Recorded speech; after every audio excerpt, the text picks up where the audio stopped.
your convention host. You'll notice behind me it says grounded while we grow. This week is definitely growth. It looks different, and so does our world right now. However, these next few days, you will see and hear from some very familiar faces. And my hope is that while you're at home with us, you feel at home with us in this new convention style. I am so pleased to share the next few virtual days with you, navigating you through the day's operations. SARM is the voice for rural Saskatchewan, and as we begin today, we first must acknowledge we are on Treaty 2, 4, 5, 6, 7, 8, and 10 territory, and the homeland of the Métis. We pay our respect to the First Nation and Métis ancestors of this place and reaffirm our relationship with one another. I want to give you the best opportunity for a successful tech convention. And as you've seen already, we had a moment of a glitch there. If you can see me, count this as a win already. If you can hear me, even better. I do have a few tips though. And at any point, if you cannot see or hear me, please go to the bottom left of your home screen of your platform and click the Tech tab. If you find your computer screen to be buffering, you just have to wait that out. Expect some technical hiccups. If you have some major ones, know that we have a skilled technical team behind the scenes to help ensure things are fixed quickly. We are pleased to have many of our sister associations, fraternal delegates, and other special guests joining us virtually today from across Canada. Please join me in welcoming them. It's our pleasure.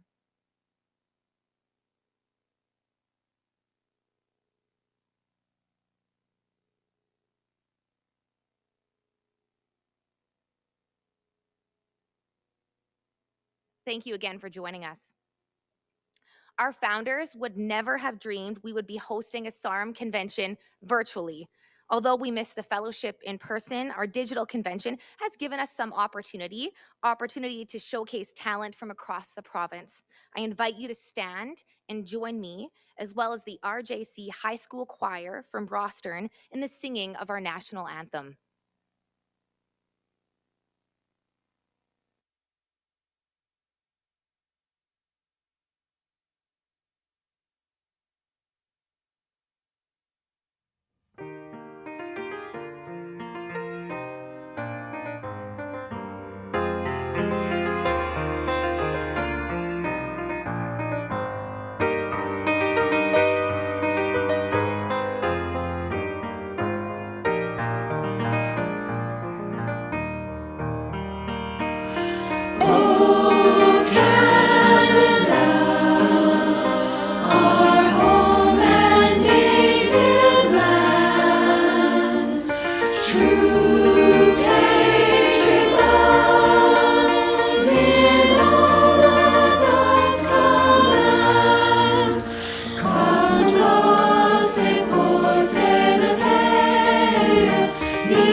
Amazing. That's pretty spectacular. Each one of those was recorded separately and then put together by the director. Thank you to the RJC High School Choir for leading us in our national anthem.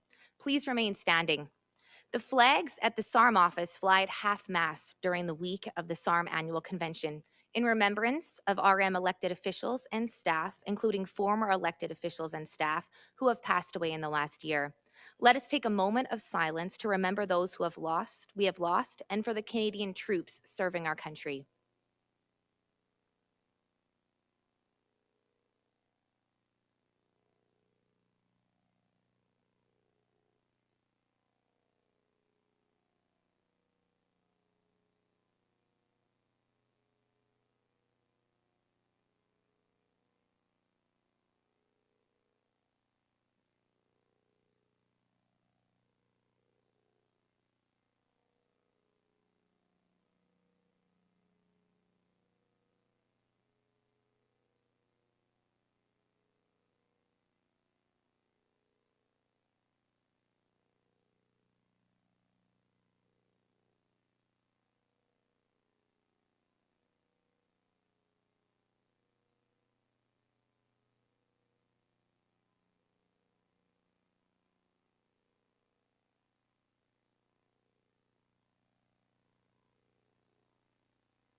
Please remain standing.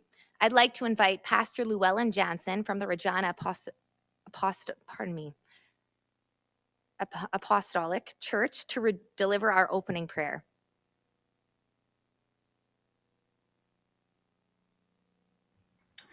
Thank you for the opportunity to participate in your SARM 2021 annual conference. I do consider it a privilege and an honor to be invited to give the invocation this year. I am Llewellyn Jansen, Associate Pastor at Regina Apostolic Church. Will you join with me in prayer? Heavenly Father, we are truly grateful for this beautiful province of ours that we live in and for the many people who make Saskatchewan their home. Thank you for our provincial and municipal leaders. And we ask that you give them wisdom and direction and unity in the decisions they make that will position and bring recognition to Saskatchewan as a leader in our nation. We ask your blessing to be upon the communities in our province, urban and rural, large and small. Draw us together as people committed to caring for and supporting one another as friends, as family, in community, especially as we navigate our way through days of uncertainty in this pandemic time. Thank you for the resources we have in our province and the resources we produce through our province of Saskatchewan for others. Bless us with continued vision and provision and ongoing protection. Thank you for our rich and diverse heritage, the value that those in rural municipalities and communities have brought and continue to bring to our growing population. Lord, thank you that we are a province known for our hospitality, integrity, and generosity. Grant us humility and creativity and ingenuity to remain a leader in these areas.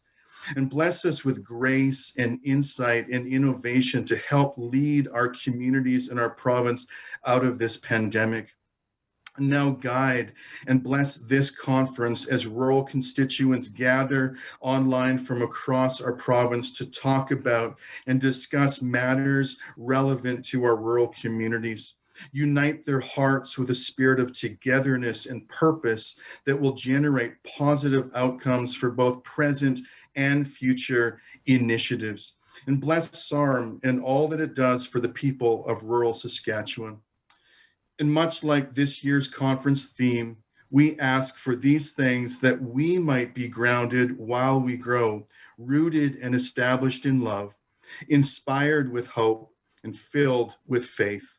Bring prosperity to our province, that we may be strong in spirit, healthy in body, and rich in community, even as our souls prosper. And we ask all of these things in the name of Jesus Christ for your purposes. Amen. Thank you, Pastor Llewellyn. You may now be seated. As you seat yourself and you get comfortable again, I just want to give you a gentle reminder that there is a tech tab at the bottom of your left screen on your platform. If at any point you have any problems, please give that a click. It was 1941. It was a record membership year for SARM, 100%. Today, we continue to have 100% of RMs as members. We want all of our members to know who our SARM board members are, know their deep passion for Saskatchewan, their love for rural living, their commitment to their families and their communities. Please welcome your SARM board members. For over a century, rural municipal leaders from across the province have been coming together for SARM's annual convention. 2021's annual convention went digital, and although how we are connecting is different, the act of coming together remains rooted in tradition with an appreciation for the rich history that has made rural Saskatchewan home. The Saskatchewan Association of Rural Municipalities is your association, here to inspire rural municipalities to achieve their potential and position rural Saskatchewan for the future.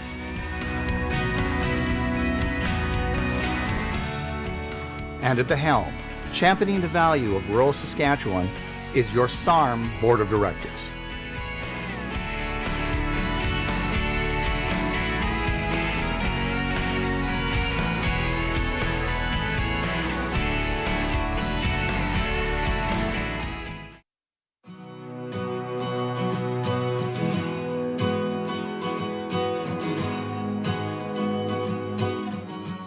I was born in an area, Markinch community, actually not too far from Cupar.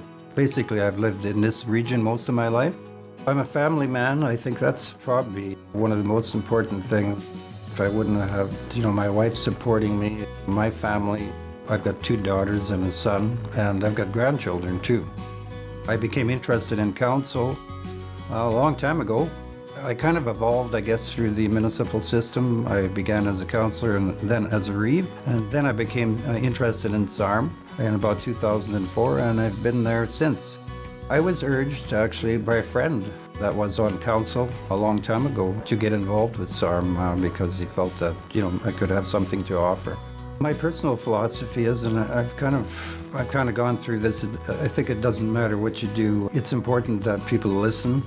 If you do listen, you have to be able to try to do something about it as well. I like the Star Trek movies. I followed a lot of those, the Star Wars, those kind of futuristic movies. My wife will kill me if I start talking about them because of the fact that she doesn't like to watch them. Obviously, she'll go to another room and watch a different TV if I'm watching sci-fi. SARM is the voice of rural Saskatchewan.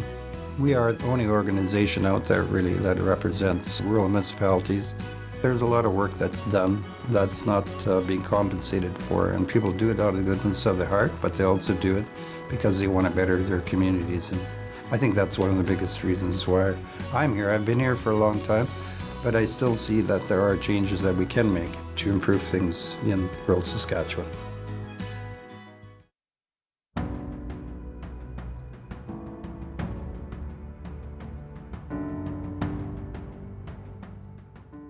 I was born in Belcarre, Saskatchewan, but I've lived on the main farm that our family has owned a mile north of here my entire life. I've been involved in agriculture since a very young age. My father was a farmer, my grandfather was somewhat of a farmer and businessman. I was always involved in 4-H as either a leader or a project leader. It's a good organization for young kids to be in. 2 of my sons were in 4-H and my daughter was involved in 4-H. They learn a lot of skills. And I became an RM counselor in February of 2011. I've been involved in public life quite a bit. I've been involved with a number of livestock organizations. Recently completed a term as president of the Saskatchewan Stock Growers Association. Then I got actively involved in SARM, in their conventions, and was encouraged to run for director of Division 1. And I really enjoy it. SARM offers a lot to its members. I stay fairly busy, so I never get bored. I like horses and rodeos and team roping, doing a little carpentry work. I'm passionate for people and agriculture and family. A family is a big part of everyone's lives. I'm very fortunate to have 2 sons that were interested in agriculture and came back to the farm. Most towns still have a hockey arena, and I got grandsons that play hockey and granddaughters that are involved in figure skating, and of course I got a couple granddaughters and grandsons that are involved in the horse thing, and they ride and participate in different events. So that's kind of my passion in life, was rural Saskatchewan and farming.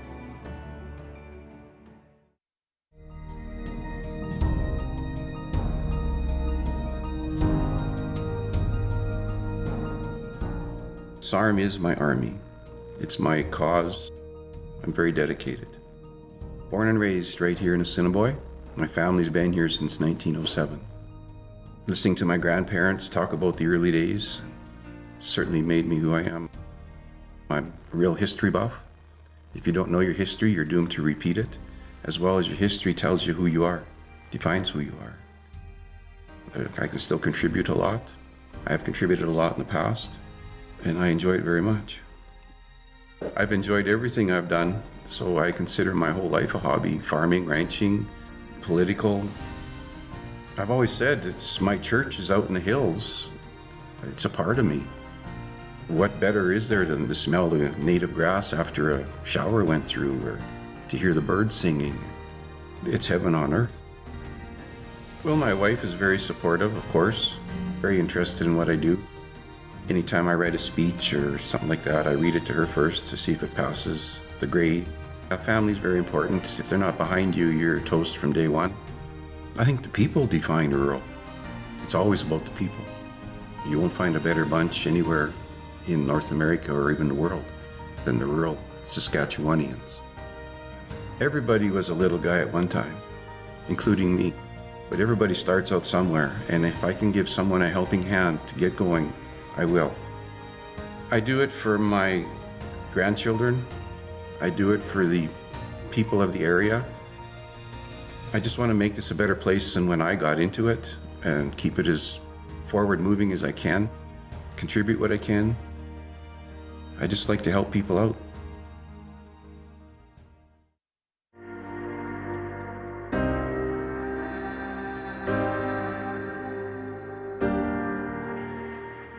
I was born and raised here in Valmarie. My grandfather come to Valmarie in 1910, so we've been here 110 years. We've been ranchers ever since my grandfather come here. I guess cattle are in my blood. The best place to live in the world is Southwest Saskatchewan. Because of the people that are here, they are the best in the world. Rural Saskatchewan, we're kind of like a big family. If somebody's got problems, somebody is there to help. My grandfather was an MLA. My father was a director on the Canadian Cattlemen's Association and Saskatchewan Stock Growers for many years. My brother was chairman of the Saskatchewan Stock Growers. So I guess it runs in the family. Rural Saskatchewan has not shut down in this pandemic. Day-to-day business is going ahead as usual. My wife Sherry is the one that kind of coordinates things when I'm gone. She helps on a daily basis when I'm there. I've got 4 boys that all work off farm on a part-time basis, and 3 of them work on the ranch. SARM has a sole purpose of representing all parts of rural Saskatchewan. The fact that the people that are here have been through a lot of ups and downs, but they never quit. They continue on in adversity and in good times. I really believe in rural Saskatchewan, and the southwest portion and part of this province is probably the greatest place in the world to be.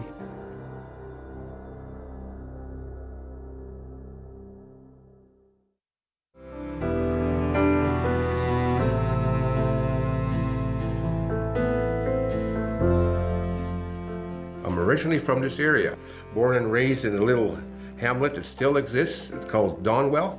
If anyone has a chance to get a hold of me, I'll introduce you to an old-time general store that's still in operation. Graduated in Kenora-Compton High School, rode the bus up the country. That was the most interesting part of my life, was riding the bus every day. I took 2 years of education, tried to be a teacher. I tried 1 year teaching and found out it wasn't my style, and so I left that, and I got on with Graham Construction shortly after that. And I worked construction until my dad called me back to the farm. My wife and I, we sort of met in high school. We're still together. Then we raised 3 wonderful children, 2 boys and a girl, hunting and fishing. That's my 2 favorite hobbies. Rural, probably to me, is living out with your neighbor being 10 miles away. That's rural. I got elected in 2006 to the SARM Board of Directors, and I've been there ever since. We have a diverse board. We have representation from every part of the province. Every part of the province has different key problems within their regions. We bring it to the table, we discuss it, and we lobby the governments for change. After this pandemic is over, agricultural and a rural way of life is going to lead this out of economic distress. We're open for business in this RM. We've just opened up a big cattle operation in the area. We opened up a new business, a tarp manufacturing. We got to come through this, the times that we're in, and hopefully at the end everything works out. Hopefully everyone's well and safe after this pandemic, and we can get our economy running again. Our doors are open to do any little bit we can to improve the area, jobs, to help this province grow.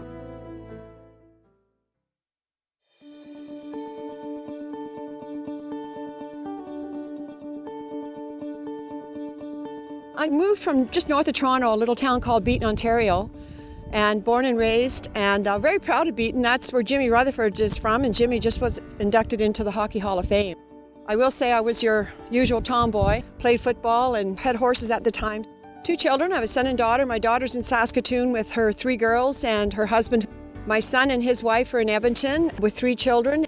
I really enjoy golf. I enjoy my animals. They're work, but they give me so much pleasure. I think I have to sort of be a Montreal Canadiens fan because my man is that, and if I was anything else, it'd be war. So I guess Montreal Canadiens when it comes to hockey. But I've sat on numerous boards, everything from Ronald McDonald House to the Chamber of Commerce to the Prairie Land Board. I've been on the SAS Power Board, SaskTel Board. I think what I love about rural Saskatchewan are really the people. When I moved here many, many years ago, I found the people in Saskatchewan to be very honest people. They still believed in a handshake, that meant something. I was actually asked to serve, and I thought a lot about it, talked to my family, of course, and decided to go for it. I'm a big believer in women getting involved in all levels of government, of course, and taking on other roles as well. As a female on SARM, I hope, if nothing else, I serve as a bit of a role model for other women to step up and maybe try to get on the SARM board. We're needed at the table. Treat people the way you want to be treated. It's pretty basic philosophy, but I think it goes a long ways, especially in the climate we're in today. There's something about being able to come outside in the morning, come to my barn, and not have to worry that maybe my hair's not done, or, I might even be in my house coat and it really doesn't matter. The horses don't seem to care. When I can sit on a bale and look out at the land and watch for coyotes and deer, there's nothing better.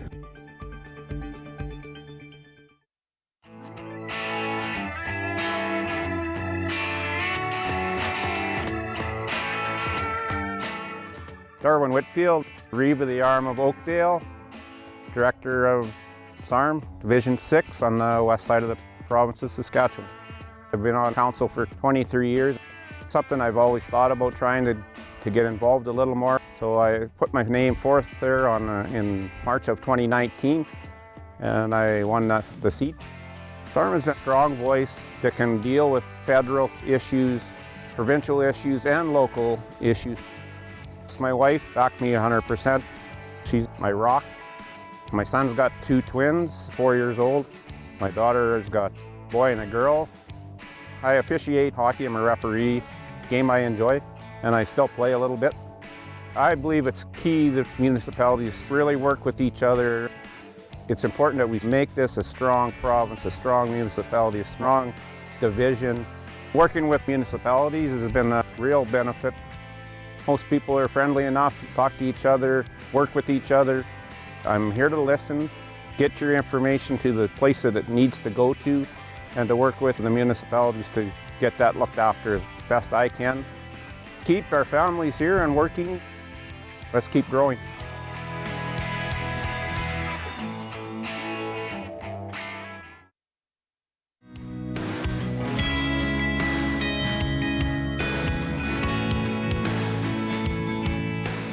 I was born and raised in northern Ontario, just outside of Sudbury.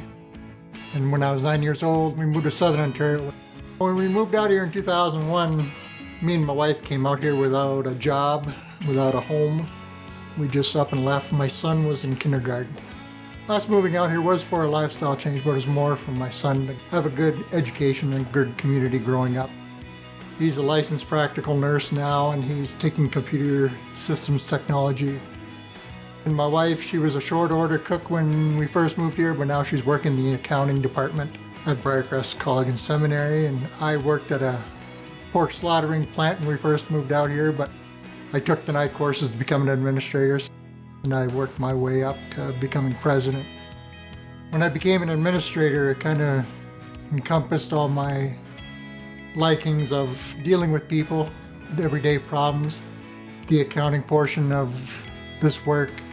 Being a president of the Rural Municipal Administrators Association, I represent SARM on their board of directors level, but I am also there representing over 250 administrators. To be their voice at the SARM board table is an honor. And a lot of times at conventions, people ask me where I'm from, and I'll say Rollo, and then they have a puzzled look on their face, but as soon as I say Dog River, then everybody knows where I am. For the last 20 years living in rural Saskatchewan, it's been nice to see the pace of life and how it's relaxing, but at the same time I've appreciated farmers a lot more for what they do and what they go through. The way of life, how it is out here, is just amazing how much better it is. Something needs to be done and nobody else will do it. I'll jump in and do it. I just enjoy helping people and just being there for them if and when they need it. That's your SARM board. SARM's pillars: advocacy, education, service, trust. And every year we highlight someone that emulates that.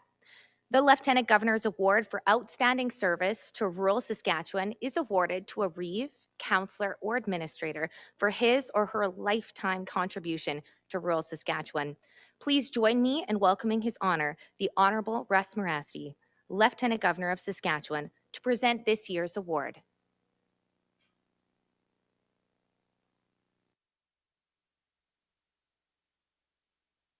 Good morning.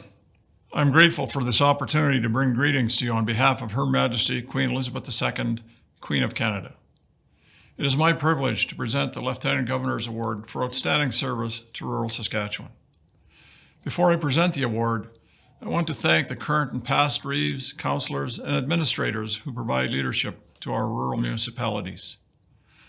I'm sure that you were already busy people before taking on the additional responsibilities of RM work. Your commitment to your communities and our province is impressive.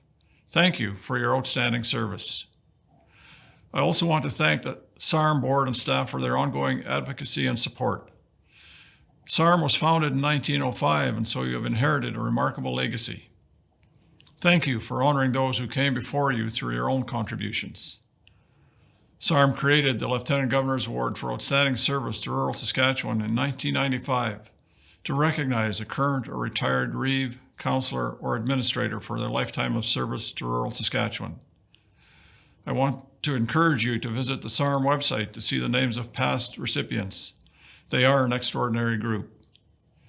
This year's recipient is an outstanding individual and most worthy of this award. Alan Arthur was raised on the family farm and attended school in Alita and Oxbow. He graduated from the University of Saskatchewan with a Bachelor of Science in Agriculture and a Master of Science. He has worked as a regional livestock specialist with Saskatchewan Agriculture. He and his wife Kathleen have been farming since 1974, and they have raised 3 daughters and have 7 grandchildren. Mr. Arthur has served the RM of Reciprocity for 35 years, including 15 years as councillor and 20 as Reeve, a position he continues to hold. Mr. Arthur has been instrumental in many significant projects, including the purchase of land and construction of a new municipal shop and office, and partnerships with the Ministry of Highways involving the reconstruction of Highway 318 and the rehabilitation of 16 kilometers of Highway 361. Mr. Arthur was Vice Chair for the Lower Souris Watershed Committee, Chair of the Reciprocity Heritage Development Foundation, a founding member of the Redvers and District Health Foundation, a member of the Redvers Veterinary Service District Board, and a member of the Antler River Watershed Advisory Committee. He has served on numerous community boards, including the Redvers Hospital Board, the Moose Mountain Steering Committee and Health District Board, the Sun Country Regional Health Authority, and the Redvers Co-op Board. One of his administrators has said that Mr. Arthur approaches work with diligence, vision, and heart, and describes him as a person who treats others with great respect. He has also been described as a visionary planner who encourages collaboration and has greatly impacted the quality of life in his RM. Mr. Arthur, congratulations on receiving the Lieutenant Governor's Award for Outstanding Service to Rural Saskatchewan. Thank you for your lifelong commitment to your community and for your inspiring example of service. Alan, we had our committee meeting, our selection committee meeting this morning, and there were a number of very good candidates, and we chose you to receive this recognition from the Lieutenant Governor this year. Well, thank you very much. I don't know what to say. It's totally unexpected. I never even considered it. I really appreciate it. Thank you so much, and thank your committee. I appreciate that.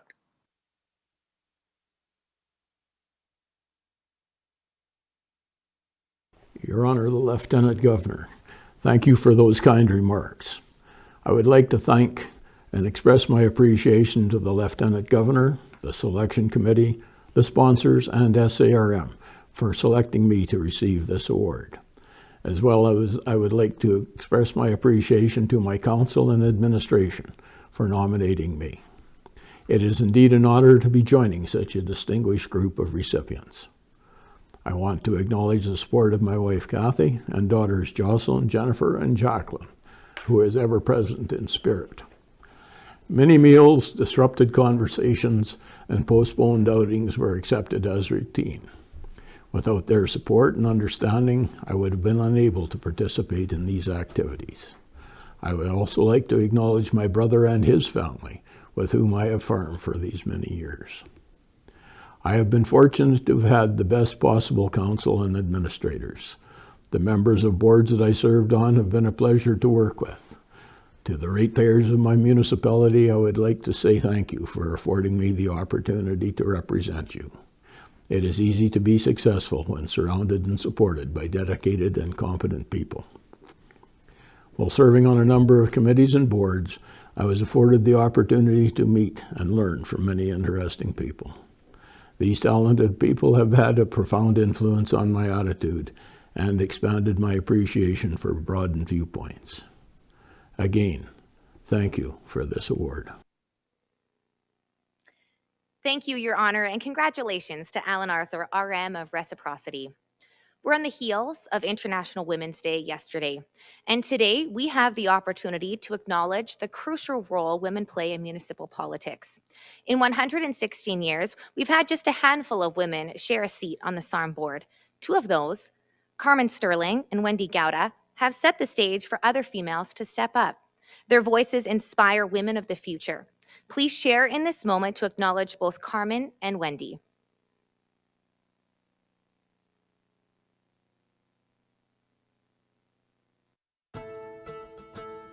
Established in 1905, the Saskatchewan Association of Rural Municipalities was there when the ground was broken in Saskatchewan, when the roads first connected us as a province. 1916 marked the year women in Saskatchewan were granted the right to vote in provincial elections. Leader of the suffrage movement in Saskatchewan, Violet McNaughton paved the way for prairie women in politics. 1994 saw the first female to the SARM Board of Directors with RMAA President Audrey Tremblay. And in 2002, its first female elected official, Deborah Groning, for Director of Division 6. Embracing the pioneering spirit, Wendy Gauda became the second female RMAA ex officio at the board table, and Carmen Sterling, SARM's first female vice president, both advancing female participation in rural municipal government and leadership roles in our province.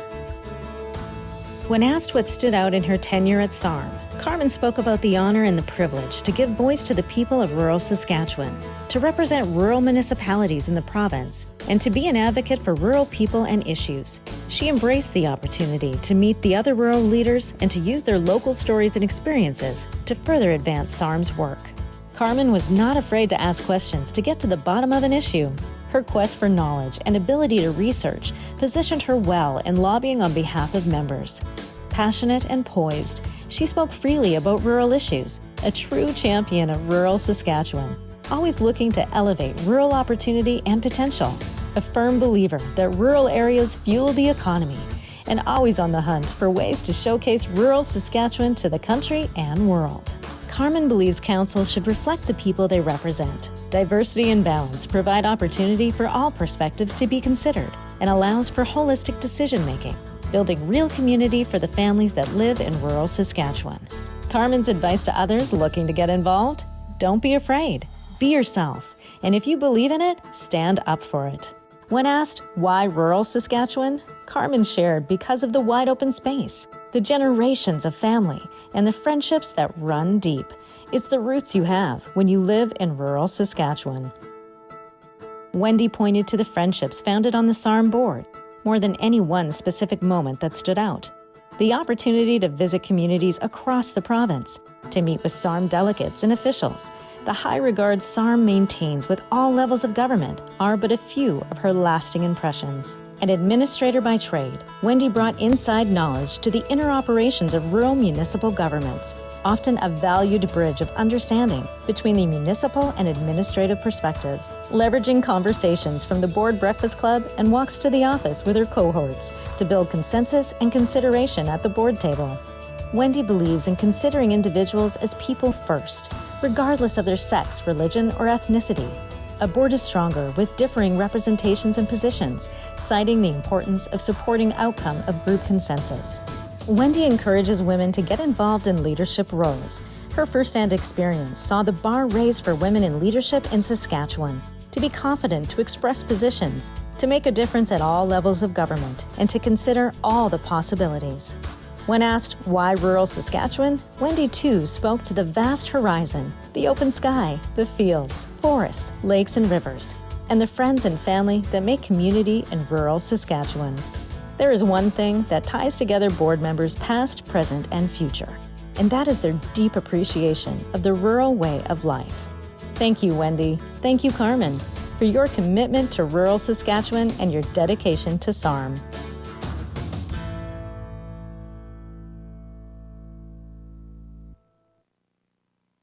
Thank you, ladies.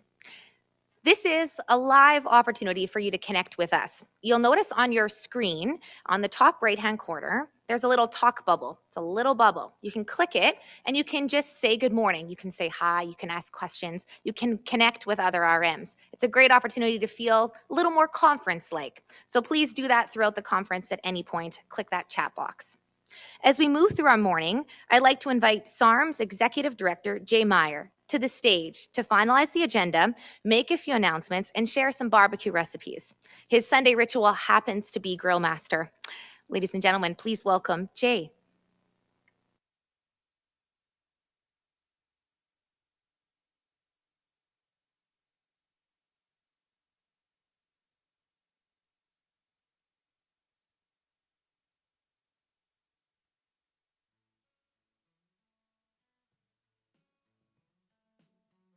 My name is Jay Meyer. I'm the Executive Director of SARM. Just like to go over a few announcements. The first one would be the convention app. We introduced a convention app at the 2020 annual convention. For 2021, the digital platform that you are logged onto will act as this convention app. Please explore the platform. We have included a lot of information and resources that you may find interesting and definitely helpful. The SARM Challenge. Last year, we also introduced the SARM Challenge, which will be happening again this year. If you visit the SARM Challenge menu on the digital platform, there's a list of challenges that can be done within the convention platform. As you complete the challenges, you will earn points. Winners will be announced at the end of convention. Live Snap. Another fun feature on the convention platform is Live Snap. You can take a picture of yourself or your group watching the convention and upload it onto the platform to share. Let's see how many people are taking in on the convention. Twitter. While we are talking about technology, for those of you who have Twitter, please follow us at SARM_voice for the day-to-day happenings within the association. During the convention, we will be live tweeting from behind the scenes, giving you a glimpse of how it all works. We'd like to thank the Canadian Association of Petroleum Producers for sponsoring our convention Twitter takeover. If you're tweeting about the convention this week, please use hashtag SARMAnnual2021. The trade show. Please be sure to visit our trade show area found under the trade show menu on the left-hand side of your screens. This year, our trade show has 87 exhibitors. The trade show continues until the end of the digital convention. Trade show draws. A handful of trade show exhibitors will still be offering prize draws at their digital booths. Please be sure to visit to enter your name. Prizes will be drawn once the trade show has closed, and the exhibitors will contact the winners and arrange to have the prize sent to you directly.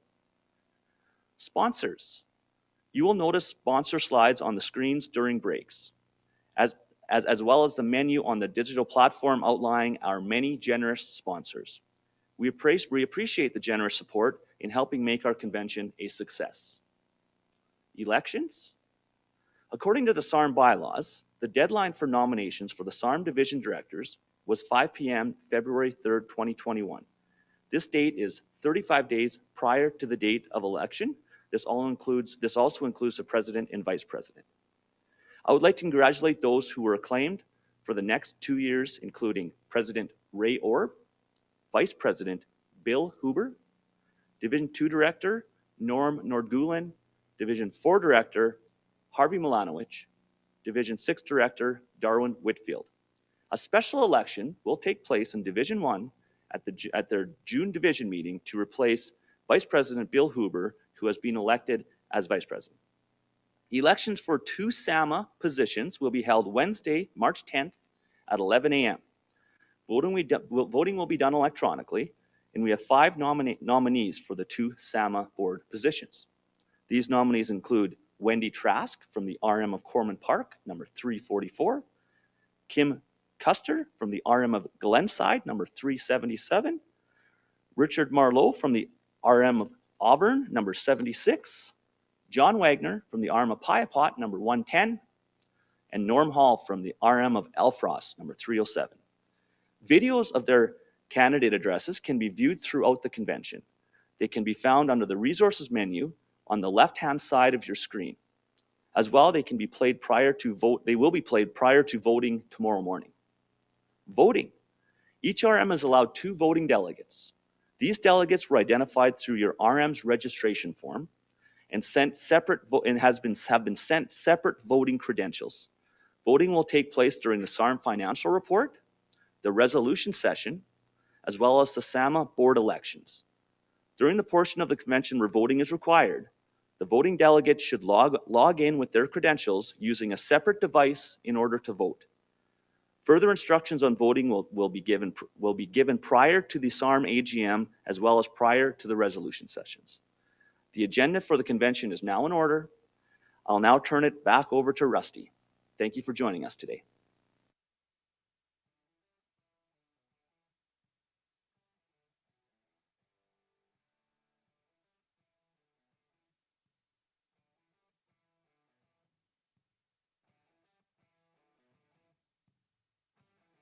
Also, thank you to joining us on our live chat this morning. Audrey says good morning from the RM of Creek, number 78. Also, RM 215, a good morning from Melville. So we appreciate you joining us on the live chat. Feels more like a convention if we can connect. As we continue through our morning, we are pleased to have with us this morning Honorable Don McMorris, Minister of Government Relations. Minister McMorris was elected MLA for Indian Head Maidstone in 1999 and has held many roles within the provincial cabinet. Throughout the years, Don has always focused on serving the people of our province, and in particular, be a true advocate for rural Saskatchewan. I am certain, in fact, my slow pitch team, the Lang Angels, beat Don and company at the Rice and Slow Pitch tournament a few years ago. Talk about small town living. Please join me in welcoming Minister McMorris. Hi, I'm Don McMorris. I'm the Saskatchewan government's minister responsible for government relations, First Nations, Métis, and Northern Affairs, as well as the Provincial Capital Commission. It's a lot to put on a business card. Today I come to you from Treaty 4 territory, but when we look at where SARM is gathered for this convention, it really represents Treaty 2, Treaty 4, Treaty 5, Treaty 6, Treaty 8, and 10 territories, as well as home of the Métis. This year marks 116th annual convention for the Saskatchewan Association of Rural Municipalities. What a milestone. It also marks the very first time that a convention has been held this way, virtually. I want to thank the SARM organizers for putting on the convention and allowing us to come together virtually as opposed to the traditional conventions that we've seen over the last 115 years. We certainly won't see the opportunity to network that we would in the breaks, in the trade show center, as well as just throughout the whole convention, unfortunately. But next year, I believe, for the 117th convention, we'll be back to normal, and we'll all be welcoming that. But it has been a very challenging year, not only for SARM, but for all of your residents as well. A year that we've never ever experienced before, but I think it's coming to an end in the next number of months as vaccines roll out more and we see the number of hospitalizations drop, as well as the intensive care beds dropping as well. So it is good signs moving forward. But through this past year, the government of Saskatchewan, your government, has been with you all the way. Through the government of relations, key investments have been made to municipalities, to communities throughout this province. In response to the pandemic, this past year, municipal revenue sharing hit a record amount of $278 million directly to municipalities. In May, a new Municipal Economic Enhancement Program was announced, better known as MEEP. That was a one-time ad hoc program to stimulate the economy through these tough times of COVID. It was $150 million of provincial funds that went directly to shovel-ready projects in communities throughout this province.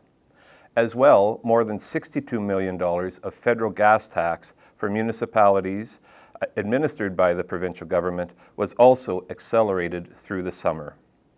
In September of 2020, the Ministry of Government Relations distributed more than $70 million under the federal Safe Restart Canadian Plan to municipalities.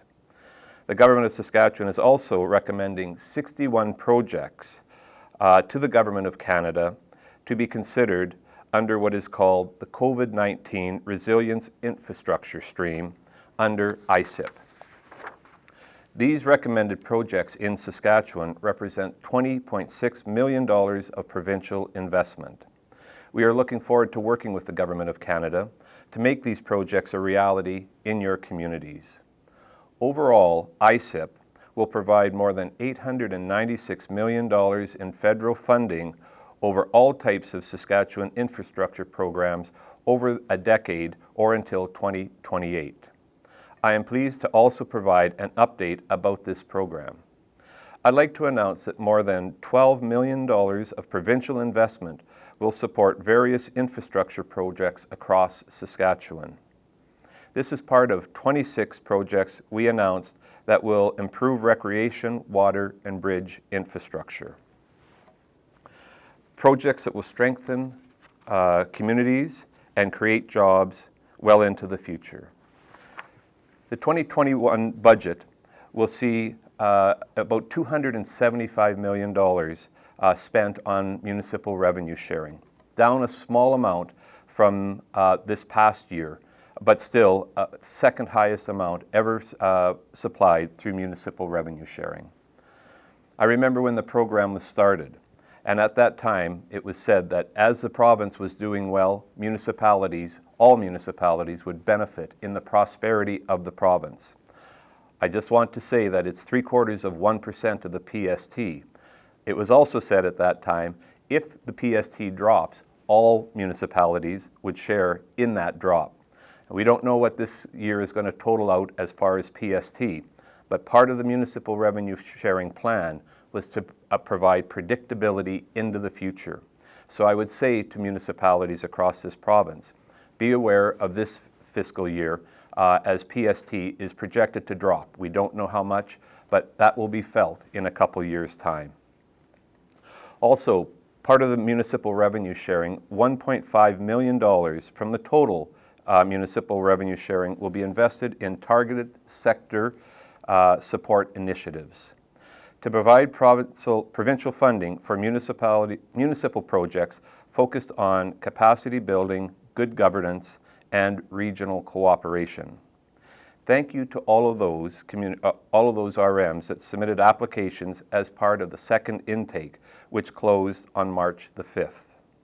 The steering committee, which SARM is a part of, will soon be reviewing the applications received.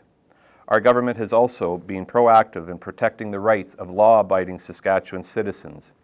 In light of the federal government's introduction of legislation intended to delegate to municipalities the ability to ban firearms, handguns I should say, last summer we passed provincial legislation to restrict municipalities from passing new bylaws regarding firearms. We believe clear and consistent firearm ownership rules are needed to avoid a potential patchwork of regulations, and prefer to encourage education and safety with a focus on current enforcement efforts, while taking a tough stand on criminals breaking the existing laws, rather than restricting responsible firearm owners. In closing, I want to say thank you to those attending this virtual convention. for the intangible value that helps rural Saskatchewan thrive. Your determination as local leaders, your unwavering character, and the resilience of Saskatchewan people. These qualities will help create a great province and a strong province moving forward.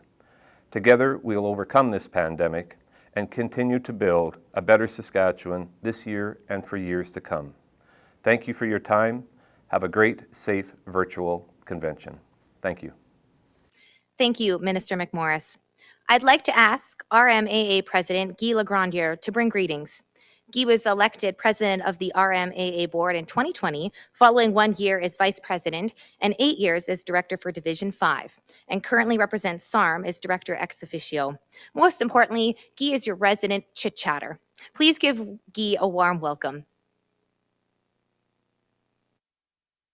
Good morning, everyone. My name is Guy Legrandier, and I have the honor of being the president of the Rural Municipal Administrators Association.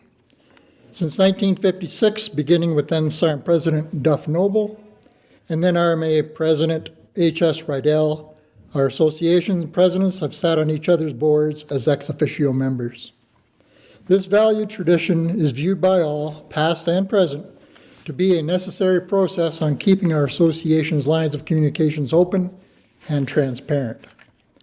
I believe the working relationship between SARM and the RMAA is a silent but a very strong asset for the people in rural Saskatchewan. SARM and the RMAA are continuously investigating ways to improve communications and relationships with reeves, councils, and their ratepayers. We are here for you. We are your voice and advocates when issues need to be addressed.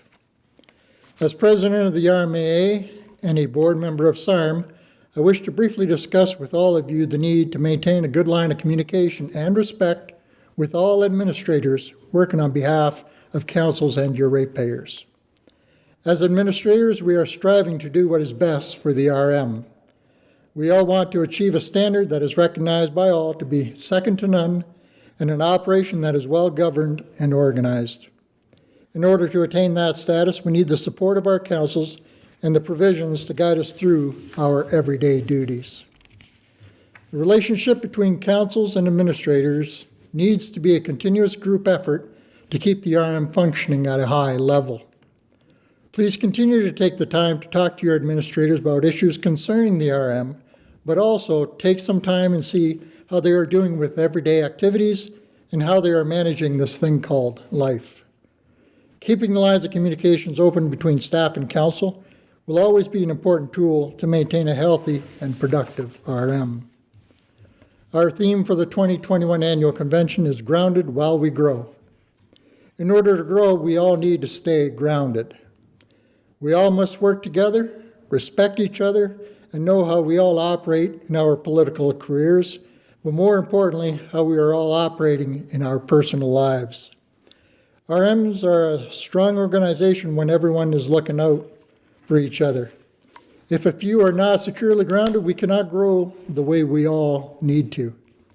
Henry Ford once said, "Coming together is a beginning, staying together is progress, and working together is success."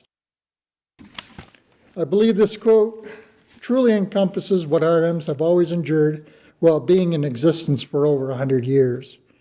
We all want to see positive changes in our RMs. We all want to promote and encourage progress. We all want to see success for our ratepayers, but in order to live up to Mr. Ford's quote, we all need to work as a team. SARM councils and administrators need to stay grounded as we grow. Our RMs and associations have worked well together for over 115 years, and if we are to continue for another 100 years, together, and I must repeat this word, together, we can do this, we will do this, and rural Saskatchewan will be better because of this. I would like to take this opportunity on behalf of the Board of Directors at the RMAA to congratulate and thank President Ray Orb and newly acclaimed Vice President Bill Huber for letting their names stand to represent SARM. We are confident that with the assistance of another 2-year term from Directors Norgulen, Milanovich, and Whitfield, that this board will continue to be a strong voice for the people in rural Saskatchewan. Before I conclude my brief address, I would like to ease some concerns and respond to a few thoughts that I'm sure some councillors and Reeves may be asking. With a name like Guy, I wonder if he can speak French. I would like to politely respond to you by saying, au nom du président Ray Orb et du conseil d'administration, Mesdames et Messieurs, bienvenue au 16e congrès annuel de SARM. Nous espérons que vous apprécierez notre convention virtuelle. Merci et passez une bonne journée.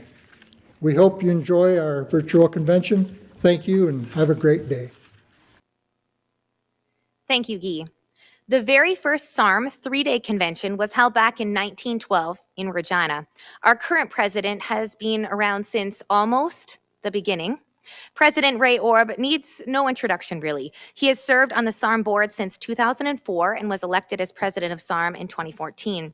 Ray sits on over a dozen committees representing the best interests of our members. He's also the chair of the Rural Forum for the Federation of Canadian Municipalities.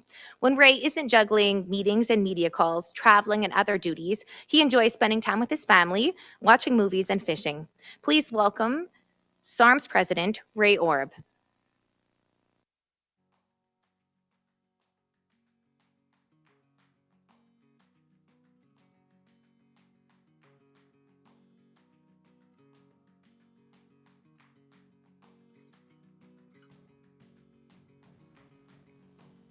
Thank you, Rusty. Good morning, everyone, and welcome to the SARM 2021 Annual Convention. I'm Ray Orb, and I'm president of SARM. This convention sets a precedent in that it's a virtual one, and just to let you know, has involved a lot of extra work and organizing. Thanks to our convention team for making this as good a convention as it can possibly be. I've been involved with SARM since 2004 and have seen many great changes to this organization. Although, as municipalities, we are growing in capacity development, we are still being criticized because, in the words of some, we have too many municipalities and our populations are too small. Well, to some, that may seem true. We actually see that as an advantage because now, more than ever, people are recognizing rural Saskatchewan is a great place to live and are looking to enjoy their rural lifestyle in this great province that we all call home. SARM has recognized the need for capacity building, and today I'm pleased to announce a new capacity building program for RMs that make tools available to promote a safety culture and a reduction of injuries in the municipal workplace. We partnered with Southeast College to draw in the expertise of the college to develop the tools now available that are housed on the SARM website. There are other issues that have become potential game changers in our country.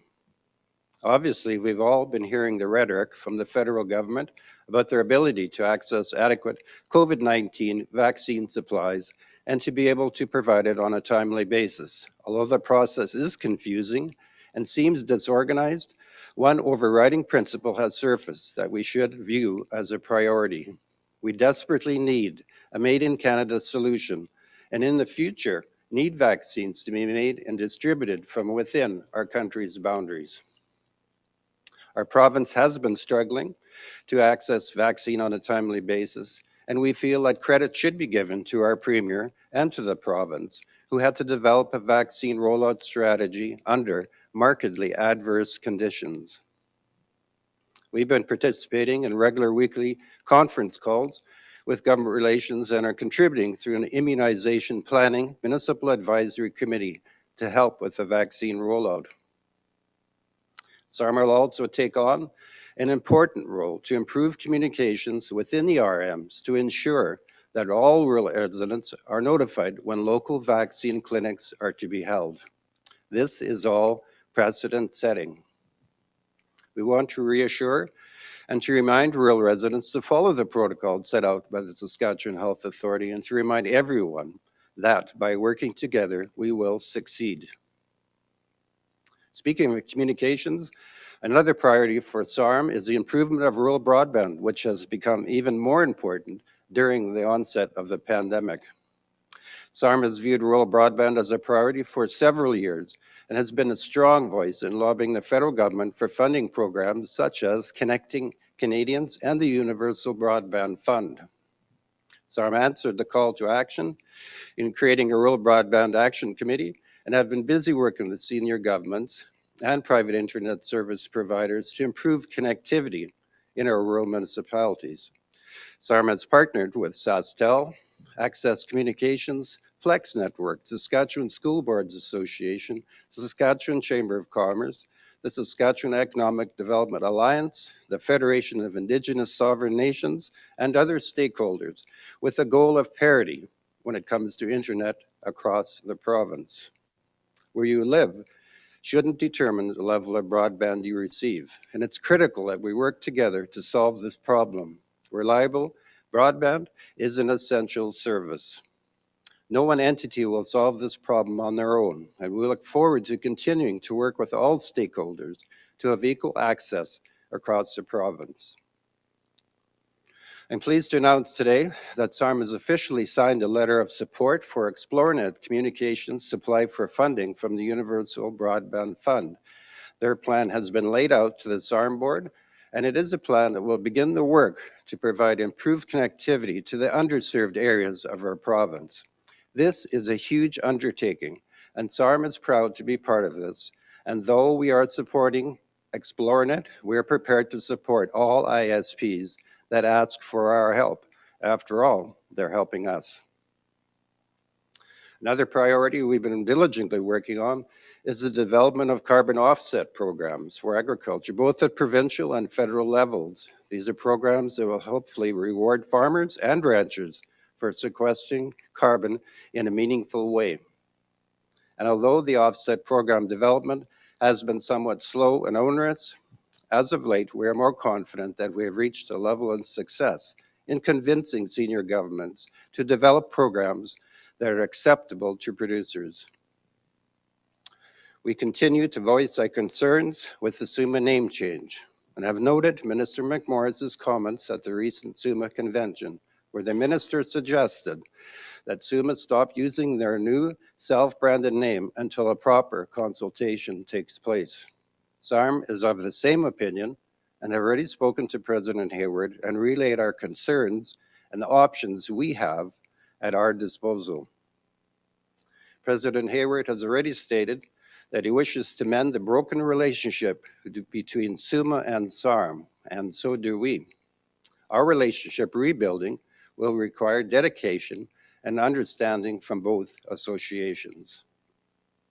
Speaking of relationships, over the years, SARM has built and maintained a great relationship with the Rural Municipal Administrators Association, and that's something we are proud of. The RMA Board of Directors and the membership are extremely valued and a partnership that we rely on for membership and support. One last issue I'd like to mention is SARM's lobby for more infrastructure dollars from both senior levels of government, but in particular, the federal government. We continue to request more funding from federal and provincial programs since we do not believe rural Saskatchewan is getting its share.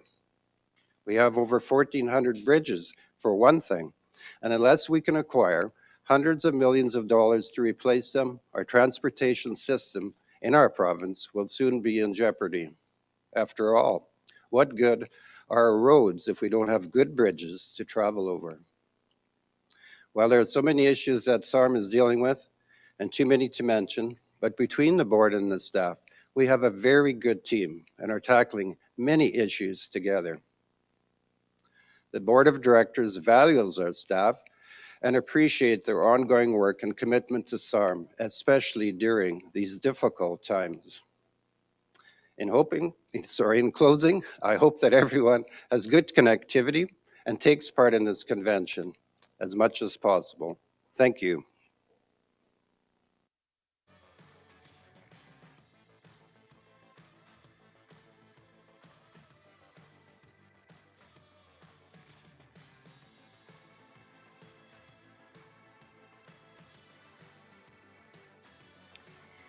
Thank you, Ray. Convention gives us the opportunity to connect, fellowship, and shake hands, usually with old friends and to make some new ones too. However, virtually, we can still connect. Whether you're from the RM of Karen or the RM of Scott, you can chat with us. Click on the chat box. It's on the top right hand of your screen. It's a little talk bubble. If you click it, you can type anything. You can say a good morning, just like the folks at the RM of Turtle River, number 469. Thank you. RM 102, Sasha Martin says good morning. And Regan Hoffer, WSP Canada, wishing everyone a great convention. Thank you for connecting with us. As we move through our morning, I'd like to welcome again SARM's Executive Director, Jay Meyer, to come forward to present the 2021 financial report. Jay.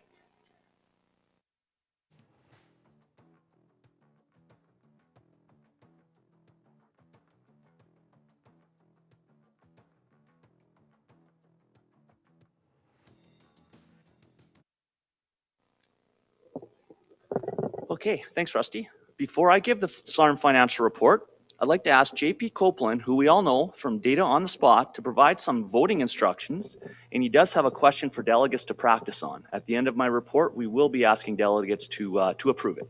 So, JP? Good morning, everyone. What a great start. I'm sad that I can't be in Regina in person this time, but I can assure you that me and my team are all hands on deck and ready to make sure that this is successful. So I have a few voting instructions we're going to go through, and then I'm going to open up the test question. So if we could go to the slides, I'll just walk you through them.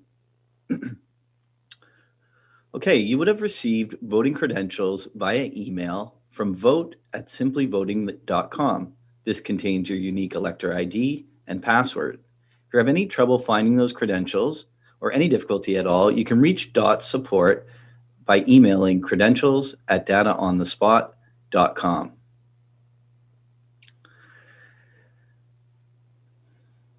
Next up, this is an example of a credentials email. So when you open up the email, there are a couple pieces of information that you may want to write down for quick reference. In the email, there's a direct link to the voting website. It's sarm.simplyvoting.com. There's also your unique elector ID and password. So when the chair calls a question, you're going to navigate to the site and put in your elector ID and password and click the green login button. If there's an active vote open, you'll see it is blue and clickable, which will allow you to open up that ballot. If you do not see, like once you've logged in, if you don't see anything to click on, it means that you've come in before the question, and all you're going to do is click on the next vote button at the top of the voting page next to your name. That will refresh the page and reveal the vote that's open and active. You click on that blue link, which will open up the ballot. At this point, you can check off your selection, whether it's in favor or opposed or for an election. Then you hit continue. You'll get a confirmation screen that summarizes what you have input. This is your last chance to change your answer. If you're happy with your response, you hit confirm, and then you'll see this green success check mark.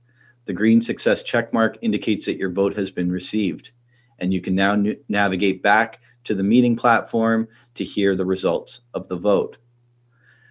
Once again, if you need help, you can email credentials@dataonthespot.com. We also have a toll-free number if you need urgent help, and that number is 1-833-DOTS-123. So have a great meeting. I hope you reach out if you're having trouble, but I can tell by the beginning that we're going to have a lot of success. So back to you, Jay. Thank you.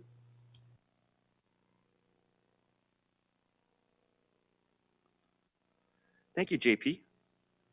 Joining us today online this morning from Virtus Group, we have Sheila Filion, who's a partner of SARM's audit, and Tennille Wild, Principal and Manager of SARM's audit. We're also joined today by Catherine Patterson, SARM's Director of Finance, and Craig Williams, SARM's Director of Insurance and Benefits Program. This report will highlight significant details or trends with respect to SARM's financial results in 2020. The audited financial statements are available on the SARM website, in the About section, and then again on What's New on the annual reports page. The link to access the reports was sent to each RM by email. The audit has been completed and a clean audit opinion was issued by SARM's auditors, Verdis Group. SARM's financial statements have three components. The general fund accounts for SARM's day-to-day operations. The fund includes all contributions and resources which are not restricted for use by the insurance and benefit funds or by any of the programs administered by SARM for the provincial ministries. The insurance and benefit funds report all revenues and expenses related to the operation of the SARM benefits plan, the liability self-insurance plan, the fidelity bond plan, and the property self-insurance program. Other funds are used to account for the externally restricted contributions and related expenses for programs and initiatives administered by SARM. A wide range of programs are funded through external contributions by provincial ministries. General fund surplus. This graph shows the general fund surplus each year since 2015. SARM has had a stable history of SARM surpluses. This year, SARM has a surplus of $689,847 compared to last year's surplus of $741,773 and a surplus of $483,347 in 2018. The fund balance represents the sum of SARM's general fund, annual surpluses or deficits since the beginning of operations. This slide shows the growth in SARM's general fund balance since 2016.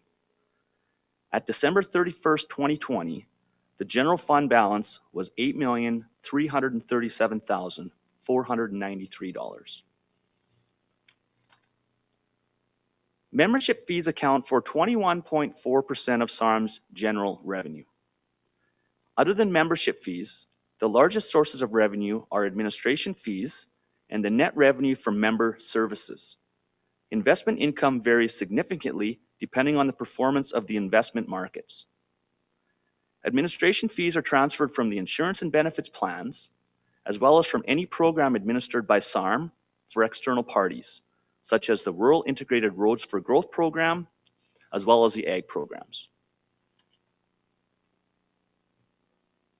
Net revenues from SARM's member services were $470,809 in 2020. Through SARM's member services, we strive to provide our member municipalities with quality service and products at fair prices. Trading Services provides a wide variety of products which have been tendered on our members' behalf at discounted prices through relationships with various partners. SARM coordinates insurance and benefits programs through external carriers, including excess liability insurance, extended health and dental benefits, long-term disability coverage, as well as both group and optional life insurance programs. SARM's legal services represents RMs with respect to claims under the SARM Liability Self-Insurance Plan and provides advice to RMs. The fees charged to the insurance plan and to members are well below market rates, with the goal of breaking even or covering the cost to SARM of providing legal services. In 2020, we had a legal services deficit of $104,207. This was due to less billable hours that were recorded in 2020 due to the pandemic considerations. SARM's community planning services are available to all RMs. There are a variety of services offered, and these can be tailored to meet the needs of each individual municipality. The cost of community planning services exceeds the revenues generated through fees and services, or fees for services. The net expense of community planning is funded through contributions from the Strategic Initiatives funding. About 46.2% of SARM's general expenses are for staff salaries and benefits. Salaries and staff expenses for the legal and planning staff as well as for the program staff for the Rural Integrated Roads for Growth program, are not included in general expenses, but are included as part of member services as well as program expenses. Board and other meetings and advocacy engagement expenses represent 15% of the total general expenses. This category includes per diems and honorariums, but also travel expenses, reimbursements, and meeting and travel expenses paid directly by SARM for board meetings, external committee meetings attended by SARM board members, lobbyist fees, and staff travel expenses for advocacy trips. Insurance and benefit funds. This slide shows the summary of the operating results of SARM's insurance and benefit funds. The following slides will provide additional information on the SARM benefits plan and the self-insurance programs.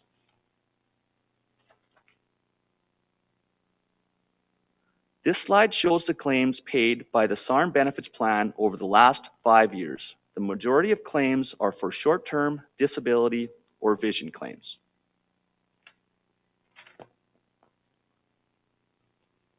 This slide shows the claims paid by the SARM benefits plan as a percentage of premiums paid in each of the 5 years.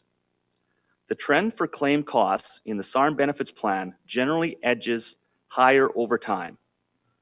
Notwithstanding fluctuations up and down from year to year, rising claims costs are driven by higher salaries for individuals, but also partly due to our aging workforce.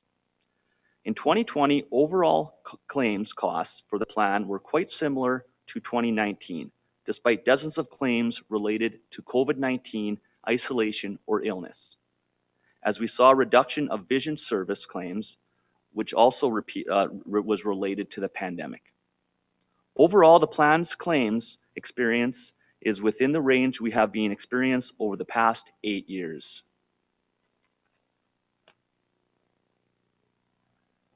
The operational surplus in 2020 was $443,745. The surplus included investment income of $252,135. The fund balance of $4,892,199 at December 31st, 2020 for the SARM benefits plan is quite healthy, having grown steadily over the past 4 years. An actuarial study performed on the fund during 2020 by Aon showed that this fund has become somewhat overcapitalized.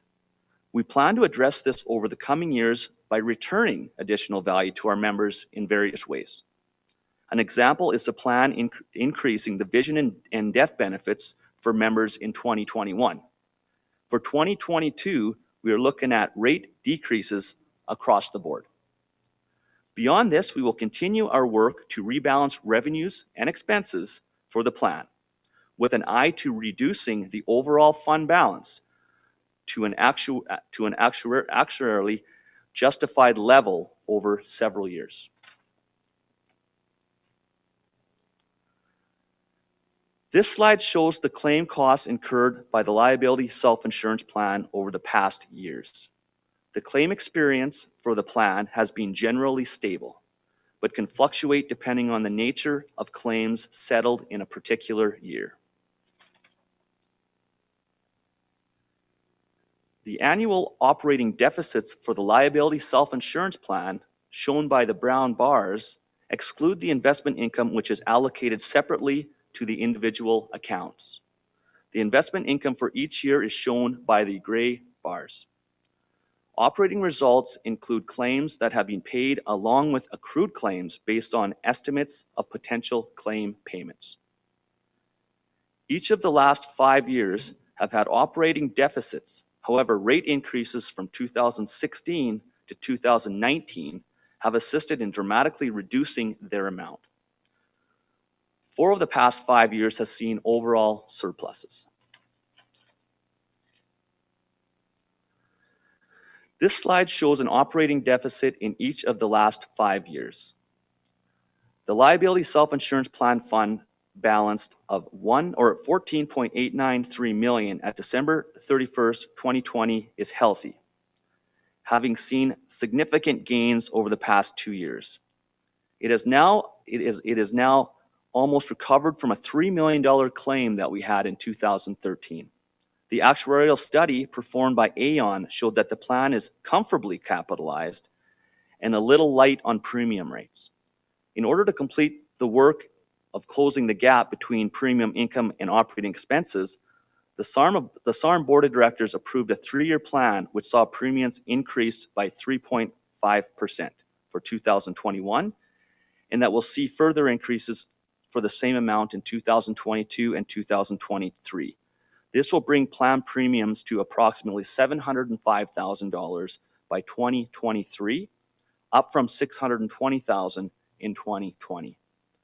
The actuarial study confirmed the exceptional value of this program to the members when it showed that the external insurance marketplace charged at least 45% higher premiums than was charged by the plan in 2020 to run the comparable program. The plan's value is further exhibited by looking at premiums over time. By 2023, when the plan is 36 years old, it will be charging premiums that are 41% higher in nominal terms that were charged at the plan's inception.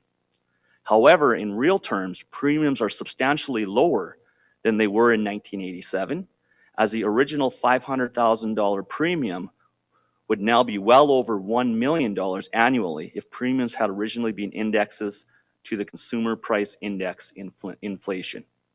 The fund balance is the collective total of the individual accounts held on behalf of the members who participate in the liability self-insurance plan.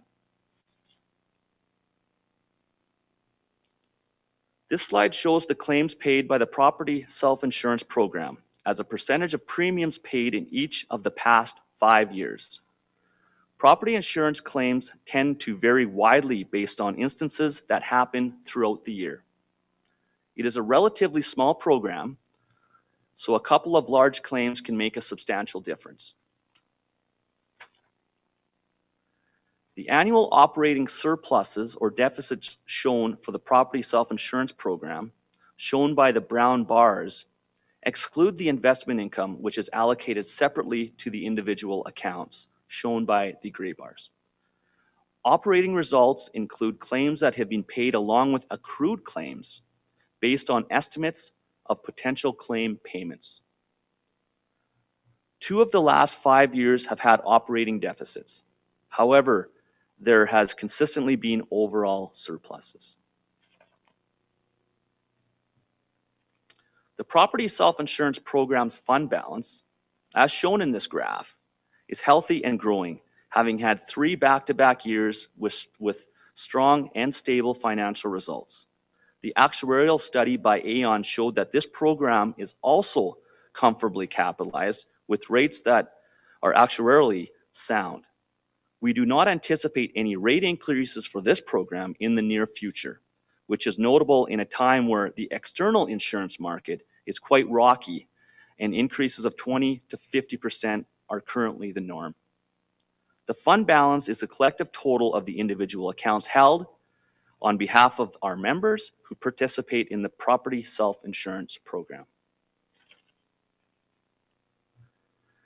This slide shows the claims paid by the Fidelity Bond self-insurance plan as a percentage of premiums paid in each year or each of the past 5 years. There is potential for wide variations in the claims paid amounts for this plan, depending on the nature of the claims incurred. As this is a small plan, one large claim can make a substantial difference. The Fidelity Bond self-insurance plan's fund balance, as shown in this graph, is healthy and growing. Small rate increases in 2016 and 2017 has set this plan on a much healthier trajectory, one that can better withstand a future policy limit loss of $200,000. The actuarial study by Aon also gave this plan a clean bill of health, both in terms of its fund balance and its rate structure. For 2021, we increased the maximum money and securities limit available under this plan to $25,000 and rebalanced the premium tables for both the Fidelity Bond and money and securities coverage to maintain a consistent value proposition between a purchase coverage limit and its respective premium. Pursuant to various funding agreements with provincial ministries, SARM delivers a range of programs, as listed in this slide, that provide assistance to our members in which benefit rural Saskatchewan.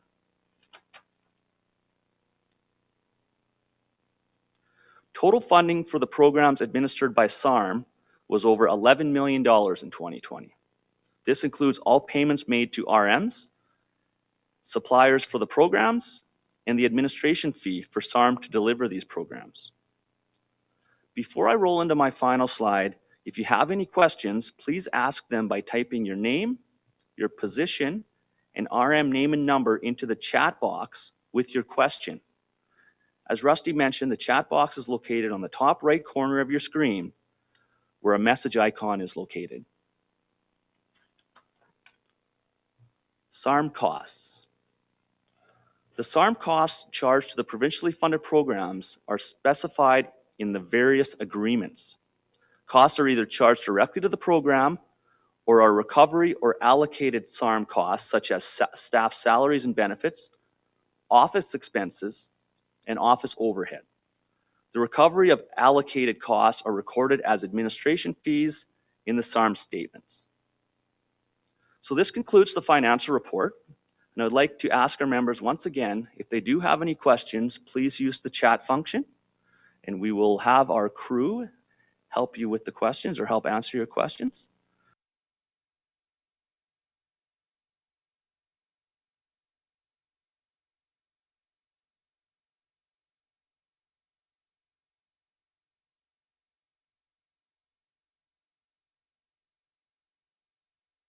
Just getting to it.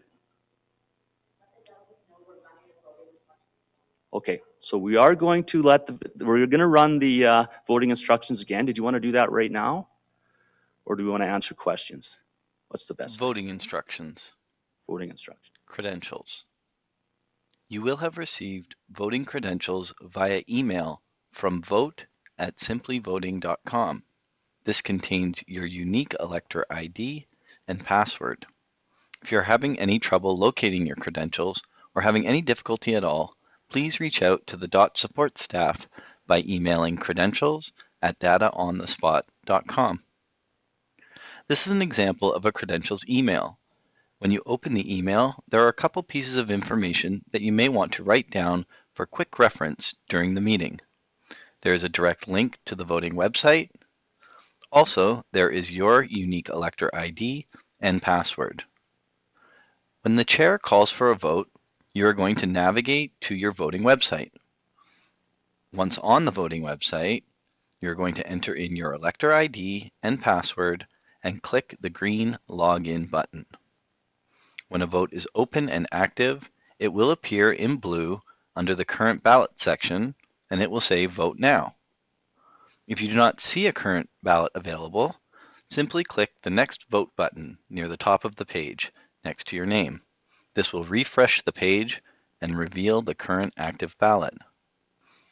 To open the ballot, simply click on the blue Vote Now text. Once the ballot has been opened, make your selection by putting a check mark next to your choice or choices. Click Continue to see a summary of your selection. This is your last chance to change your mind. If you are happy with your selection, click Confirm. You know that your vote has been received when you see the green success checkmark. At this point, you can navigate back to the video portion of the meeting and await the results. Thank you, and have a great meeting.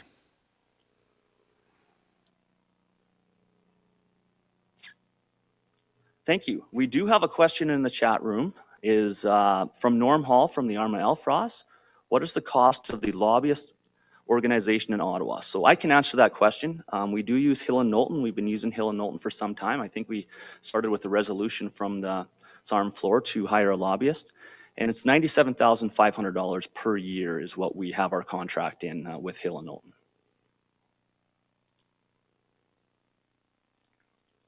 Do we see any other questions?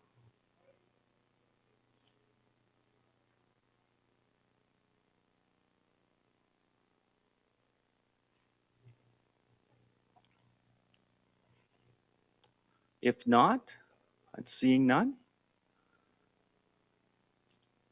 So let's give 1 sec here.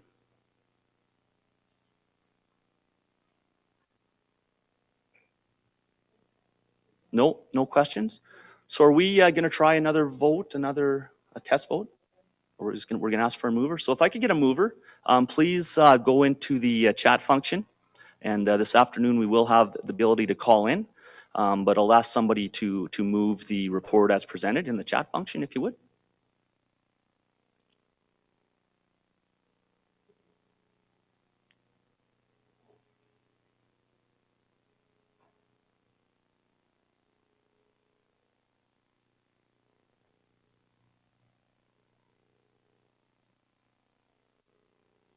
Okay, I'll just ask somebody one more time. We're just looking for a mover in the chat function, if you don't mind putting your RM.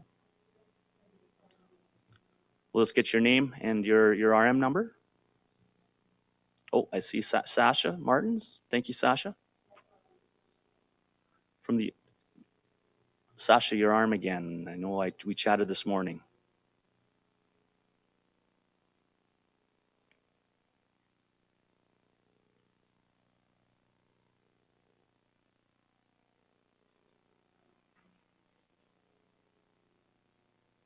RM 102.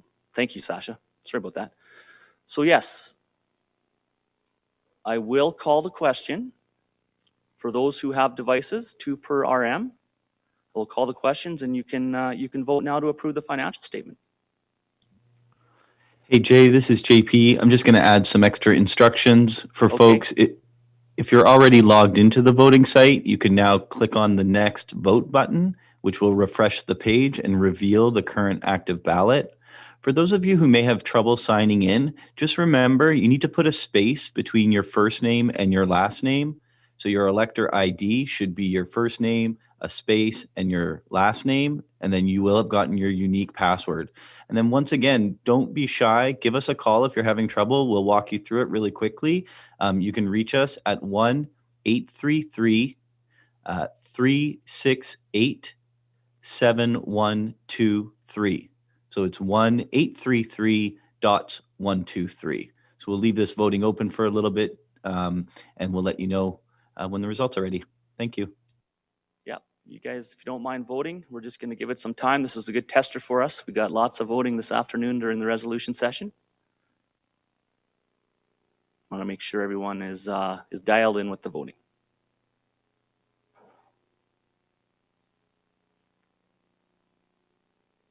So JP, I'll wait on your word on how it's going.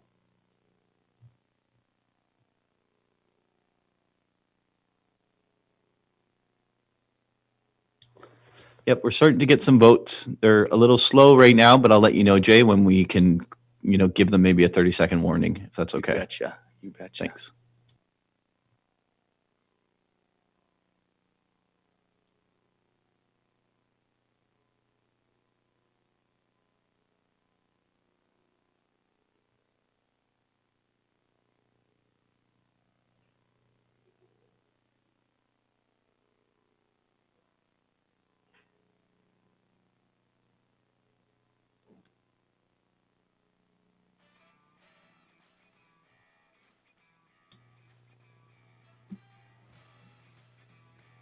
Thanks for your patience, everyone. Just tallying up the votes. No one mentioned to me that my tie was crooked. I'll just fix it up. Oh, it's the opposite. Thank you, President Orb.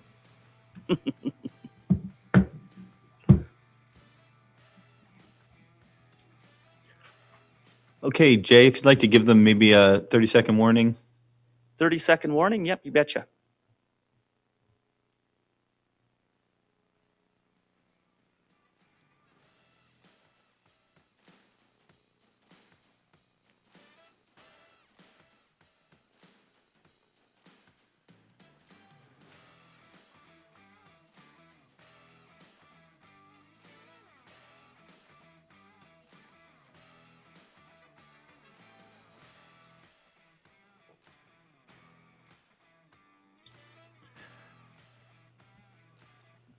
Okay, polling is closed. Please stand by for the results.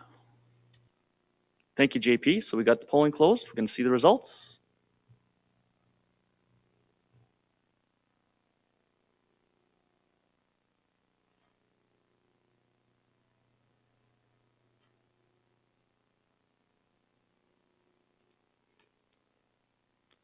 100% in favor, 0% opposed. Thank you very much. Excellent. Thank you for your patience.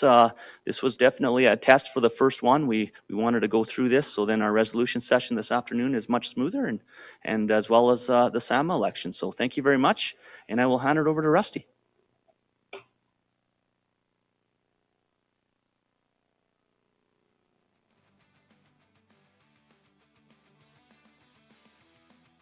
We are live from SARM's office this morning here in Regina. Just a little bit of snow for us, but we want to see where you are. Share your photos if you're in your home office or in your home office with your kids, your living room, your shop, your barn, wherever you are.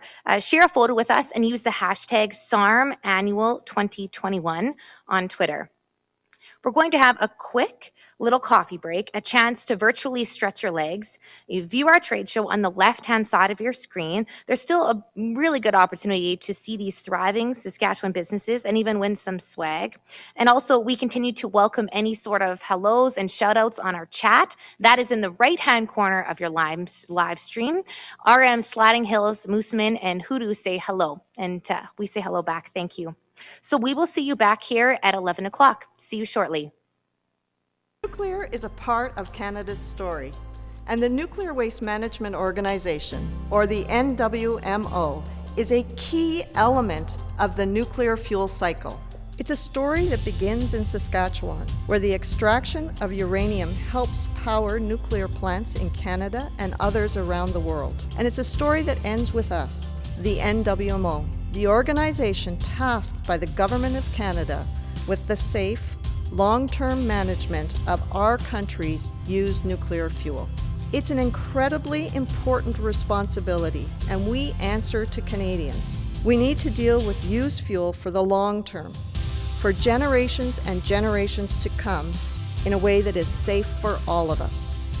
Everyone at the NWMO is proud of the work that we're doing. We're scientists, engineers, and safety assessment specialists, and we're your neighbor. We're driven to protect the environment, people, and this beautiful land.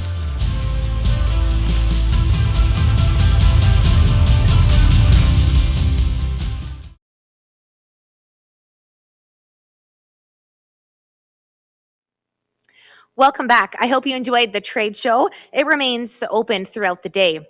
A couple of notes, and a lot of these came from our chat already this morning.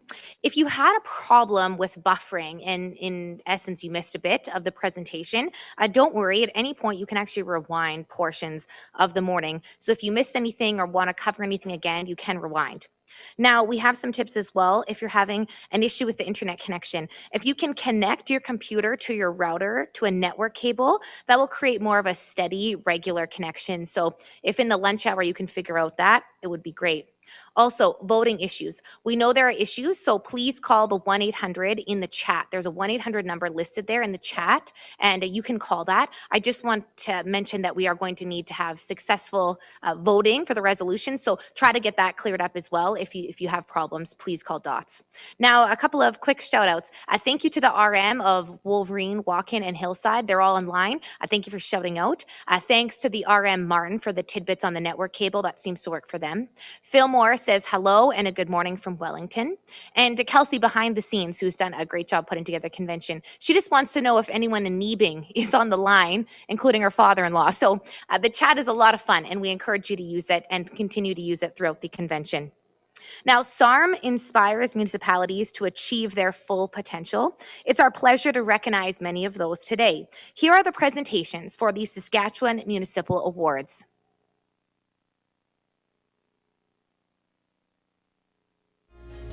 We all know Saskatchewan municipalities are doing excellent work, and we would now like to celebrate those municipalities who are going the extra mile. In the spirit of cooperation and unity, perhaps we should also be looking at these winning projects as inspiration for projects in our own municipalities.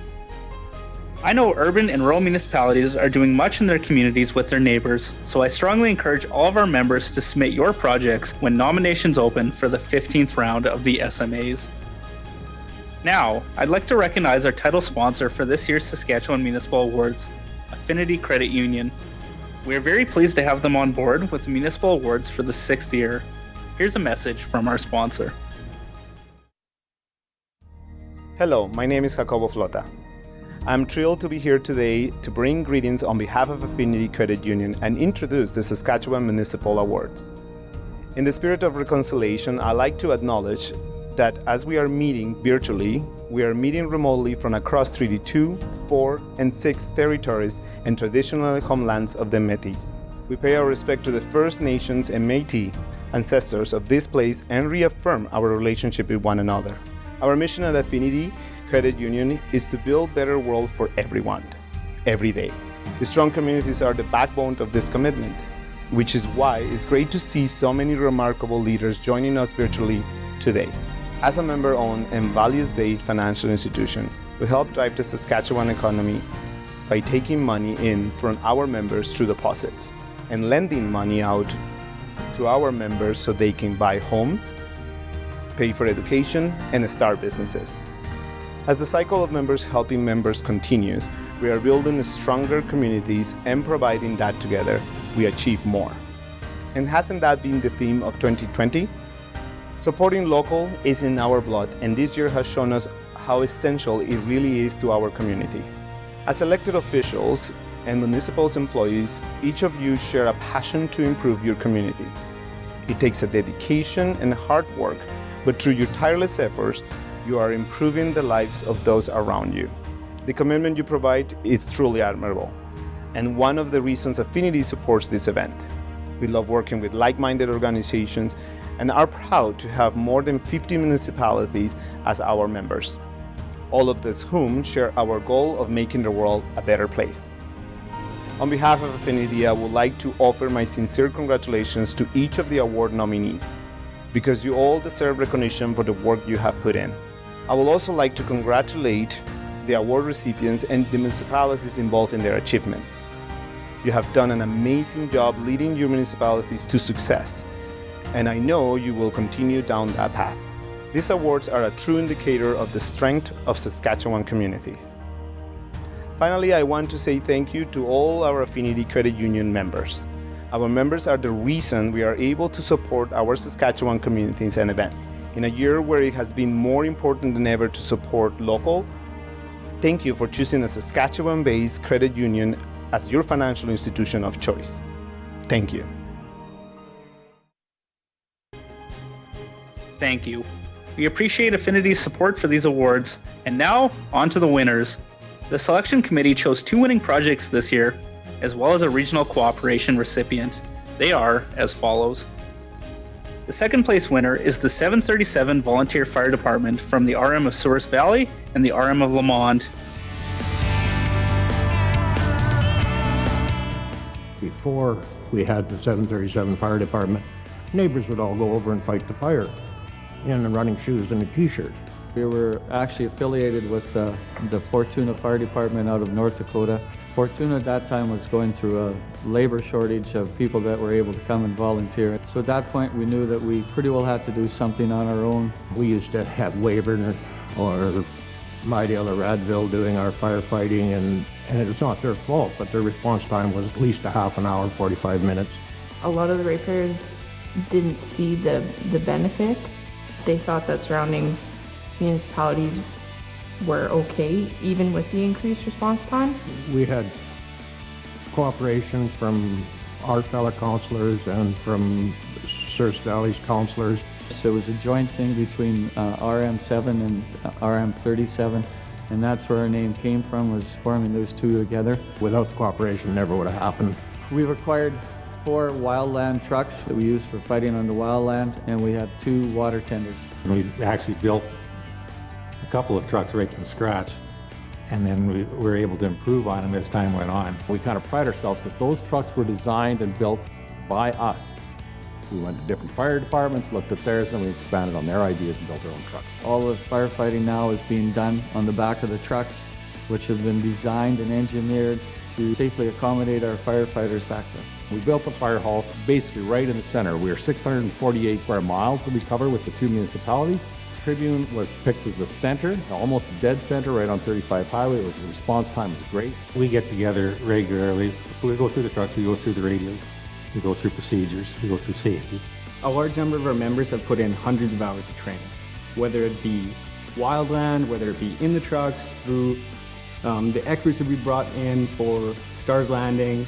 I think we're all trained to look out for the safety of each other and the community. And we all have a common goal of getting home safe at the end of the day and protecting our neighbors and their property. There was a conscious effort to set up the trucks the same. So when a volunteer comes in, they know how to run every truck, no matter what truck they jump in. Once we have a call from 911, we have P25s, we have two-way radios in all the trucks, but we also use WhatsApp. So the second that it comes from 911, everybody fires up on WhatsApp, and you'll see anywhere from 15 to 20 to 30 people fire up on WhatsApp, and we communicate with that right away. We see smoke somewhere else that maybe isn't in our RM. We've also gone to 2 other fire departments and gave mutual aid to them. The rescue services are still being provided by neighboring municipalities. Over time, as we get more and more trained, that is a possibility we could take over some of those services. We now are entering into an agreement with 5 counties and 5 rural municipalities along the U.S. border to provide mutual aid to each other for fire services. I can't stress anything more important than the cooperation between the 2 municipalities and between the ratepayers of each municipality and the volunteer firefighters. Funding has come 100% from the 2 RMs that have provided this. We also have had generous donations from the area to help purchase other equipment. Hope other RMs can get ideas from it and cooperate and set up their own fire departments. We have had 2 or 3 fire departments that have come and toured our hall, asked questions on how we got started, how we got going. For anybody interested in it, just do it. Just be a part of it. I've had nothing but really good feedback from our ratepayers when they come in to pay their taxes or come in to pay bills. It's just been really good feedback. They're all very happy with what we've got going on here. Consider it an honor to serve the community. Talk to people and people say that's the best thing the RM ever did was get that fire department going. This is amazing. Fire department's an essential service that every community should have. A lot of people donate a lot of time, and that's what makes it work. Cooperation is the biggest thing with this. Constant communication. Constant communication, definitely. More well-equipped to handle any type of situation that our fire department may come into. We're not just grain farmers out there with a barrel and a hose trying to put out fire anymore. We're trained for what we need to do. I didn't really think this was possible. The biggest lesson I learned is that the people will cooperate if you have a good idea, and don't give up just because the first guy says, nah, it will never work. Congratulations to you all. It's great to see municipalities working together to improve fire services for ratepayers. The first place winner in the Saskatchewan Municipal Awards is the Request for Service app by the City of Moose Jaw.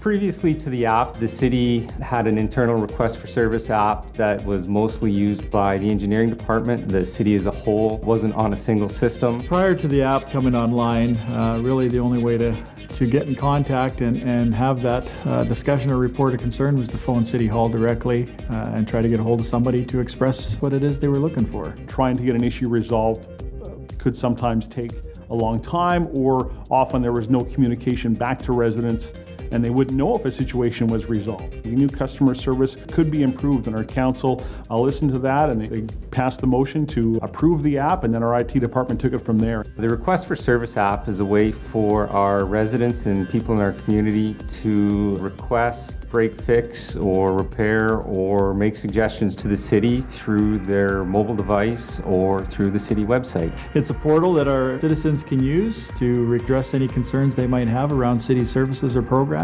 We consulted all the departments and gathered up all the requests we've received, all the different categories over the last 10 years. It allows us to respond a lot quicker, and generally the direction that we get or the concerns that are brought forward are a lot clearer too when there's that direct contact with the customers. We got it in the Apple and the Android store right off the bat. That's where people know to look for apps, so that was very important. Somebody has a concern, they can take a picture, they can send it in, it goes directly to the departments that handle the issue. If you got a parking ticket in our city, you can click on pay for a parking ticket. Anything to do with water or wastewater. If you're looking to register for swimming lessons or soccer or any other recreation. Streets and roads concerns, whether it's potholes, snow removal, things like that. There's a link right on the front to our recreation page.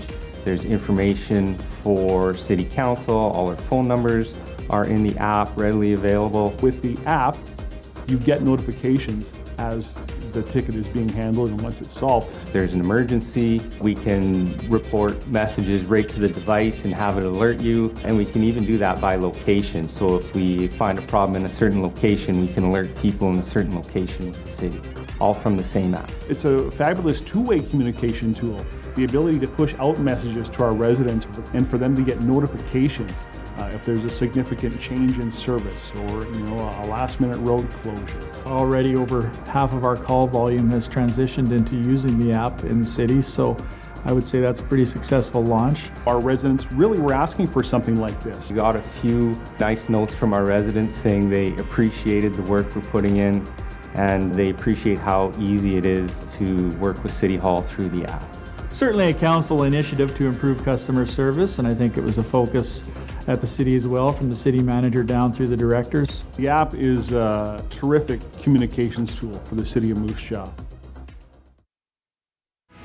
There's so many small communities across this whole province that are 20, 30 minutes apart from each other. Lots of people don't have a license or they can't drive. Transportation's important because we're a rural area, right? So you need to have some way of getting to places. In the town of Grand Coulee, we've had some senior citizens who no longer have a vehicle or aren't able to operate a vehicle, but are still fiercely independent and need to get to appointments. For the business sector, we really felt it would be valuable to have a ride share available so that the staff and the workforce can move within the different communities. The arm of Edenwald reached out to me with a phone call and said, we've got this crazy regional cooperation idea, and there was no hesitation for me. I said, absolutely. When the rideshare started rumbling in the city of Regina, the first concept that I thought of was, wouldn't it be great if we could sort of piggyback on the city of Regina? That issue had come up a few times over the last probably 2 years, and we didn't realize how complicated it was going to be to bring it to the RM. It just couldn't come to fruition. It kind of seemed like the city had already completed their process of developing the licensing process and getting rideshare up and running.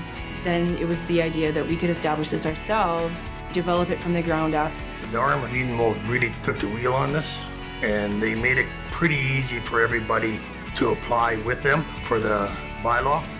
The Regional Rideshare Initiative was an initiative that was started about 1.5 years ago now by a group of municipalities. We realized that working on rideshare individually wasn't going to give us the same success as it would if we worked together as a whole region. It's an initiative that really looks at providing accessible, affordable transportation. Instead of Uber, for example, having to apply to 14 different municipalities, they apply to one municipality, and that license allows them to operate and serve residents all across the area.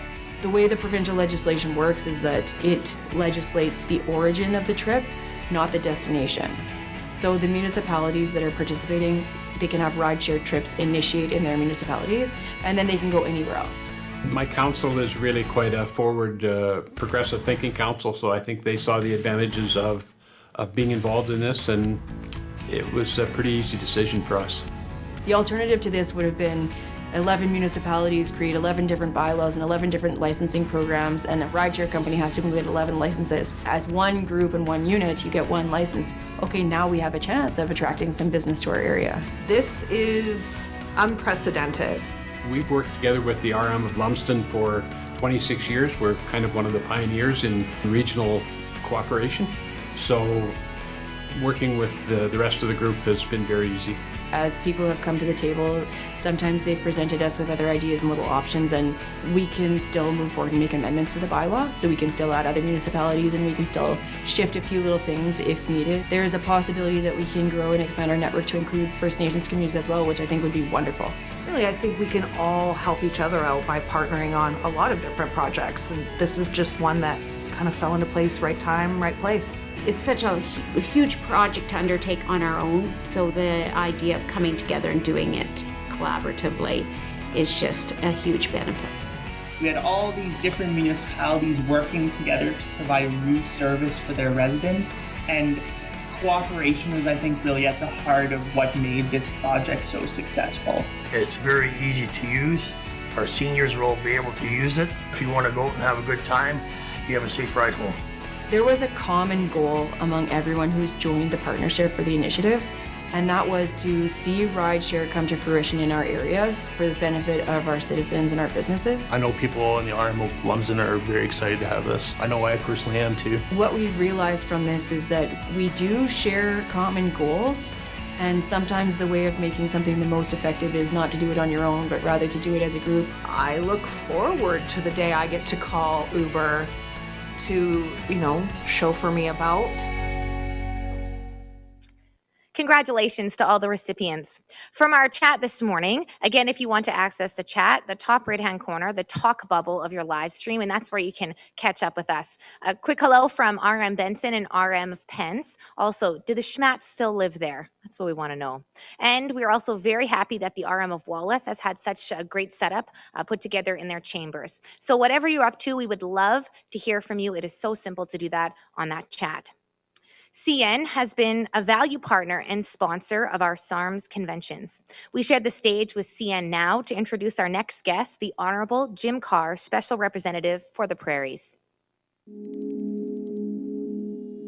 Good morning, everyone. Bonjour tout le monde. Fiona Murray here from CN. It's certainly a privilege for me to join you today, even if we cannot get together in person. I hope you and your families and your colleagues are safe and healthy during these difficult times. I would like to thank the Saskatchewan Association of Rural Municipalities for nimbly adapting to a new format in order to bring us together today. It takes a great amount of organization and creativity to bring these virtual events together, so hats off to the many organizers behind this. I am sure there will be many informative and lively conversations today. I would like to take 1 minute to provide you with a few comments on behalf of CN's 24,000 railroaders. It goes without saying that the province of Saskatchewan is at the heart of much of what we do at CN. The province is critical to our network, and a very large portion of the grain and fertilizer we move over our network originates in Saskatchewan, and we are all part of an agri-food supply chain working together to feed the world. You know from our reports that we are hauling a large record amount of grain from the prairies. Over the 2020-2021 crop year, we achieved unprecedented levels of grain movement despite the significant challenges of the pandemic and more recently of extreme winter temperatures. CN has been very focused on playing our essential role in keeping the supply chains in Canada running. There is nothing more critical than that. The CN team comes to work each and every day with the goal of safely and efficiently moving the products and goods that are the backbone to both the Canadian and the Saskatchewan economy, products like grain and potash. Over the last 3 years, CN has invested a record $675 million in Saskatchewan to expand and strengthen our rail network in the province. And we are continuing to invest record levels again in Western Canada in 2021. These investments not only increase capacity to move grain and potash, but they also increase safety along our tracks. Safety is a core value at CN, and therefore it is important to us to do our part to keep the rural municipalities of Saskatchewan safe. After all, rail safety is a shared responsibility. Delivering safely and responsibly is at the heart of how we are building for a sustainable future. It means moving our customers' goods safely and efficiently, being environmentally responsible, attracting and developing the best railroaders, helping build safer and stronger communities while adhering to the highest ethical standards. We are raising our game to deliver for a sustainable future, to make a meaningful difference for our people, our customers, and the many communities in which we operate. COVID has really taught all of us the need to innovate and position ourselves for the future. But at the same time, it has allowed us to pause and reflect on our roots and how we've always come together to overcome challenges. Our panelists today experience this every day as they lead our country through this pandemic and into the economic recovery. CN has had many opportunities to collaborate with the ministers on agriculture, on rail safety, trade, and transportation-related files over the years. Both the Canadian and provincial governments, in fact all Canadians, can count on CN to be a partner in the country's economic recovery. We are proud of our excellent working relationship with the Government of Canada, and I'm sure you will enjoy their remarks and discussions here today. Merci à tout le monde. Thank you very much once again for these few minutes to speak on behalf of CN, and I wish you all a very successful and engaging convention.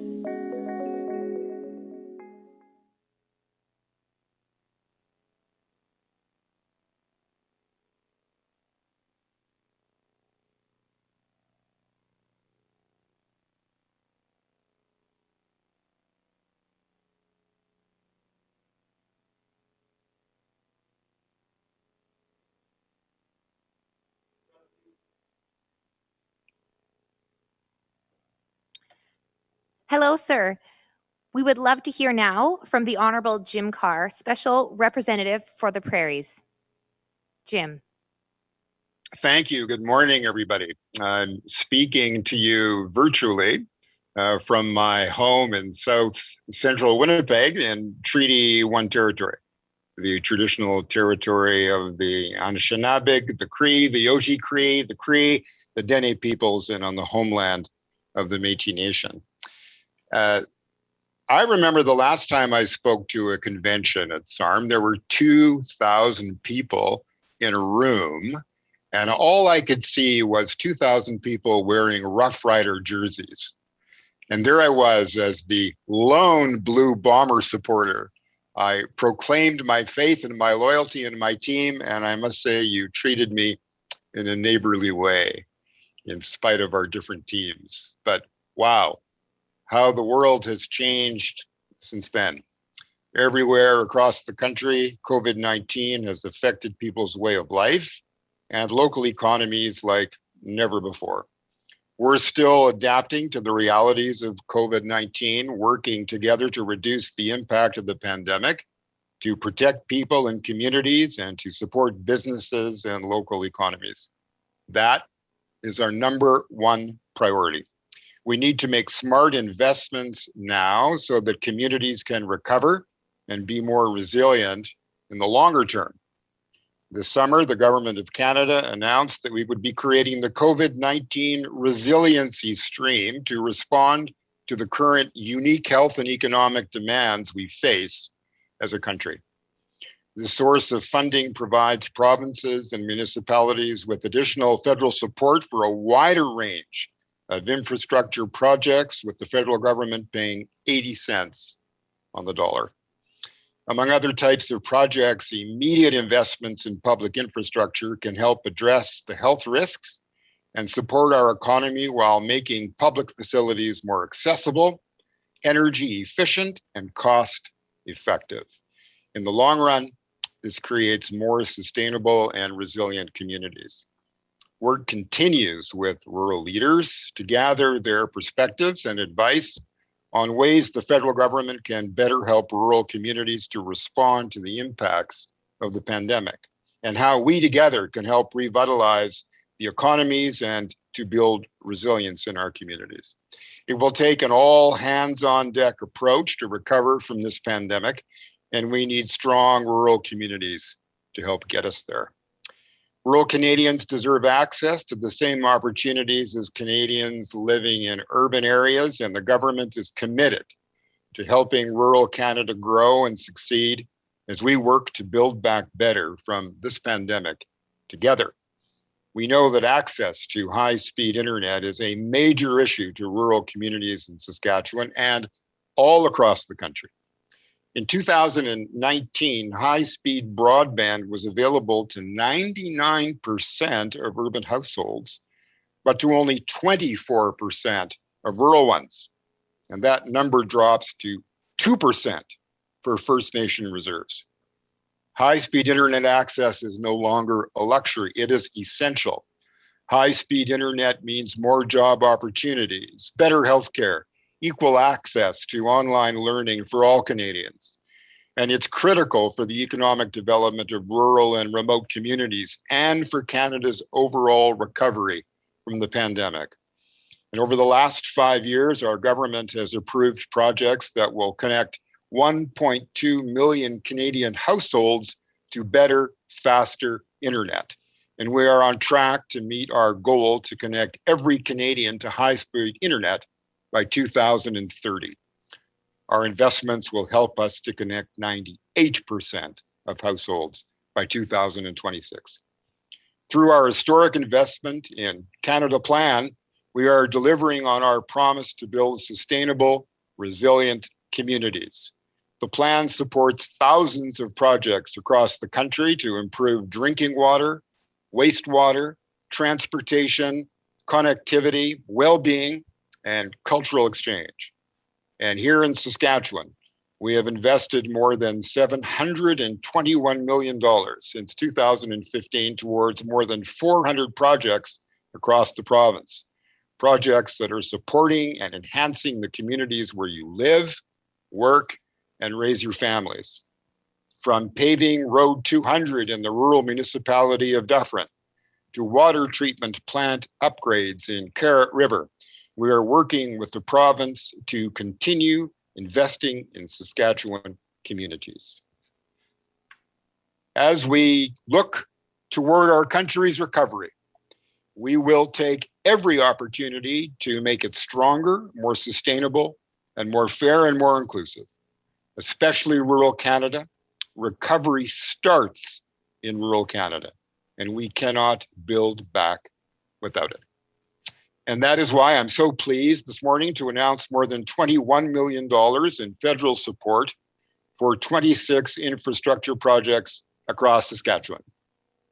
Through the Investing in Canada plan, the federal government is investing in the recreational infrastructure that brings communities together, increasing access to reliable water infrastructure that protects the health of residents and the environment, and improving rural infrastructure such as bridges and other types of infrastructure that you know so well. These projects create good jobs and they support our economic recovery. Across the province, communities will see improvements to arenas, pools, playgrounds, and community centers. For example, the village of Craven will develop a new park and community garden. It is these types of projects that bring residents and communities together, and they provide those residents access to much needed programs and services and encourage a healthy lifestyle. And more than that, important upgrades to water and wastewater systems in the town of Hudson Bay and the village of Edenwald will also protect the environment and ensure that communities have clean, healthy drinking water. The rural municipalities of Porcupine and Priestville will see the replacement of rural bridges to strengthen the ability to move goods and services on the local transportation network. And these investments improve safety, reduce maintenance costs, and help ensure the structures remain functional and sustainable for years to come. These projects also create good jobs at a time when they are needed the most. Together, Canada and Saskatchewan are working to reduce the impact of the pandemic, to ensure health and safety, rebuild businesses, promote job creation, growth, and investment. This pandemic has heightened our awareness of what it means to be part of a community, how crucial it is that we can count and look out for each other while realizing that community is what we choose to make of it together. Your health and safety remain our top priority, but we also know that strong, forward-looking investments in infrastructure will help create jobs and stabilize our economy into the future. Thank you. And now I look forward to our discussion. Well, welcome, Minister Carr. And just to let you know, this is still Rider Nation here in Saskatchewan. And I want to thank you for your introductory remarks. I have the pleasure today to moderate the question portion of the session on behalf of SARM. I'm Lynn Gallagher, an executive in residence with the Johnson Shoyama School of Public Policy. I actually had the opportunity to interact with Minister Carr in one of his previous roles, Minister of Natural Resources, when I was Saskatchewan's Deputy Minister of Environment. I look forward to the session this morning and have been provided with a number of questions from SARM that we'll get going on to get started. Minister, SARM is concerned with the impact a unilaterally imposed carbon tax is having on agricultural producers in rural municipalities. While SARM supports the Government of Canada's commitment to the Paris Accord and efforts to mitigate climate change, they do not believe a carbon tax is the best tool to achieve this goal. The introduction of carbon pricing in Saskatchewan has increased costs for producers, firms, businesses, and ratepayers. Those living in rural and remote areas are likely to see the largest increase in living costs because of the fuel used to travel the long distances in the province and for heating homes during our cold winter months. Based on some estimates, a $20 per ton federal carbon tax will cost an average Saskatchewan grain farm $2 per acre of direct and indirect costs in 2019, rising to $4 per acre by 2022. The COVID-19 pandemic has highlighted the importance of secure local sources of food. It's important that Canadian producers remain competitive to ensure the viability of the agriculture sector in Canada.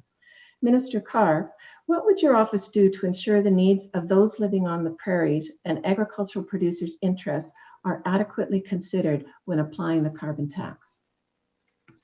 Lynn, I'm glad you started with a reference to the Paris Accord, because that illustrates that this is an issue that's facing every single nation on the globe.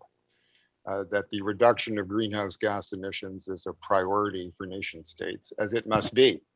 And the issues around it are how quickly can we reduce these emissions?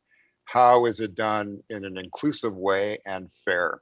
And let me say that my job that was given to me by the Prime Minister to reflect the interests of Prairie Canada at the cabinet table has put me in touch with virtually every nook and cranny of our region. Made a lot easier, by the way, by not having to get on airplanes to do it. Because just sitting from this very chair in the course of a number of hours, it's possible to engage with a lot of people and with a lot of producers. And we have heard loudly and clearly the impact that a price on pollution is having to producers in their communities and on their farms. And you will have noticed, no doubt, that Minister Bibeau announced just last week, along with Minister Wilkinson, that there will be rebates. We understand that this is a serious irritation among producers, particularly in Saskatchewan, Alberta, and Manitoba. We are acknowledging that there has to be policy shifts. We have already said through these pronouncements by ministers that we're on it. There will be significant changes. So we're committed to these changes in direct response that was so well articulated in your question. We also should know that we are investing considerable dollars, 165 million in the Agriculture Clean Technology Fund, and an additional 185 million dollars to the Natural Climate Solutions. We may get into that a little bit more later, but I just want to leave you with the message that we have heard the voices of prairie farmers, we have responded, and we will respond again. Thank you, Minister. And as you note, with all this travel, it's also reduced emissions. So that's been a help to the environment as well. You know that I haven't been in my office in Ottawa. I haven't been in an airplane in exactly 1 year. And just think about how the governance of the country has changed. We now have an electronic voting app here, and we used it for the first time yesterday. So from this chair, I can participate in debates and cabinet meetings and committee meetings and actually vote as if I was on the floor of the House of Commons. But what we lose is human contact, and that's not a small thing. So like everybody else, parliamentarians are craving for the time, which I hope will come very soon, that we'll be able to gather again and resume that kind of normal human contact. Thank you. SARM wants to also continue the conversation around carbon sequestration. Now, SARM understands the federal government has begun consultation on protocol development for a federal greenhouse gas offset system. Saskatchewan producers, as you know, feed the nation and the world, and the last several months have illustrated the importance of local, reliable food supplies. To continue to produce a reliable source of high quality food, producers really need to remain competitive, and the carbon tax threatens that competitiveness. Carbon credits would not only help offset the burden of the carbon tax, but would also strike an appropriate balance between environmental protection and economic growth. Agriculture producers in Saskatchewan are already improving energy efficiency, reducing their carbon footprint, and mitigating climate change in many ways. Much of Saskatchewan's cropland is zero-till, with low disturbance direct seeding practices of more than 23 million acres of farmland across the province. The Saskatchewan Soil Conservation Association has found 8.75 million new tons of carbon dioxide are sequestered each year in Saskatchewan soil. This is the equivalent of 1.83 million cars being taken off the road. Ranchers are also being recognized, should also be recognized for their contribution to preserving native prairie and habitat for species at risk, rather than being penalized for the carbon tax. The question, Minister Carr, is what would your office do to ensure that prairie agriculture producers are adequately compensated for their past, present, and future carbon sequestration practices to offset the impacts of the carbon tax? The first fact we should acknowledge is that over the last 22 years, farmers have doubled their production while reducing emission intensity. And that is a remarkable accomplishment. And you probably will have noticed, and those on the call, that just last Friday, Minister Wilkinson announced draft regulations of the federal greenhouse gas offset system. And this offset system will stimulate demand for projects across Canada that reduce emissions and generate offset credits. It'll spur innovation and private sector investment.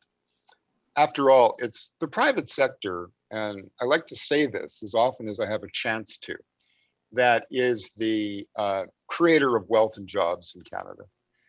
This is the dynamism that we need. The role of the federal government is the role of facilitator and enabler in a regulatory regime, in a tax regime, but the impetus for job creation and wealth creation lies with the entrepreneur and the small business person and the producer. And it's very important that we always keep that in mind. We love to have debates in Canada about how we're going to distribute the national wealth, and we've got robust discussions about that. You may want more for education, maybe me for healthcare. We should concentrate more on generating the jobs, the resources, and the revenues that we need to distribute, because we have become so accustomed as a privileged nation to enjoy the benefits of that hard work. So yes, the offset system will make a significant difference. It's part of our larger strategy, which also includes more than $350 million in new agro-environmental programs. So I buy into the premise of your question. The government has taken action, and it will continue to. Thank you. And I know certainly from my past roles, I wish you well in that endeavor. I think a carbon offset system will be very important to Canada as well as Saskatchewan. You noted in your remarks about broadband and how it is especially important to rural citizens. You know, reliable broadband is necessary to maintain health, safety, and well-being of those living, working, and traveling in rural, remote areas. You know, never has the need for reliable access to broadband been more apparent than during COVID-19. Without reliable broadband, many rural residents could not use technology to stay connected for work, education, and to access healthcare. In 2018, CRTC reported that 63% of rural households in Canada do not have access to 5010 megabytes per send with unlimited data. Across Canada, 14% of major roads and highways do not have access to LTE. And for those of us in Saskatchewan, we know the number is probably higher here because you don't have to travel very far to lose your cellular service. So as you noted, major investments are needed to ensure all Canadians have even that basic level of service that was identified by CRTC. So SARM appreciates the funding that you spoke to this morning will be provided through the Universal Broadband Fund and other funding, as this signals the federal government's recognition of the importance of improving connectivity in rural communities. However, SARM doesn't believe that that does enough to bridge the wide gap, and that's why they continue to support the Federation of Canadian Municipalities' requests for the federal government to invest at least $400 million per year over 10 years to improve connectivity to municipalities. So in addition to what you spoke to this morning, Minister, what would your office do to ensure the federal government fully understands the need to invest at least $400 million in rural broadband over the next 10 years and take into consideration the funding that can potentially be saved by reliable virtual delivery of key government-funded services such as education and healthcare? Well, you know, I see the whole discussion of broadband as the next chapter of nation building in Canada. You don't have to go very deep into the history books to understand the active national will it took to build a railroad and then to build the Trans-Canada Highway. Because without that kind of connectivity, you can't really have the pillars of a nation. So I see the broadband challenge as the next chapter of knitting the nation together. And we're doing this in ways that are essential if we're going to give our kids the tools they need to compete in a world that is ever so connected. They can't have one hand tied behind their back while they seek to try to compete with people who have access that they don't have. So what have we done? I think you know. There's $600 million of investment in low Earth orbit funding. We've already invested $585 million through the Connect to Innovate program. You referred to the $400 million available from infrastructure. And there's an additional $2 billion that will be made available through the Canada Infrastructure Bank. There's also the federal gas tax fund. You know that the government of Canada also looks for ways of relating directly to the municipalities. And as you know, last year we doubled the tax fund revenue for the municipalities that they can spend in a very large envelope of possible projects. So broadband is essential. It's going to require significant investment. Those pledges have already been made. We have to give our kids a chance to compete with the world. Thank you. A very, very thoughtful answer. I'm just going to mention to our audience here, delegates, we probably will have a little bit of time for some questions. I'll give you a bit of warning and then I'll ask one more final question before we open it up to the floor, but you might want to start typing your questions. You'll see at the bottom of your Zoom screen a chat function and you can type in your questions. I'd ask that you ensure you include your name, your position, and your RM name and number when you put that information in. And Minister, I have one last question here, and it really is about furthering on your introductory remarks about infrastructure funding. Mm-hmm. We in Saskatchewan, we know our rural communities are unique in that they have small populations, large land bases, and a growing responsibility for the country's exports. Rural infrastructure projects, including roads and bridges, are vital for sustainability of our rural communities.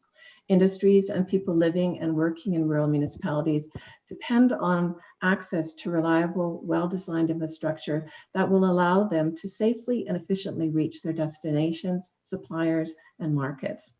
This translates into a heightened need for continued infrastructure investments from all senior levels of government. SARM appreciates that Canada's Core Public Infrastructure Survey in 2020 included rural municipalities with at least 500 residents. However, for example, many bridges are found in rural municipalities with even smaller populations. The responsibility for local infrastructure is falling primarily on municipalities and their ratepayers, the same communities with limited access to tax dollars and funding based on per capita models. SARM is appreciative of the funding announcements and including those made today through programs like Investing in Canada Infrastructure Program and under the Green Infrastructure Fund. Yet municipalities continue to experience challenges with current federal infrastructure funding programs that impede access to dollars for important infrastructure projects.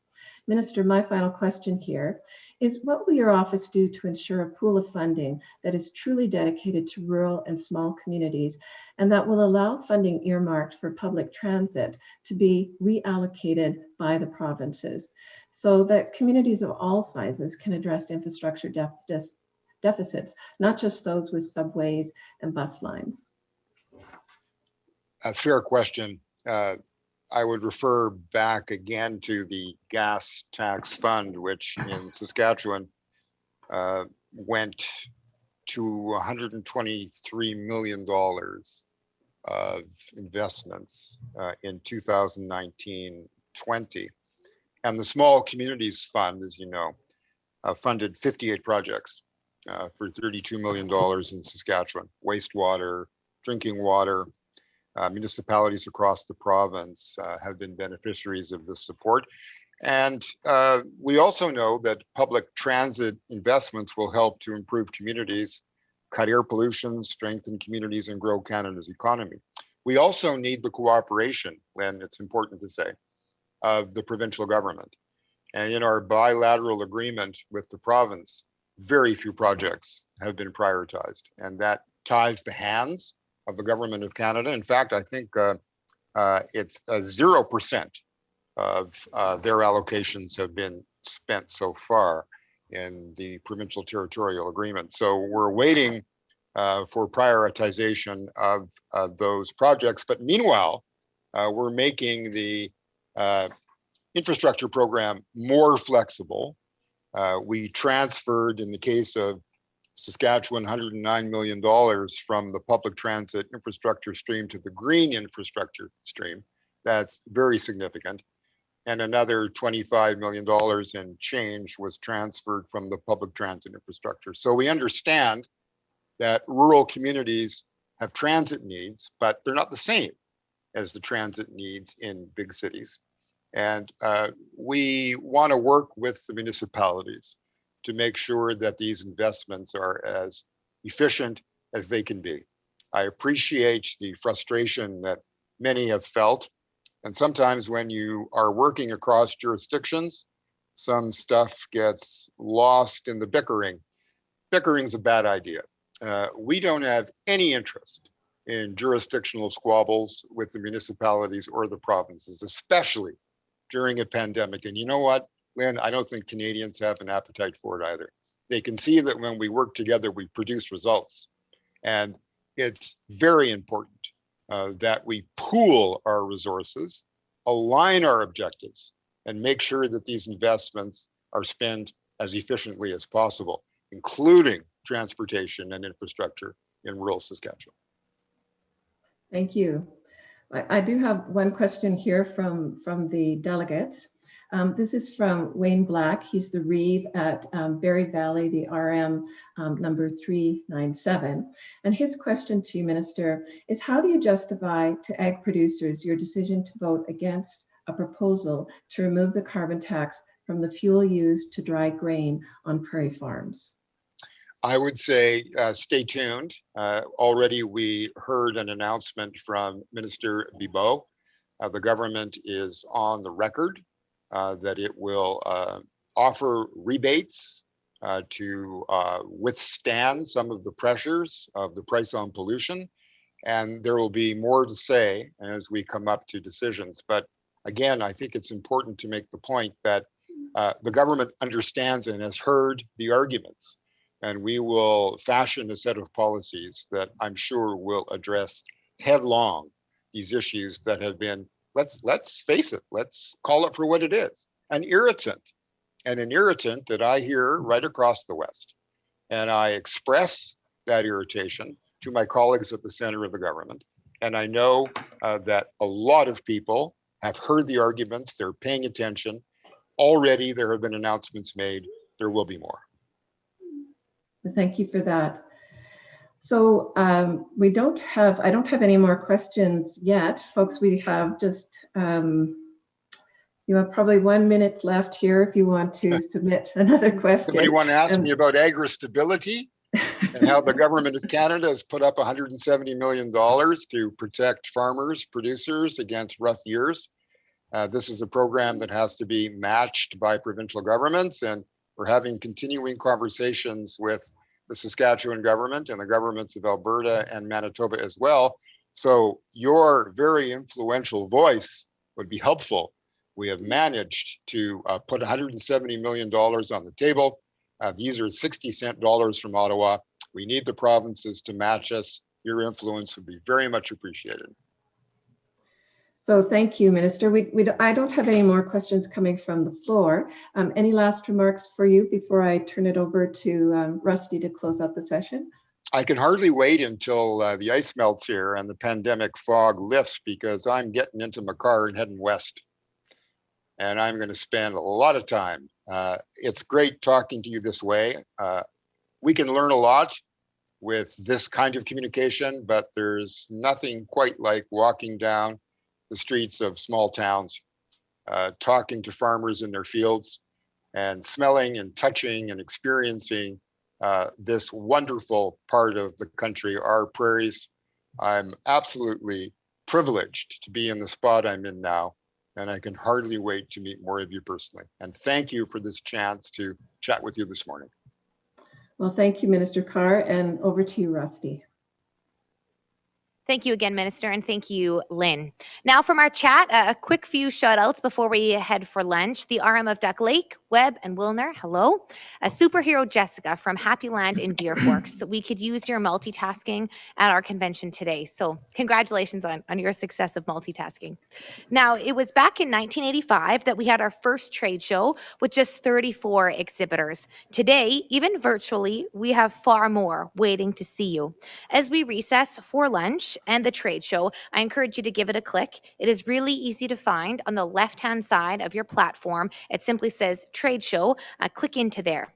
Now, before we go to lunch, I want to give you a quick rundown.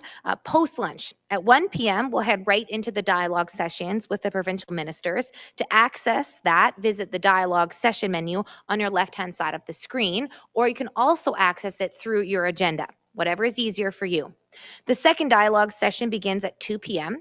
Once your session is over, click the next one you want to enter into. It is really that simple.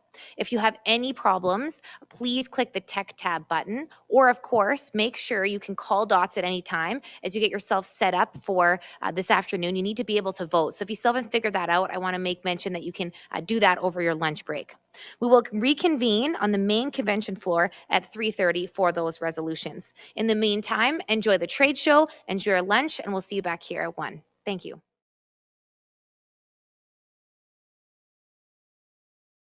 Hello and welcome back. That was a busy afternoon with a lot on the agenda. The more that you join us for on the platform, the better. That's the SARM challenge. It tracks your engagement, the clicks you make, the things you view, and it's all for a great prize. A lot of coffee in the prize list. And speaking of that, at this point, Karen Paz is leading so far on the leaderboard with our SARM challenge, which you can find under the delegate directory. With that said, too, we need to know who you are. We found throughout the morning and this part of the afternoon that we don't know who some of the delegates are. And that's pretty simple for you. You just have to go and fill out your profile so we know exactly who you are, as well our exhibitors will know who you are. So if you haven't done that yet, please take a moment to fill out your delegate profile. We're going to head to our chat box right now. Thank you so much for engaging with us. A special shout out this morning. I'm just going to, if you can just head up, that would be good. Up for me. Thanks. Thank you to the Johnson Shoyama Graduate School of Public Policy for lending us their executive and residents to moderate today. A special thanks to Keith, Kevin, Louise, Kevin, and Lynn. Also, thanks Robin at RM 292 and 322 for your kind note. It does mean a lot to us. RM 250, we are glad that you are online with us, and the RM of Coalfields, glad to see that you are there as well. And thank you. We appreciate your words of kindness. And then great to see you, Rod Weens. We do miss you. Glad John in Piapot is reading the profiles. There will be a quiz later on for that, so keep that in mind. The RM of Wolseley, hello, and thank you for shouting out to us. Same thing goes out to McLeod. And I want to mention as well, fill out your profiles, as I did, as a delegate profile, but also we have these really cool things called delegate bags. And though you aren't getting them in person, they are on the left-hand side of your platform. It does showcase several businesses across rural Saskatchewan. We do encourage you to look at that as well. Now, I just talked about how much we love the chat box and that you're engaging with us.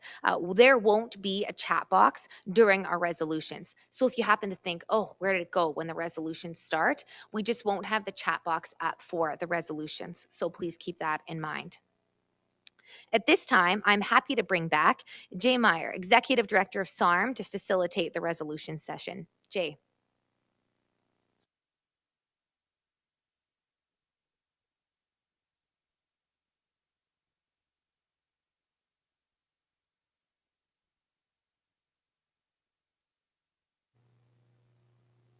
Thank you very much, Rusty.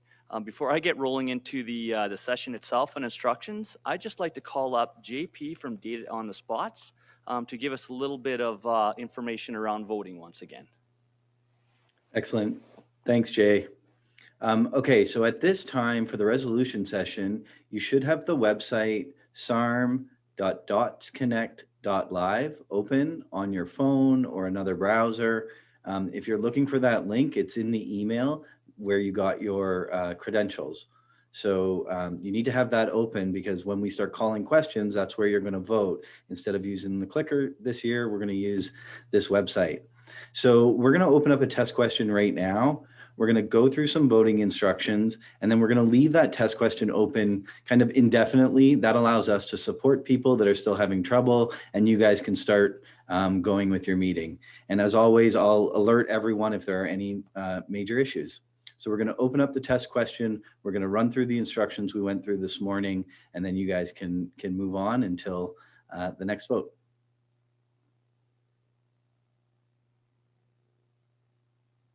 Voting instructions. Credentials. You will have received voting credentials via email from vote@simplyvoting.com. This contains your unique elector ID and password. If you're having any trouble locating your credentials or having any difficulty at all, please reach out to the DOT support staff by emailing credentials@dataonthespot.com. This is an example of a credentials email. When you open the email, there are a couple pieces of information that you may want to write down for quick reference during the meeting. There is a direct link to the voting website. Also, there is your unique elector ID and password. When the chair calls for a vote, you are going to navigate to your voting website. Once on the voting website, you're going to enter in your elector ID and password and click the green Login button. When a vote is open and active, it will appear in blue under the Current Ballot section, and it will say Vote Now. If you do not see a current ballot available, simply click the Next Vote button near the top of the page next to your name.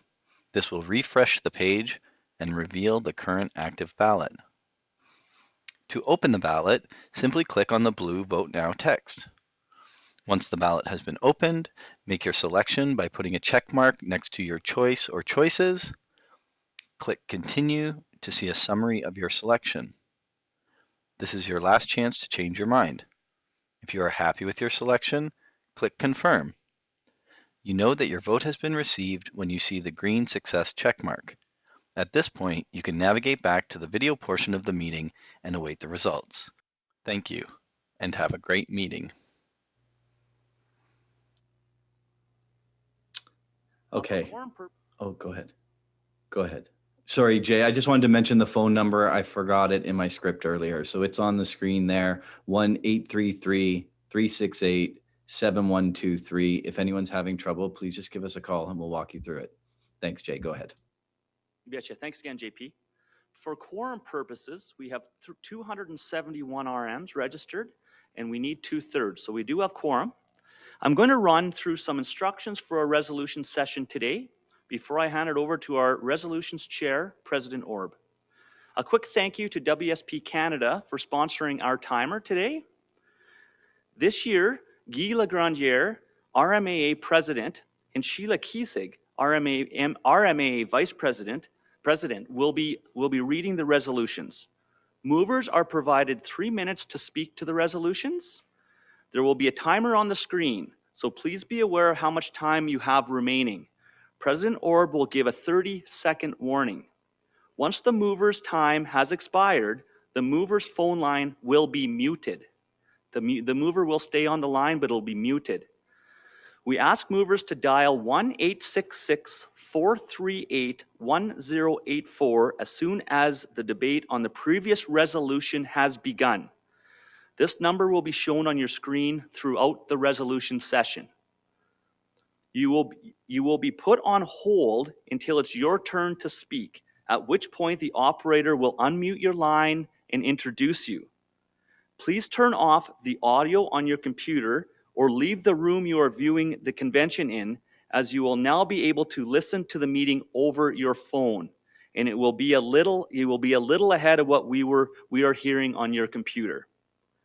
The mover will stay on the line until debate is complete. So please, mover, stay on the line until the debate is complete. To speak for or against a resolution, call that 1-866 number shown on the screen as soon as voting starts for the previous resolution. You must be a member of council or an administrator with permission of council to speak for or against the resolution. You're only permitted to call in for the resolution that is about to be discussed. Please do not call in early, as you will be disconnected because we cannot manage the queues for debate on two separate resolutions at once. When you call in at the appropriate time, you will be greeted by an operator who will take your name, your title, and your municipality. You will then be placed on hold until it is your turn to speak. When it is your turn to speak, the operator will announce you and unmute your line. You will have 2 minutes to speak. Once your 2 minutes have expired, your phone line will be disconnected. There will be a timer on the screen, so please be aware of how much time you have remaining. President Orb will also give a 30-second warning. Once your time has expired, your phone line will be disconnected. Please do not use the chat function, as Rusty mentioned, to debate the resolutions. The resolution chair will then call for the vote. The resolution chair will be providing step-by-step instructions for each resolution. We appreciate your patience in advance, as the process may take a bit longer as we all adjust to the digital format. I can imagine the first two resolutions will be a bit of a challenge, but we'll get through it. I'd like to turn it over to the resolution chair, President Orb.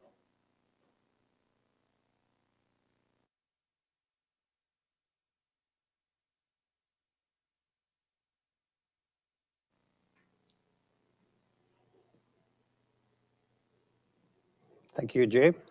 I'm pleased to serve as chair for this year's resolution session. So at the 2019 annual convention, delegates passed two resolutions calling for the creation of a resolutions committee. In response, a resolution process, which includes the creation of a resolutions committee with representation from each of the 6 SARM divisions. Those representatives are Chair Bill Huber, RM of Lipton, number 217.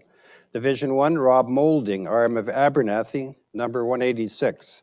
Division 2, Cody Jordison, RM of Lumsden, number 189. Division 3, Darren Steinley, RM of Excelsior, number 166. Division 4, Norm Hall, RM of Elfrost, number 307. Division 5, Wendy Trask, RM of Corman Park, number 344. And Division 6, Rod Weens, RM of Mountain View, number 318. The Resolutions Committee evaluates and makes recommendations to the Board of Directors for improvements to the current resolution policies and procedures. So our first order of business will be a motion to appoint parliamentarians for this resolution session. I'm pleased to introduce Mike Morris and Andrew Swenson from the SARM Legal Department. I'd also ask that someone move that we appoint both as parliamentarians. Could I ask that a mover for the parliamentary selection please call in now? And I notice that there is someone in the queue. Operator, could you... Your line is open. Could you allow the Helena Blaser as a councillor from the RM of QPAR? Do you wish to move this resolution? Yes, I do. Okay, thank you. If you wish to speak or anyone else wishes to speak, you can call in now.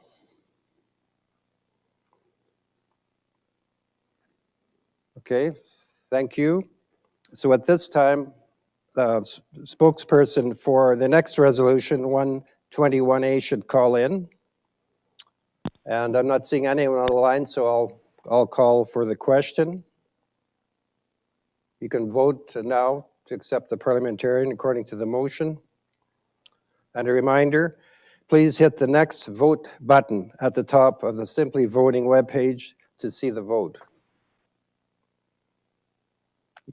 After you have cast your vote, you will receive confirmation that your vote has been counted. Please start voting now.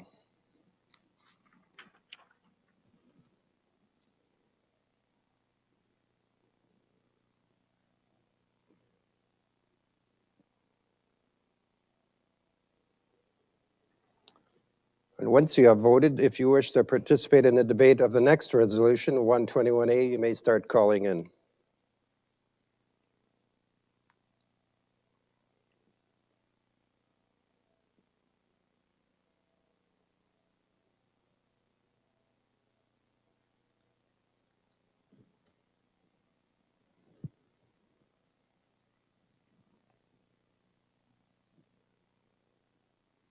Should be coming up shortly.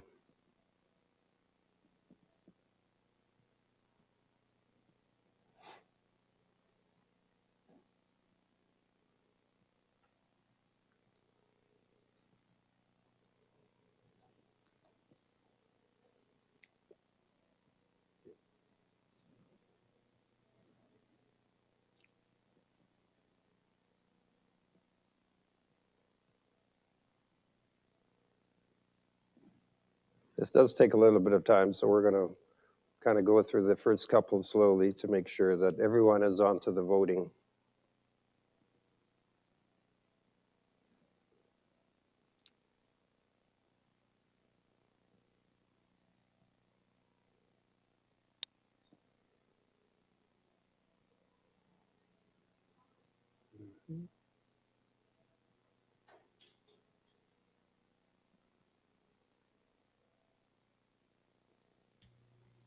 Hey, Ray, this is JP here. I'm just checking in. We just need another 30 seconds or so. We wanted to give a little extra time on this first one. I think it'll proceed quite quickly after that. So just bear with me. I'll let you know when we're about to close the vote. Yeah, thanks, JP. That's great. You're welcome.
Okay, Ray, the results are ready. They're before you. Okay, thanks, JP. So that passed. Everyone voted in favor. 98.2% voted in favor, 1.8% opposed. So that is carried. So thanks very much, JP. So please keep in mind this process might take a bit till we get it on the right queue. So spokesperson for the mover for Resolution 121A should also be on the line. And you can also dial in now if you want to speak to the resolution. So we could have the... This is the operator. At this point, we do not have the spokesperson for the next resolution on the line. Okay, well, we can go ahead with the audio for the resolution. Maybe someone will phone in the meantime. Resolution number 1-21A, weed control expenses incurred on Ministry of Highways land. RM of Duck Lake number 463.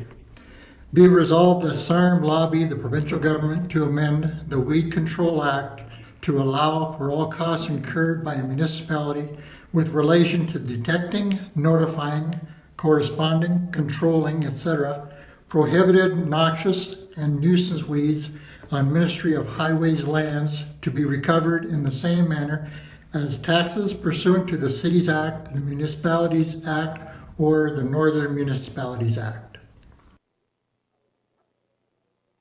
Okay, still looking for a mover. I don't see anyone in the queue. Oh, there is someone in the queue. Yes. Remy Martin, Reeve from Duck Lake, your line is open. Okay, thank you. Would you like to move the resolution? Yes, I would. Okay, would you like to speak to it? Very briefly, we have a main highway, Highway 11, going through our RM 463 between Duck Lake, between Saskatoon and Prince Albert. And when the grass mowing occurs every year, we're in a constant struggle with leafy spurge and other noxious weeds. And with the mowers continuously mowing without stopping between different RMs, we would appreciate if they would stop and clean their machines or have highways take control of the weed problem within the ditches of the said highways. So, and that's all. Thank you. Okay, thank you. I'll open up for debate. If anyone else would like to call in and speak to the resolution. As a reminder, also the mover for the next resolution should be dialing in now. Is there anyone else that'd like to speak to this 121A? Okay, I'm not seeing any, so I'll just wait a few more seconds.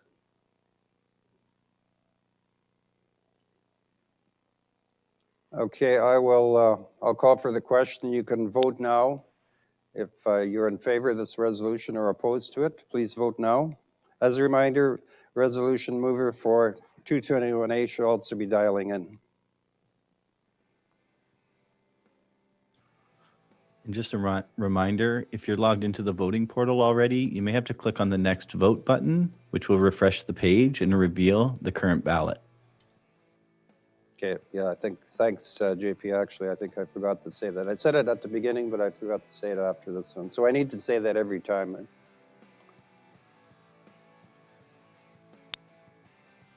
And we're just waiting for the voting results.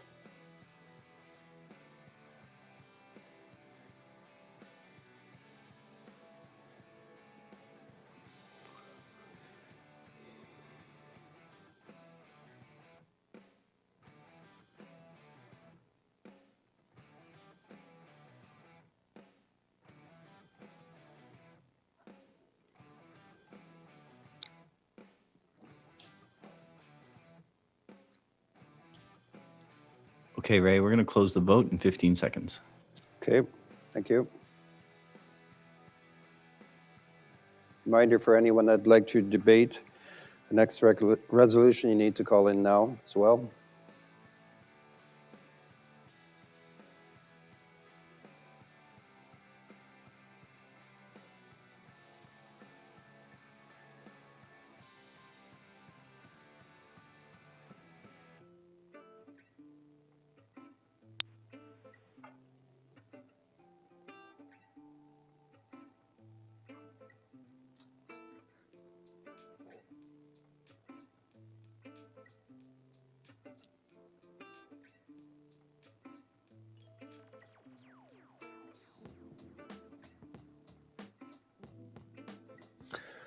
Okay, the results are in, 98.5% in favor, 1.5% opposed, so that's carried.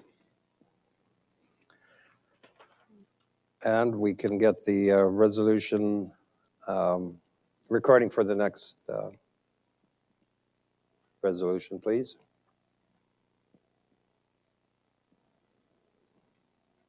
Resolution number 2-21A, Beaver Control Issues, RM of Meadow Lake, number 588. Be it resolved that SARM lobby the federal and provincial government to provide additional funding and resources in assisting in the control and removal of beavers. Okay, thank you. Operator, do we have a mover for this resolution? Yes, we do. Harvey Harriet Reeve of the RM of Meadow Lake, your line is open. Thank you. Okay, thank you. Harvey, would you like to move this resolution? Yes, I would. If you'd like to speak to it, go ahead. Yeah, I'll keep it brief. RM of Meadow Lake, along with many other RMs that are within the forest or fringe of forest, are suffering large expenditures in beaver control.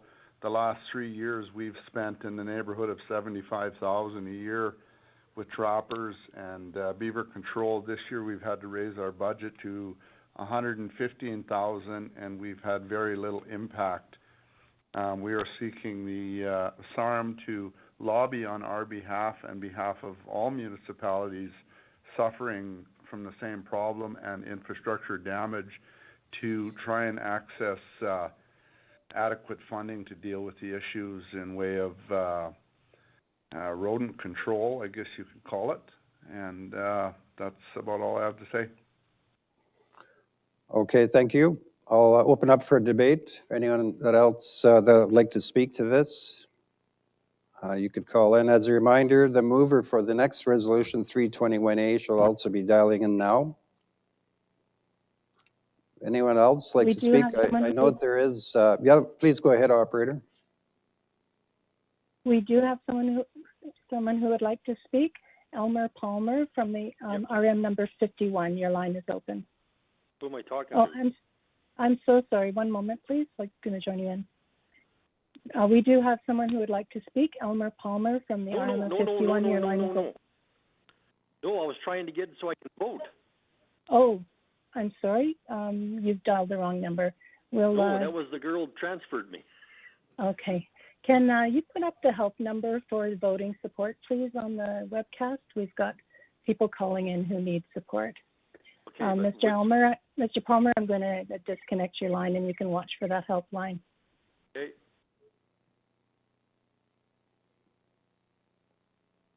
Okay. Anyone else like to speak to this?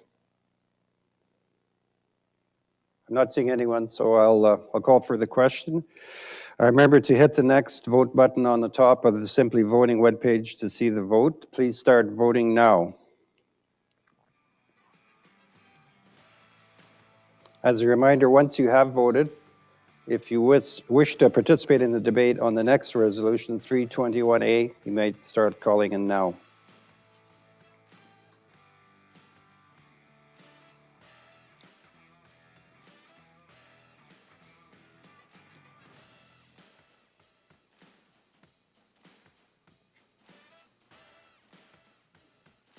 They said they'll hang us up on that.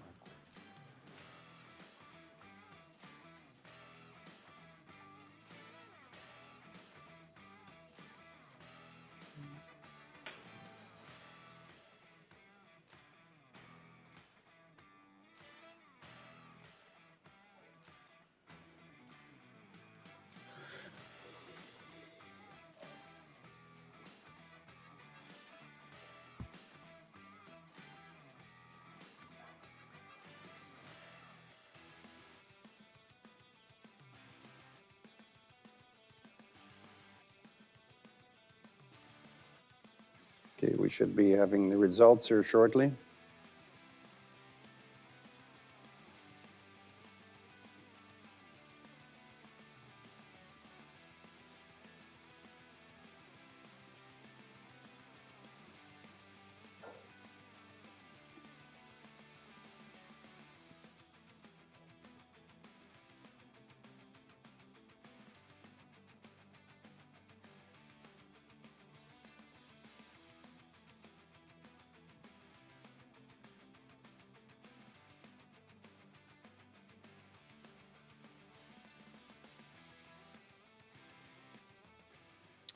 Okay, the results are in there. That one passed 92.1% and 7.9% opposed.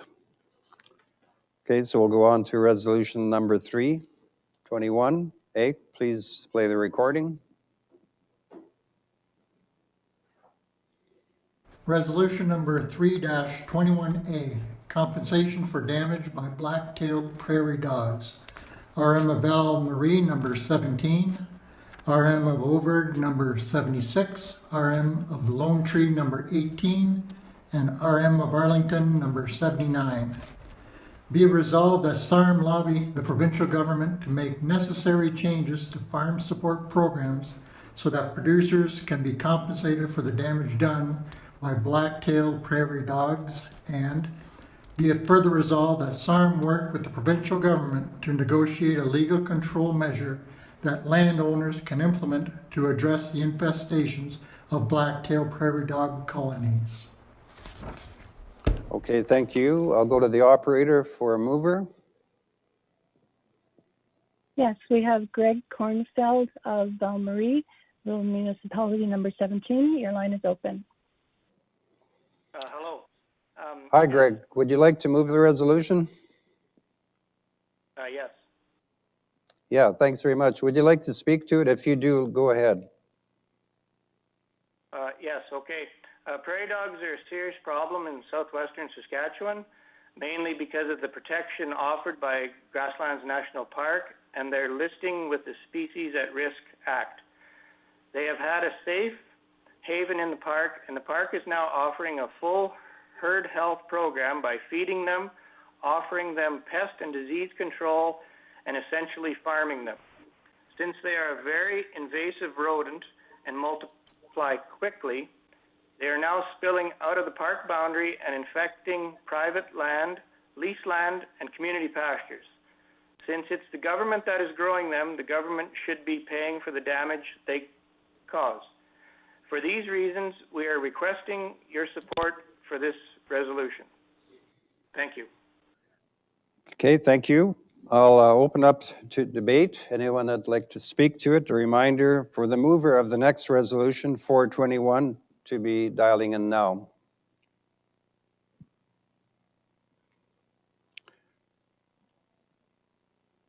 Okay, I'm not seeing anyone else in the queue. Sorry.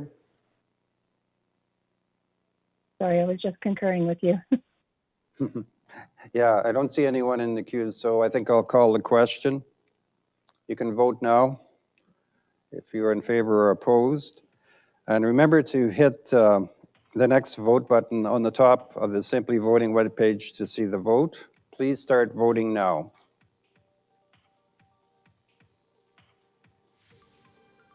And as a reminder, once you have voted, you can, if you want to participate in the debate on the next resolution, number 4, you can start calling in now.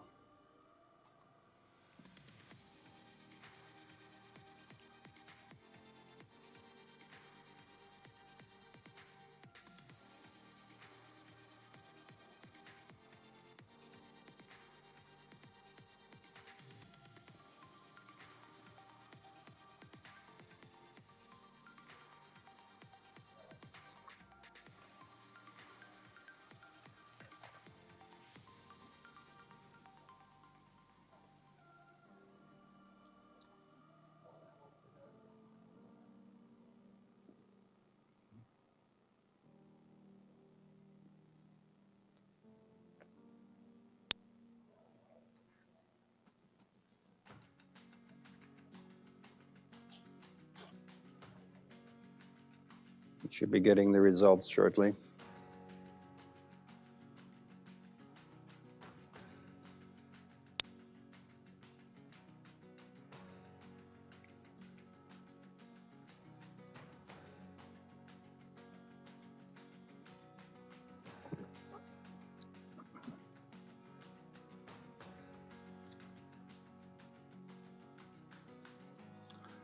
That resolution carried 94.5%, 5 opposed.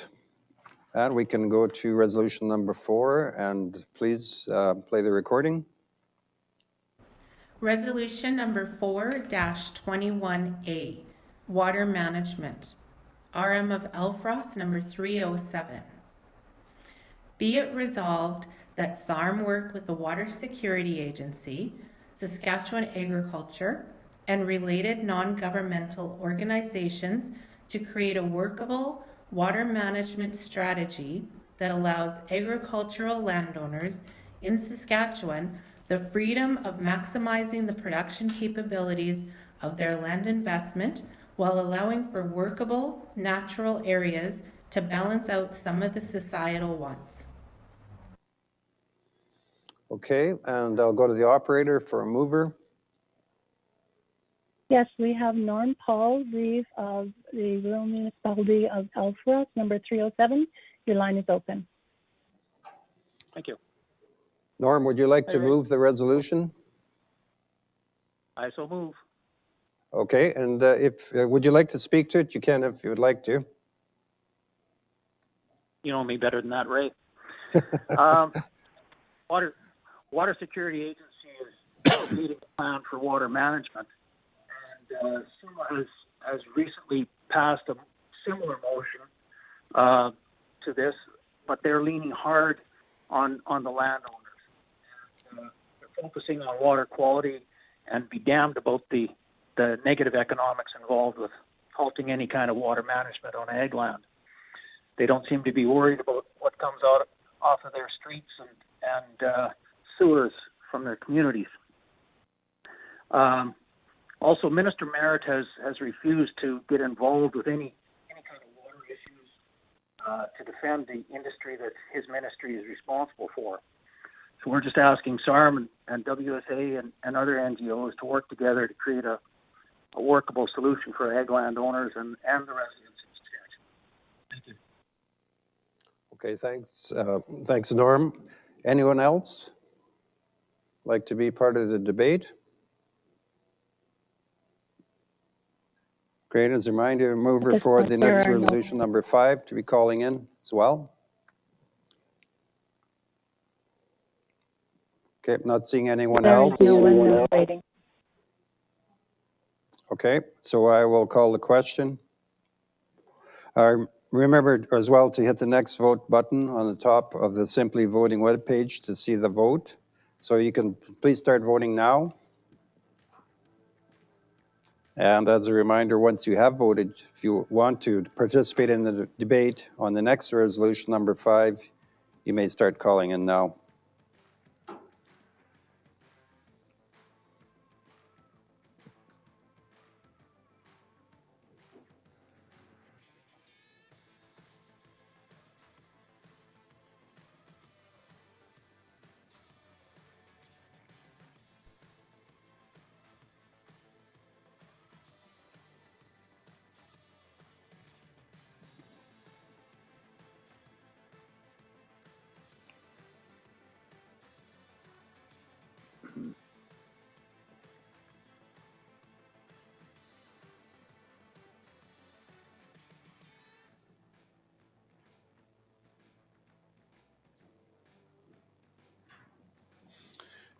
Okay, should be coming up here fairly quickly.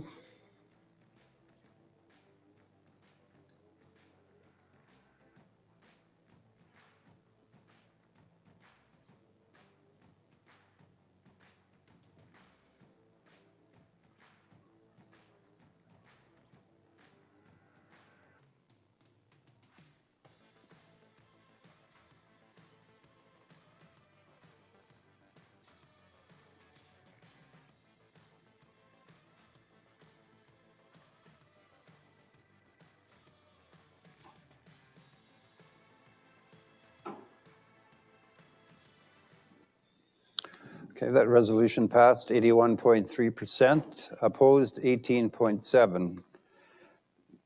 And I will go on now to resolution number 5. If you can play the recording, please.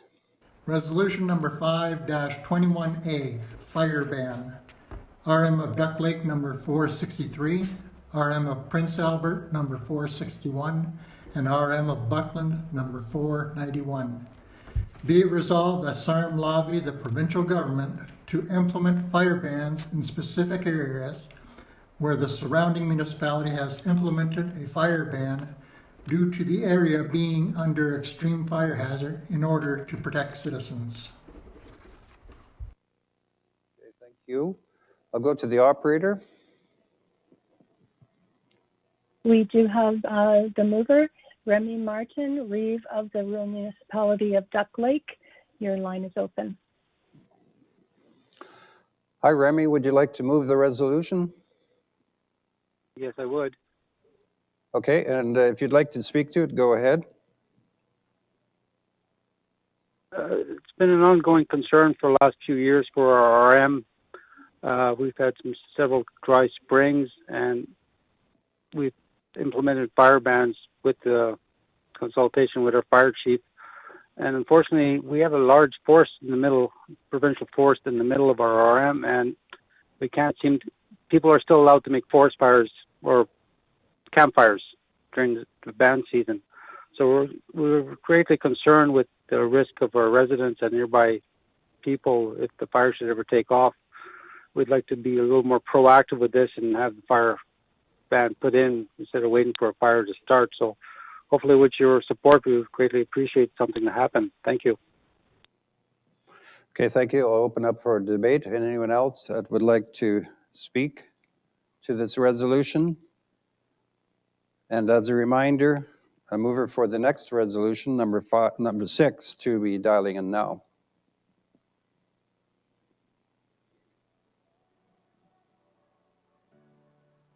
Yeah, I don't see anyone in the queue. So I will call the question. Remember to hit the next vote button on the top of the Simply Voting webpage to see the vote. Please start voting now. As a reminder, once you have voted, if you'd like to participate in the debate on the next resolution, number 6, you may start calling in now.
Resolution is carried, 83.8%, 16.2% opposed. Resolution number 6, the recording, please. Resolution number 6-21A, tire recycling, RM of Montrose number 315. Be it resolved that SARM lobby the provincial government to work with Tire Stewardship of Saskatchewan to promote the existing Return to Retailer program, ensure all tire retailers promote it to their customers, and increase the number of free collection sites in Saskatchewan, and be it further resolved that SARM apply to the Ministry of Environment to change their restrictions on collection of tires at the municipal levels to allow for disposal as needed. Okay, thank you. Operator, do we have anyone in the queue as a mover? We don't have someone in the queue, but the phone is ringing right now. It may be someone who's wanting to move. Okay, thank you.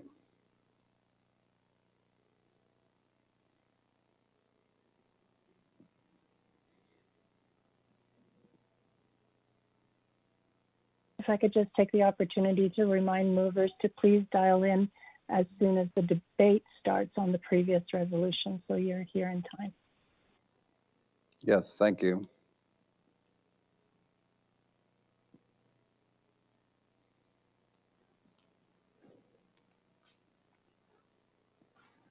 Okay, we have go ahead.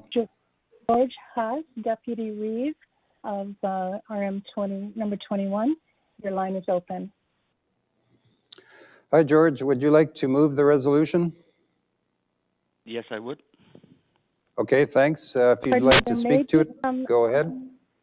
Pardon Oh, me, this is the operator. I'm sorry. I just understood that Mr. Haas indicated he's calling for 7-21. And we're still working on 6. Thanks. I just noticed it actually. So we'll have to just put George on hold. We need someone to move resolution number 6. Okay. We don't have anybody moving number 6. We won't be able to debate it.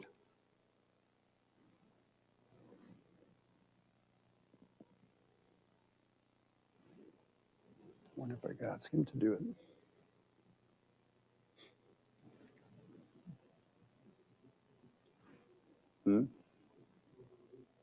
Yeah. I don't see anyone calling in for resolution number 6, so unfortunately we're going to have to drop that There are one. several callers on this coming through now, but is it possible for you to set it aside? We've got several callers coming in now. They just need to speak to the operator. We'll just wait a minute.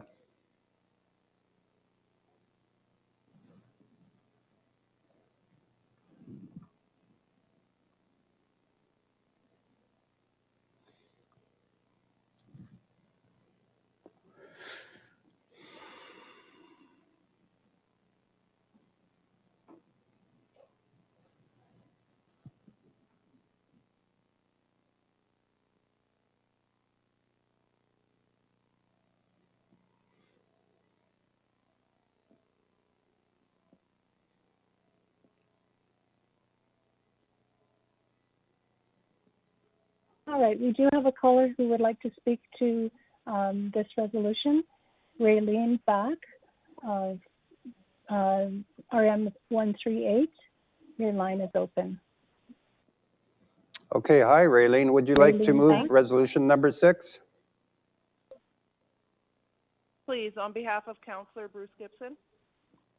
Okay, thanks. Would you like to speak to it? If so, go ahead. No, thank you. That's good. Okay.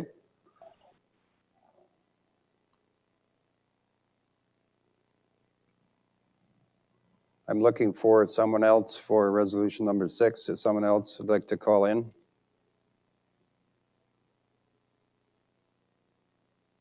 I don't see anyone there, so. Okay, I'll call the question then on resolution number 6. Remember to hit the next vote button, top of the Simply Voting webpage. To see the vote, please start voting now.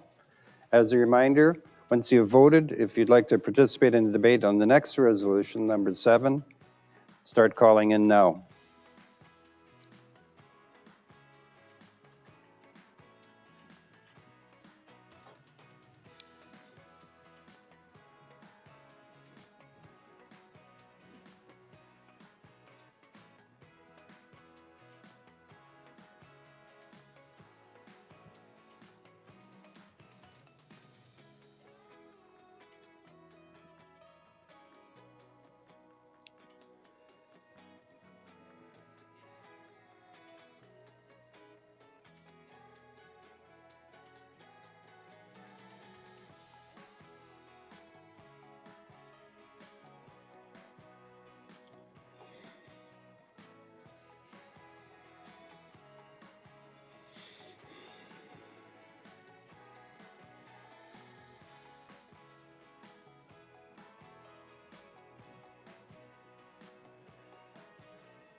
Okay, we should be getting the results. There we go, 87.7% in favor, 12.3 opposed. Resolution number 7, the recording please. Resolution number 7-21A, Beaver Dam Blasting, RM of Church Bridge number 211. Be it resolved that rural municipalities be allowed to purchase blasting caps without special license to improve the safety for blasting beaver dams. Okay, thank you. Operator, do we have a mover for number 7? Yes, Mr. George Haas from the RM of Church Bridge number 211. Your line is open. Okay, thank you. Yeah, George, go ahead if you'd like to move the resolution. If you want to speak to it, go ahead too. I would like to move the resolution. Okay, would you like to speak to it, George? Yes, I would. The purpose of this resolution is for the safety of the person who uses tannerite for the removal of beaver dams in waterways. At present, as most people know, is to use a high-power rifle to ignite the tannerite. when beavers build their dams, they're not always in a location where you can be far enough back or away or for safety. So when the charge blows, people, or you can possibly be too close, because sometimes the beaver dam is in a lower location, and in order to hit it with the rifle, you have to be closer. With electric caps, one can have 300 feet of wire or more or whatever. At least you could get behind something, and which would put you in a safe place. And a 9-volt battery will ignite the cap. Electric blasted caps have been used by RMs for years, and they've been used safely as well as in the mining industry. In the last year in Saskatchewan, a person using a rifle to activate the blast was very seriously hurt by a chunk of ice due to the fact that he was just way too close. And for the sake of anybody who uses blasting in order to remove beaver dams, I urge you all to support this resolution. Thank you. Okay, I'll go to the operator, open up debate for this resolution. We have a caller, Norm Hall, Reeve of RM number 307. Your line is open. Thank you. As much as I agree with the sentiments of the speaker to the motion, the reason blasting caps have been used safely is because the users of those caps have been trained, they are licensed, and they know exactly what they're doing. I'm not saying that others don't, but we don't want amateurs getting in there with blasting caps, and because they can cause just as much damage as tannerite if they're in the wrong hands. So, I encourage you to defeat this motion. Thank you. Thank you. As a reminder, moving for the next resolution, number 8, should be calling in. Anyone else like to debate number 7? There are no more callers in the queue to debate this resolution. Okay, thank you, operator. I'll call the question. Then remember to hit the next vote button on the top of the Simply Voting webpage to see the vote. Please start voting now. And as a reminder, once you have voted, if you would like to participate in debate for number 8, please start calling in now.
Okay, we should have the results here shortly.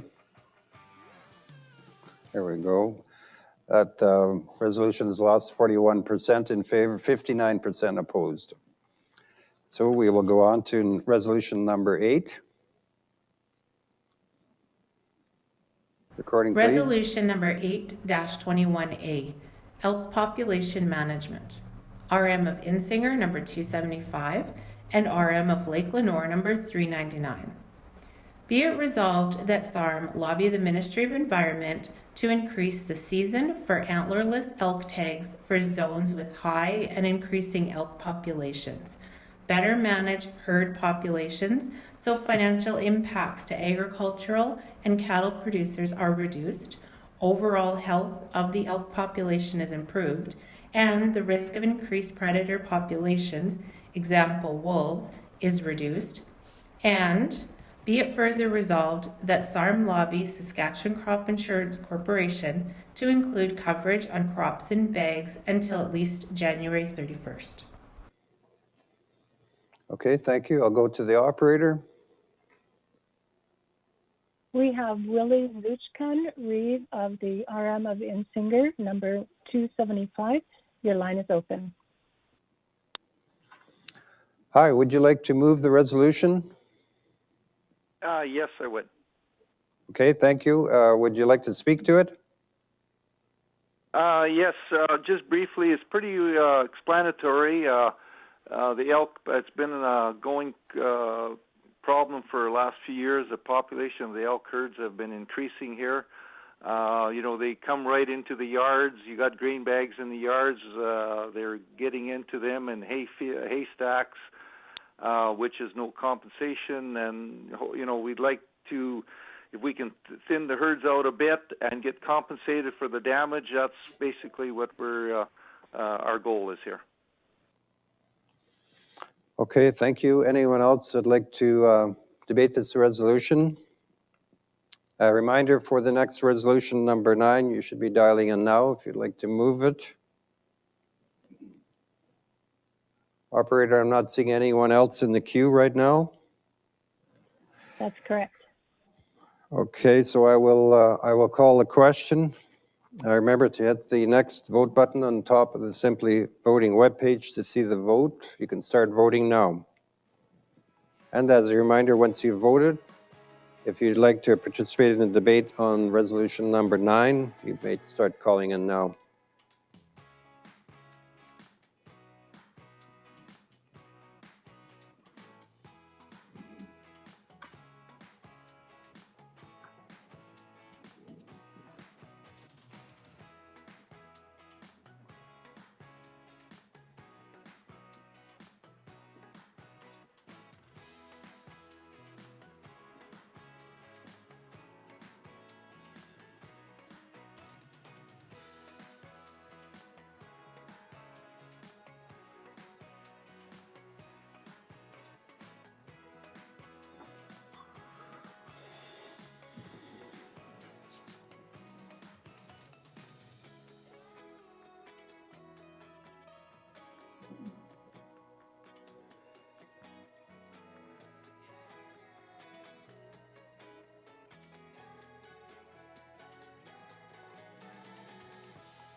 Okay, the resolution carried 90% in favor, 10% opposed. Resolution number 9. Could you play the recording, please? Resolution number 9-21A, Management of Overpopulation of Mule and White-tailed Deer, RM of Blaine Lake, number 434. Be resolved that SARM lobby the Ministry of Environment to have an open season for mule deer in wildlife management zones 54 and 44, and or increase the draw limits for these deer populations for the 2021 season. Okay, I'll go to the operator. Thank you. We have Jennifer Gutnick, Administrator from the RM of Blaine Lake, number 434. Your line is open. Hi there. Council has just asked if I could move this for them. Okay, thanks very much. Would you like to speak to it? I don't think I need to. Okay, thanks. Jennifer, I will open it up to debate. Anyone else that'd like to speak to it? As a reminder, move it for the next resolution, number 10. You should be dialing in now.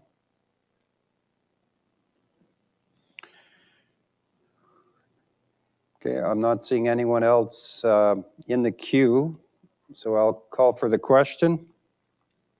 Remember to hit the next vote button on the top of the Simply Voting webpage to see the vote, and you can start voting now. Reminder, reminder once you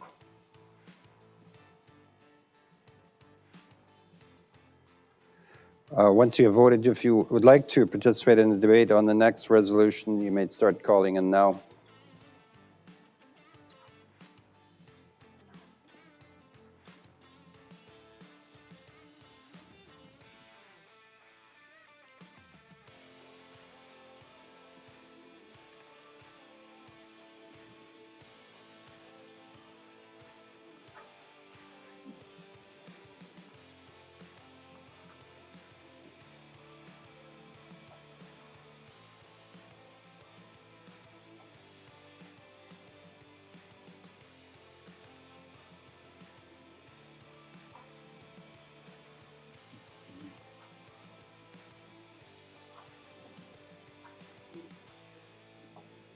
Okay, that resolution carried 90.9% in favor, 9.1% opposed.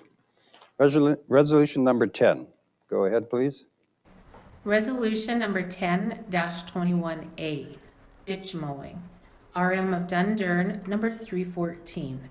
Be it resolved that SARM approach the Ministry of Highways to recommend that mowing in the provincial ditches be completed earlier in the season in order to control vegetation growth, and be it further resolved that SARM lobby the Ministry of Highways to increase the compensation paid per hectare to municipalities for fees and expenses incurred. Okay, thank you. I'll go to the operator for a mover. Thank you. We have Fred Barham, Councillor of the RM of Dundurn, number 314. Your line is open. Hi, Fred. Would you like to move resolution number 10? Yes, I would. Okay, Fred, if you'd like to speak to it, go ahead. Yes, I would. Since highways have decreased their compensation for mowing the ditches, we have opted out of doing that for them. As a result, they have gone to private contractors who overload themselves with the amount that they mow. Consequently, they don't get to the problem areas that are causing damage by wildlife adjacent to the highways. So we're asking the other municipalities to support us in this resolution to have highways increase their compensation back to the level that it was, where it wasn't profitable, but it paid for our expenses in mowing the ditches. If this was done, we believe it would be a lot safer on our highways and reduce the number of vehicle collisions with wildlife. Thanks. Okay, thank you. Fred, anyone else like to speak to this?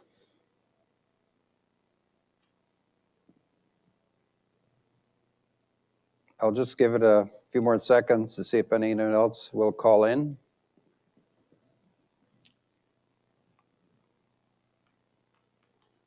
Just a reminder for the mover for the next resolution, number 11, you should be dialing in now as well.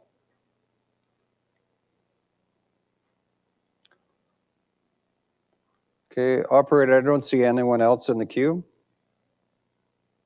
That's correct. Okay, I'll call the question. Remember to hit the next vote button on the top of the Simply Voting webpage to see the vote, and you can start voting now. As a reminder, once you have voted, you can participate in the next debate if you'd like to.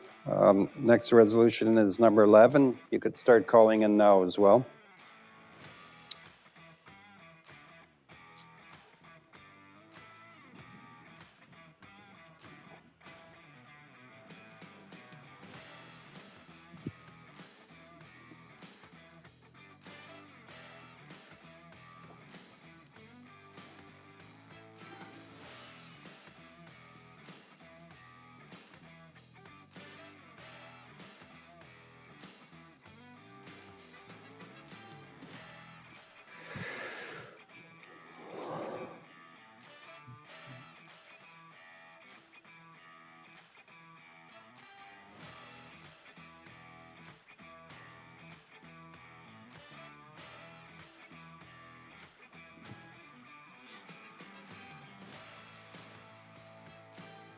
That resolution is carried 93.9%, 6.1% opposed. Resolution number 11. Resolution number 11-21A, Clearing the Path Program, RM of Snipe Lake number 259. Be resolved that the mechanism for opting out of the Clearing the Path program be reviewed and that SARM take a lead role in communication with all parties along the affected corridor, and be it further resolved that municipalities that request to opt out of the Clearing the Path program be required to provide the rationale as part of their request. Okay, thank you. I'll go to the operator for a mover. Yes, we have Bill Owens, Reeve of the RM of Snipe Lake, number 259. Your line is open. Hi, Bill. Would you like to move resolution number 11? I will move it. Okay, would you like to speak to it? If so, you can go ahead. Okay. We recently became aware that it is possible for a municipality, after giving 1 year's notice to SARM, to withdraw from participating in the Clearing the Path program without consultation or notification of their decision being provided to adjacent municipalities. We believe this process needs to be revised in order to protect our CTP corridors so that adjacent municipalities are informed and able to respond to plan accordingly. We believe through communications with the Department of Highways and SARM that changes are in the process in line with this resolution, but would seek the passing of this resolution to ensure that it proceeds in considering for improvement. Okay, thank you. I'll open it up for debate. Anyone else who would like to speak to this? As a reminder, the mover for the next resolution should be calling in. That will be resolution number 12.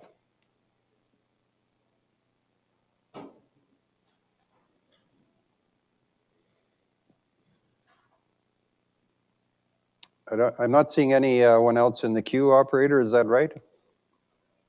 That's correct. Okay. I think then I'll call the question. Remember to hit the next vote button on the top of the Simply Voting web page to see the vote, and you can start voting now. And a reminder, if you have voted, you can participate in the debate on the next resolution, number 12, if you call in now.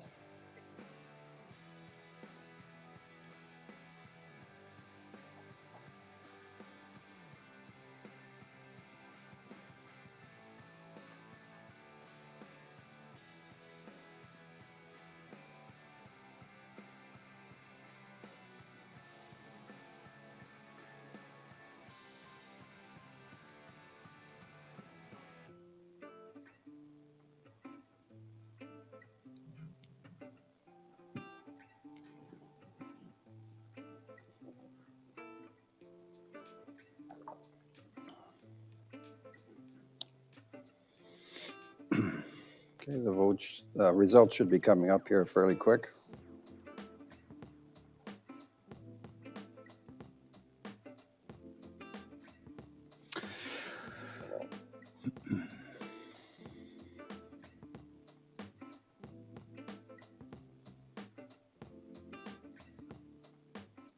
Okay, the motion is carried, 90%, opposed 9.9. Resolution number 12, please. Resolution number 12-21A, Bridge Funding, RM of Porcupine, number 395. Be it resolved, all funding and approval criteria for bridges, be it federal, private, or other, be administered solely under the province of Saskatchewan and SARM, and they set the criteria to be met, and be it further resolved that SARM lobby for more funding towards the municipal bridge program. Thank you. Operator, do we have a mover? Yes, we have Steve Kwiatkowski Reeve of the RM of Porcupine, number 395. Your line is open. Hi, Steve. Would you like to move resolution number 12? I would, sir. Okay, if you'd like to speak to it, go ahead. Okay, we recently had the opportunity to be literally the first out of the gate to apply for the RIRG program for a bridge project on a CTP road, which includes the ICIP funding. That's where things were really held up. We were on a timeline for construction window because of the frost detours that we required for the construction phase. So therefore, while we found out that the provincial side was ready to go, but because it was tied to the ICIP side, which is only 10% of the project, and all others are typically 40 to 100%, I don't know why RM's bridges aren't a little higher anyway, delays occurred with us. We will end up getting the ICIP money, but with the delay time and the money time that we spent meeting the requirements, we could have went ahead and actually saved money had we proceeded without the funding prior to. Anyway, I urge you to support this resolution so bridge funding will be streamlined and not have extra unnecessary costs and delays added moving forward. SARM already has a great bridge criteria, and we just need to follow it and work with it, and let's get the work done. Thanks. Okay, thank you. I'll open up to debate for anyone else on number 12.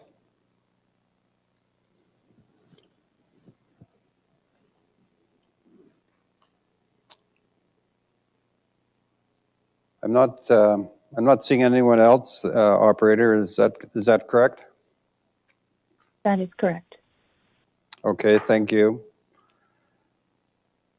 As a reminder, the mover for the next resolution, number 13, should be calling in now. Okay, I'm not seeing anyone else in the queue, so I'll call the question. Remember to hit the next vote button on the top of the Simply Voting web page to see the vote, and you can start voting now. And once you have voted, if you would like to participate in the next resolution debate, number 13, you might start calling in now.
Okay, there's the results. That passed 93.3%, opposed 6.7%.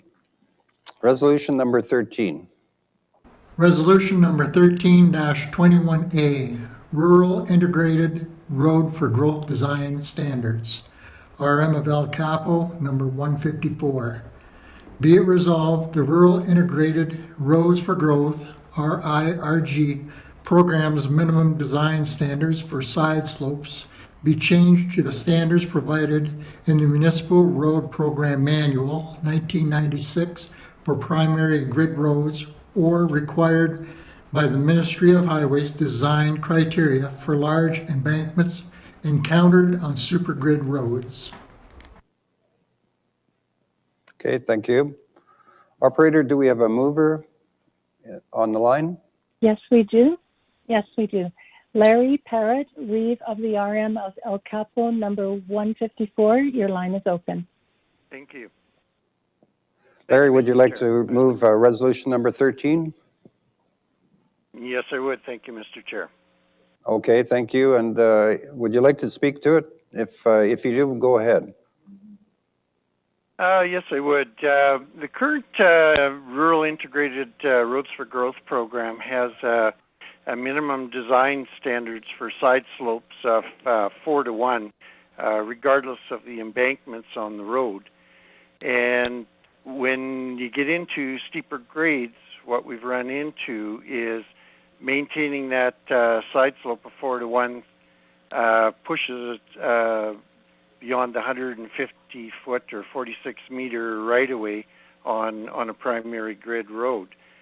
The 1996 minimum standards RM road manual had a standard that adjusted that when you got into steep grades that you could move to a 3:1 slope. And the Ministry of Highways criteria also has an adjustment to that to keep within the right-of-way constraints, and they go to 3:1 criteria too on steeper grades. So, why this is important, cost is a big one. We're just doing some cost comparisons on a couple of primary clearing the path projects that we're involved in, and we're seeing about an 80% bump in costs to maintain a 4:1 through these steep grades instead of going to a modified grade as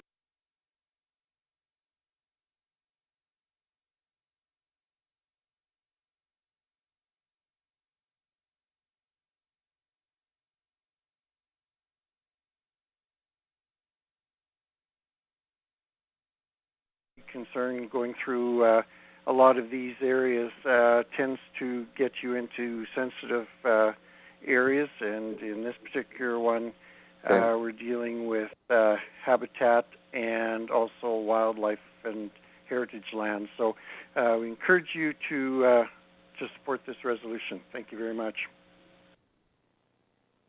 Okay, thanks, Larry. We lost you there briefly, but I think we got the gist of it. Thanks very much. I'll open up for debate. Is there anyone else in the queue? Yes, we have Judy Harwood, Director with SARM. Your line is open. Thank you very much. I have a response from the SARM board in regard to the RIRG program concerns. And SARM's job is to advocate for funding and programs that represent the best interests of our entire membership. SARM's been advocating for infrastructure funding from senior levels of government since our inception as an organization. We sense the frustration our members have with the RM road and bridge infrastructure deficit facing them. We know the $14 million a year we were getting from the province for municipal roads for the economy program wasn't enough. At one point, annual MREP funding was at an all-time high at $47 million. Each year, the Project Management Board for MREP is asked to do more with less, and this has created a very negative view of the program and, in turn, SARM as an organization. I want to stress this point. Please remember this isn't SARM's money, and all we can do is our very best to influence the decision makers. Over the past years, rural infrastructure has been in SARM's federal and provincial budget requests. Our continual lobby has resulted in the biggest increase to funding earmarked for rural infrastructure in years. Thanks to the infrastructure stimulus plan, the province provided $42.7 million to the RIRG over the next 3 years that will allow us to improve 100 RM roads. Not only that, but the province partnered with ICIP to provide funding for rural bridge projects. Additionally, in June of 2020, the province allocated $28 million to the RIRG for the first of the 3-year program and later added an additional $16.5 million in September as part of a multi-year commitment. Thank you for sharing your concerns here today. We do hear them. We do understand them. We will continue to advocate for changes to programming and funding that represents the best interests of all our collective membership. Thank you. Okay, do I see anyone else in the queue, operator? No, there's no one else in the queue. Now the mover is still in the queue, and I guess I could give Larry the opportunity to close debate if he wishes to. Yes, and I certainly appreciate the comments from the SARM board on this. It's a a bit of a challenge when standards do have some variances in them like this, and by passing this resolution, there'll be an opportunity to get us more in line with Department of Highway standards and reduce a lot of the additional costs that are being incurred basis the current design standards. So thank you very much for supporting the resolution. Okay, thank you. Operator, I don't see anyone else in the queue. Is that correct? That's correct. Okay, thanks. I will call the question. Remember to hit the next vote button on the top of the Simply Voting webpage to see the vote. Please start voting now. And as a reminder, once you have voted, if you'd like to join in the debate on resolution number 14, you can start calling in now.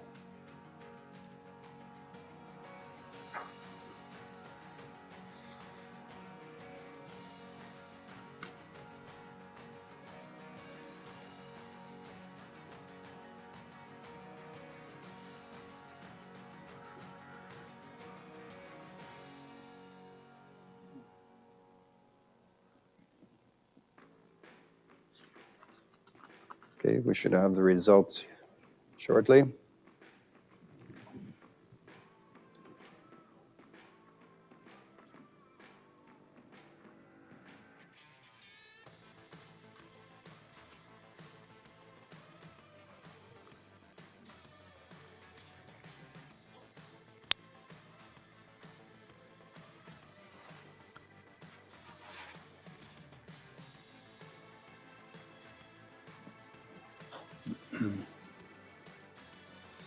That resolution carried, 84.5%, opposed 15.5%. Okay, resolution number 14. Resolution number 14-21A, Highway 49. RM of Keys number 303, RM of Cote number 271, RM of Sliding Hills number 273, RM of Good Lake number 274, RM of St. Phillips number 301, RM of Buchanan number 304, RM of Livingston number 331, RM of Clayton number 333, RM of Priestville number 334, and RM of Hudson Bay number 394. Be it resolved that SARM lobby the Government of Saskatchewan to upgrade and designate Highway 49 to a primary weight highway. Okay, thank you. I'll go to the operator for the mover. Thank you. We have Calvin Statchuk, Reeve of the RM of Keys, number 303. Your line is open. Hi, Calvin. Would you like to move resolution number 14? Yes, I will. Okay, thanks. Would you like to speak to it? Yes, Highway 49 extends from the Manitoba border westward 60 kilometers to Highway 9. The most western 24 kilometers of Highway 49 is classified as primary weight due to a minister's order, but the remaining 36 kilometers remains secondary weight. This minister's order can be removed at any time. And over the past number of years, of course, the large truck volume, traffic volume has greatly increased on Highway 49 due to elevated consolidation, and also to the increase of ag-related businesses and business volumes along this Highway 49. The high volume of commodity haulers need to be able to service this area. The highway requires to be built up to a primary standards to not only accommodate this, but to enhance efficient, cost-effective product movement. Thank you. Okay, thanks, Calvin. Anyone else? Not seeing anyone in the queue yet. Just a reminder for resolution number 15, you should be calling in now as well.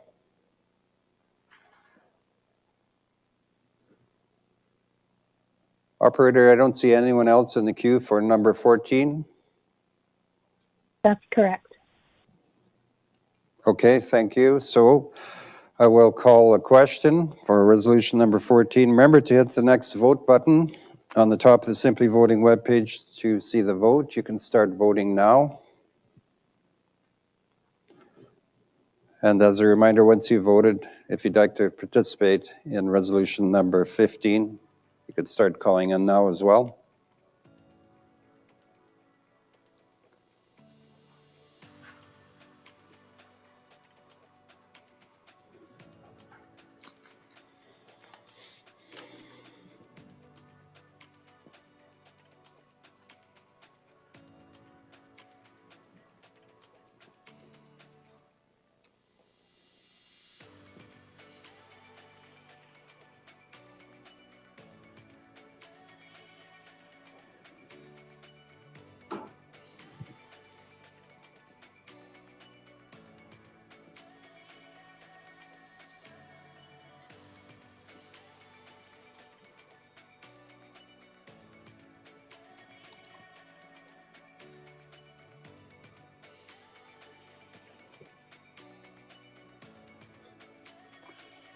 Okay, we should have the results shortly.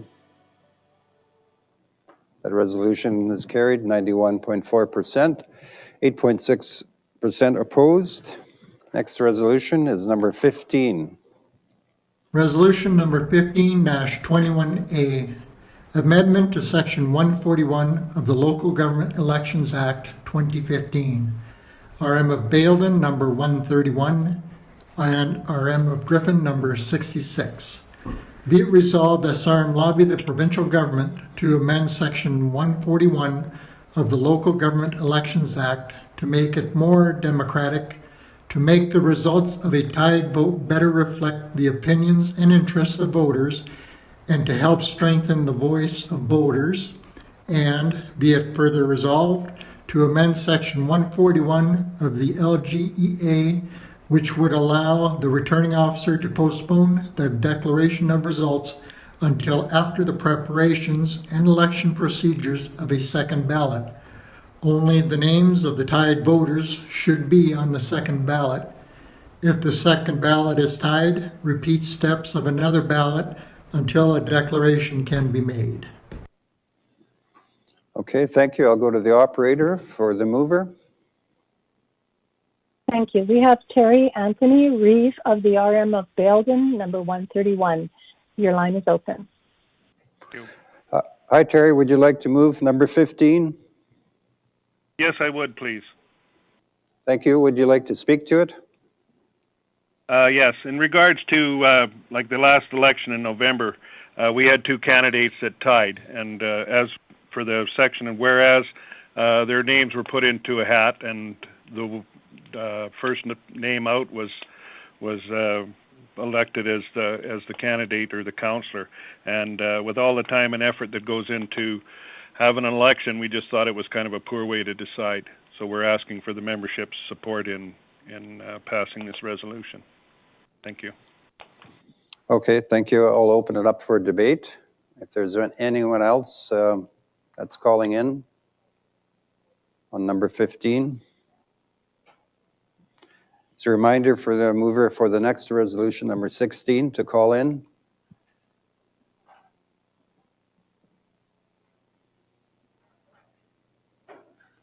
Okay, operator, I don't see anyone else in the queue for number 15. Is that correct?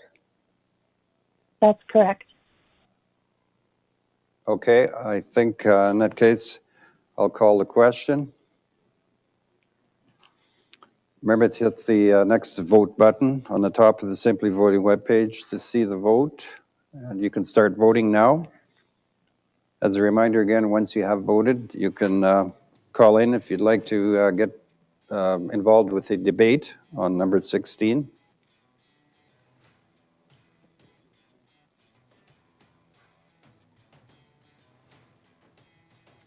So we're just waiting for the results here on number 15.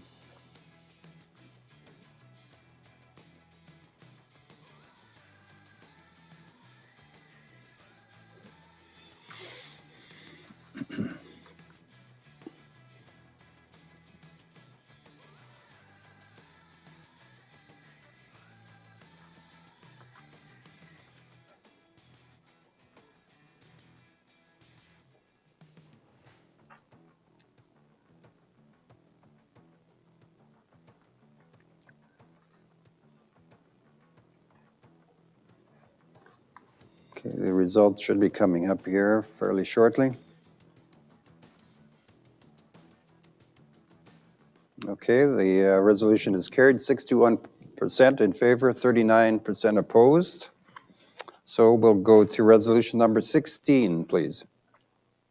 Resolution number 16-21A, Local Government Elections Act Amendment, RM of McKillop, number 220. Be it resolved that SARM lobby the provincial government to amend the Local Government Elections Act 2015 to allow councillors or reeve to assume office at the next council meeting following his or her being elected by acclamation, and be it further resolved that the Local Government Elections Act 2015 be amended so that once a candidate is acclaimed elected to a council position, that the person currently holding office loses his or her position on council prior to the next council meeting. Okay, I'll go to the operator for a mover for number 16. Thank you. We have Gary Dixon, Deputy of the RM of McKillop, number 220. Your line is open. Okay, hi Gary. You'd like to move number 16? Yes, I would move resolution 16.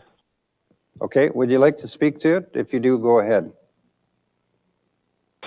Yes, I'll just briefly explain that between the time of nominations and the time that the election is opened by the government, it can be several weeks, in fact, several months. And actually, by the time the administrator even calls the first meeting after, it can be 2 months after nominations.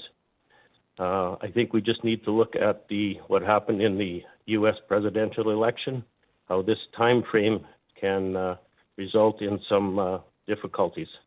Thank you.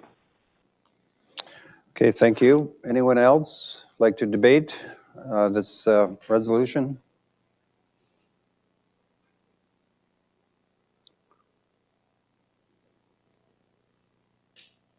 I don't see anyone else in the queue. Is there anyone else calling in, operator?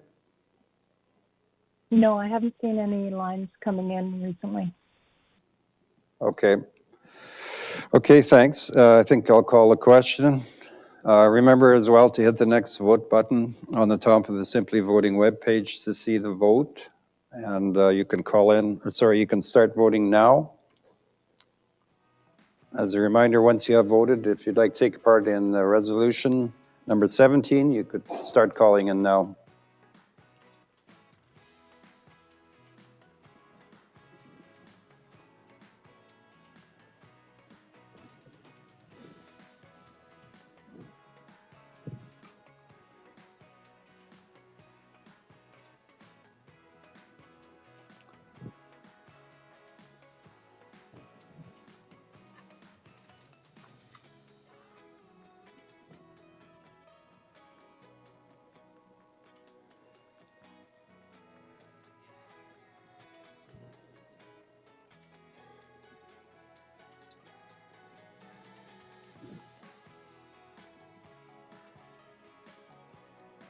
Okay, we should have the results shortly.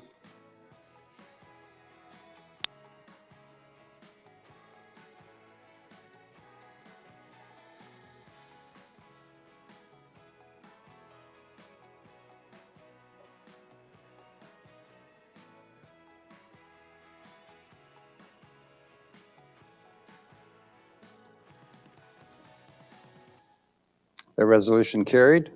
53.4% and opposed 46.6%. Okay, we'll go on to resolution number 17. Resolution number 17-21A, request of exemption for ministerial approval regarding changes to zoning bylaws, RM of Hoodoo number 401. Be it resolved, SARM requests the Minister of Government Relations waive the requirement of ministerial approval to existing zoning bylaws for rural municipalities, except for amendments that are directed by the minister. Okay, thank you. I'd go to the operator for the mover. Yes, we have Derek Cole, Reeve of the RM of Hoodoo, number 401. Your line is open. Hello, everybody. My name is Derek Cole. I'd like to move this motion, and I would like to speak to it as well. We feel the resolution somewhat speaks for itself, but just to add a few things. So in 1990, the following notice was placed in the Gazette. Pursuant to the authority vested in me by subsection 89(1) of the Planning and Development Act 1983, I hereby waive the requirement of ministerial approval with respect to any amendment to existing zoning bylaws for urban and northern municipalities, except for amendments that are directed by the minister. Dated at Regina, Saskatchewan, January 2nd, 1990, being the date on which the order comes into force. Patricia A. Smith, Minister of Urban Affairs.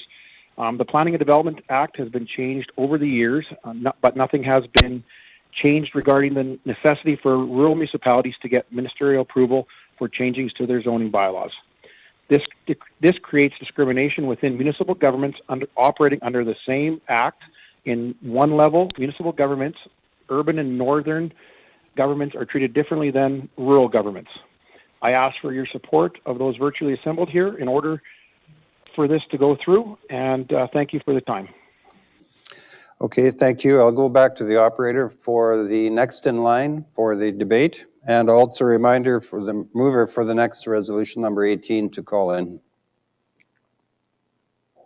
Thank you. We have Diane Coding, Administrator with the RM of Bain, number 371.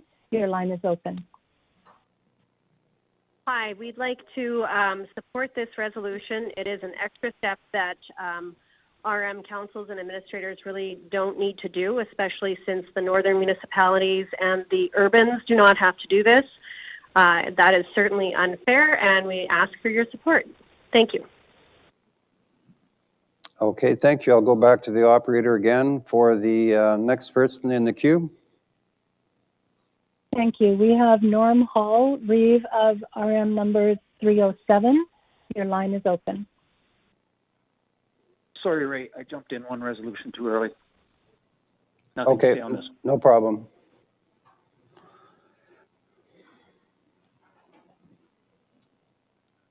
Okay, I'll just go back to the operator. It doesn't appear there anyone else in that queue for number 17. Is that right? That's correct. Okay, I'll call the question. Remember to hit the next vote button on the top of the Simply Voting webpage to see the vote. Please start voting now. As a reminder, if you'd like to participate in the next resolution, you can call in now. The next resolution is number 18.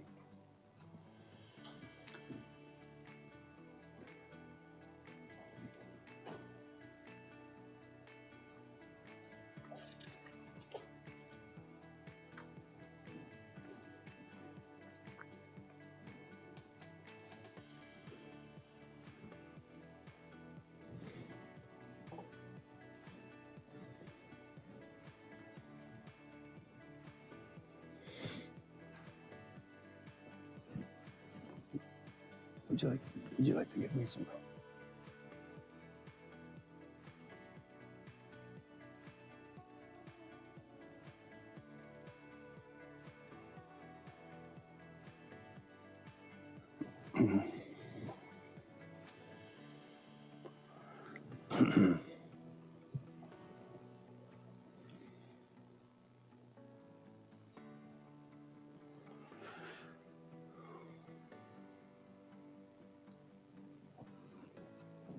Should have the results shortly.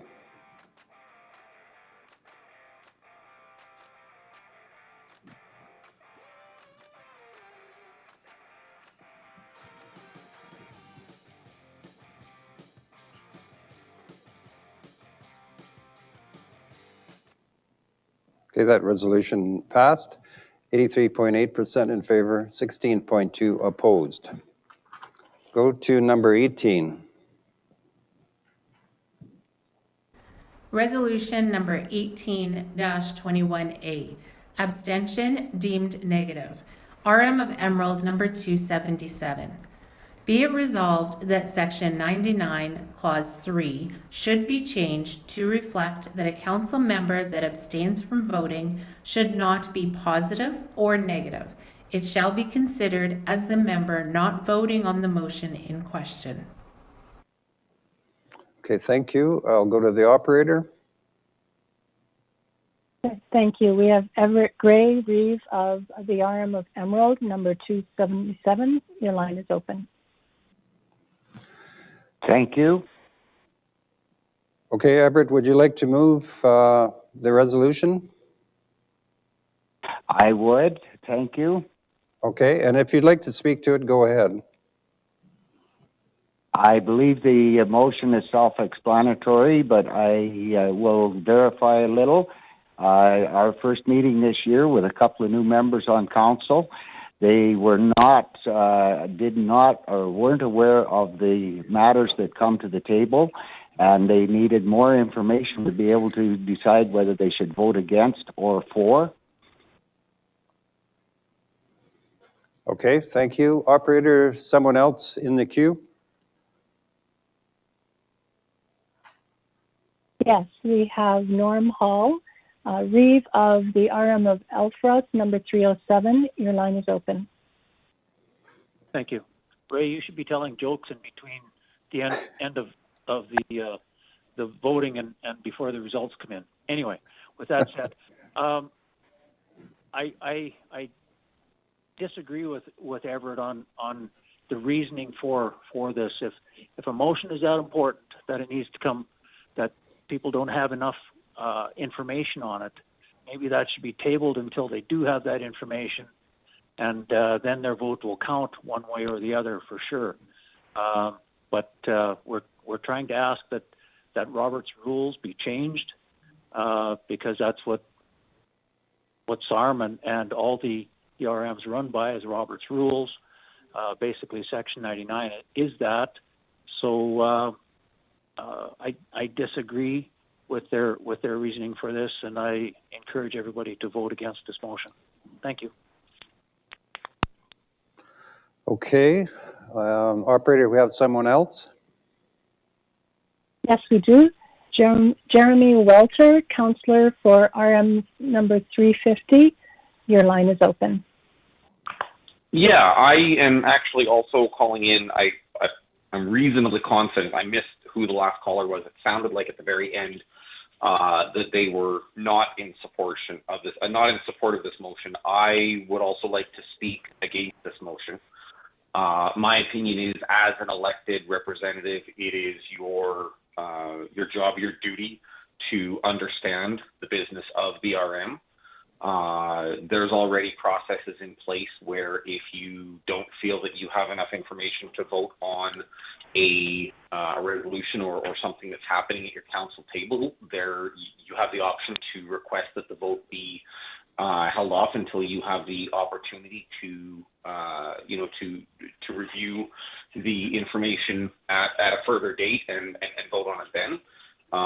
But my belief is that it is part of your job and obligation as a council member or Reeve to make decisions on the business of BRM. So if you abstain from voting, that vote should be counted as a negative vote.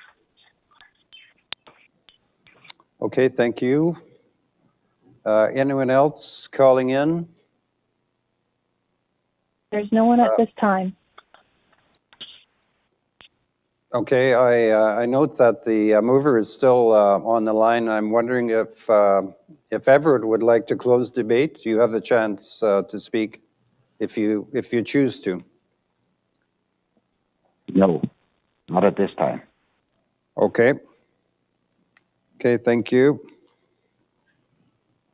So I'm not seeing anyone else in the queue. Is that right, operator? That's correct. Oh, okay. We did just have someone join. I'm sorry, we did just have someone join for resolution 18. Okay. Donna Hope, Reeve of Nipawin, your line is open. Hello, Roy. I would just like to say that I oppose to this resolution. I do believe it's a councillor's responsibility to be aware of what's going on, and if it needs to be tabled to the next meeting, I believe that's what needs to happen. Thank you. Okay, thank you. By the way, my name is Ray. I get called Roy quite a bit, but I just clarify that. Thank you. So I'm not seeing anyone else in the queue then, operator, so I will call the question. Remember to hit the next vote button on the top of the Simply Voting webpage to see the vote. Please vote now. And once you have voted, you can participate in the next debate on Resolution 19 if you call in now.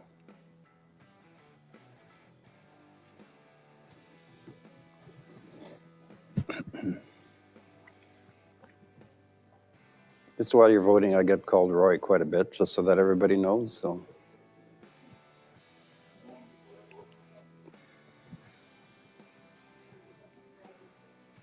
well, I'm not sure if I should tell jokes, but I guess while they're voting, it's probably okay. Rather than music, I was thinking of starting a band with my son, and I was thinking of calling it Roy Orban's Son, but nobody thought it was a great idea, so we're practicing in our garage right now.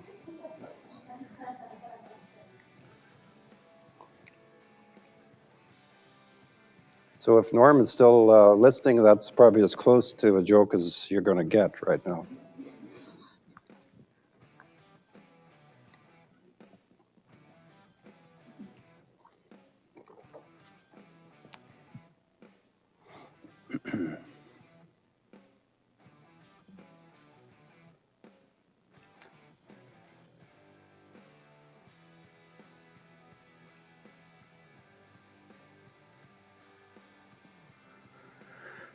Okay, we should have it here fairly quickly.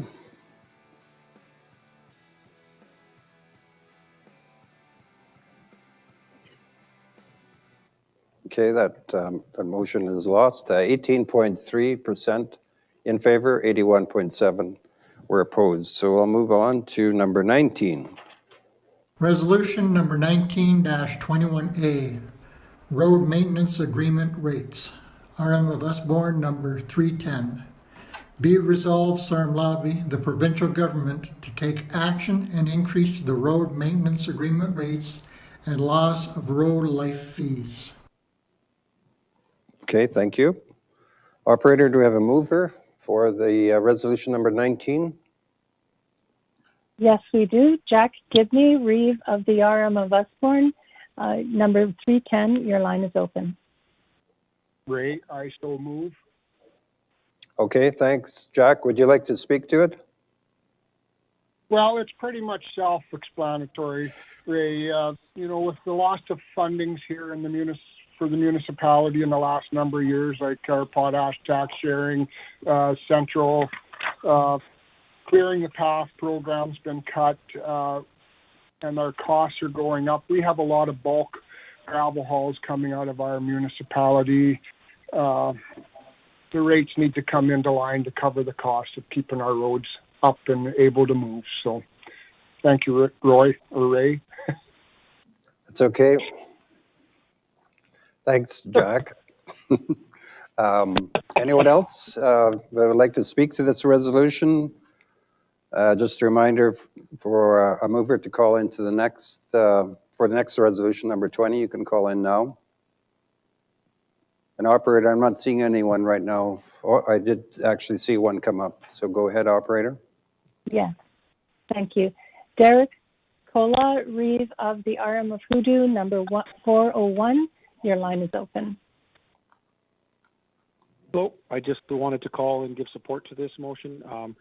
As we all know that RM roads are used extensively and more of the cost is being borne by our ratepayers. I feel that the current road maintenance agreement, the rates are not sufficient to maintain those roads properly. So I just like to support this motion. Thank you. Okay, thank you. One other person in the queue for 19? Yes. Fred Barron, councillor with RM 314. Your line is open. Hello again, Ray. Ray, Hi, we Fred. have a heavy haul road where a number of gravel companies use it. They have pounded this road out numerous times, and the road maintenance agreement doesn't come anywhere near the cost of keeping this road in shape for them. So we are fully in favor of supporting this motion and would request that the other municipalities also support. Thank you. Okay, thank you. Operator, is there anyone else in for number 19? I don't see anyone else in the queue for 19 other than the mover. Okay. I'll just go back to the mover. I don't see anyone else in the queue, so I'll ask you if you want to close debate. You're welcome to. If not, it's up to you. No, I'm good with what. Okay, thanks very much. So I'll call the question. Remember to hit the next vote button on the top of the page, top of the web page to see the vote, and you can vote now. And if you're wanting to be in the debate for number 20, you can start calling in now.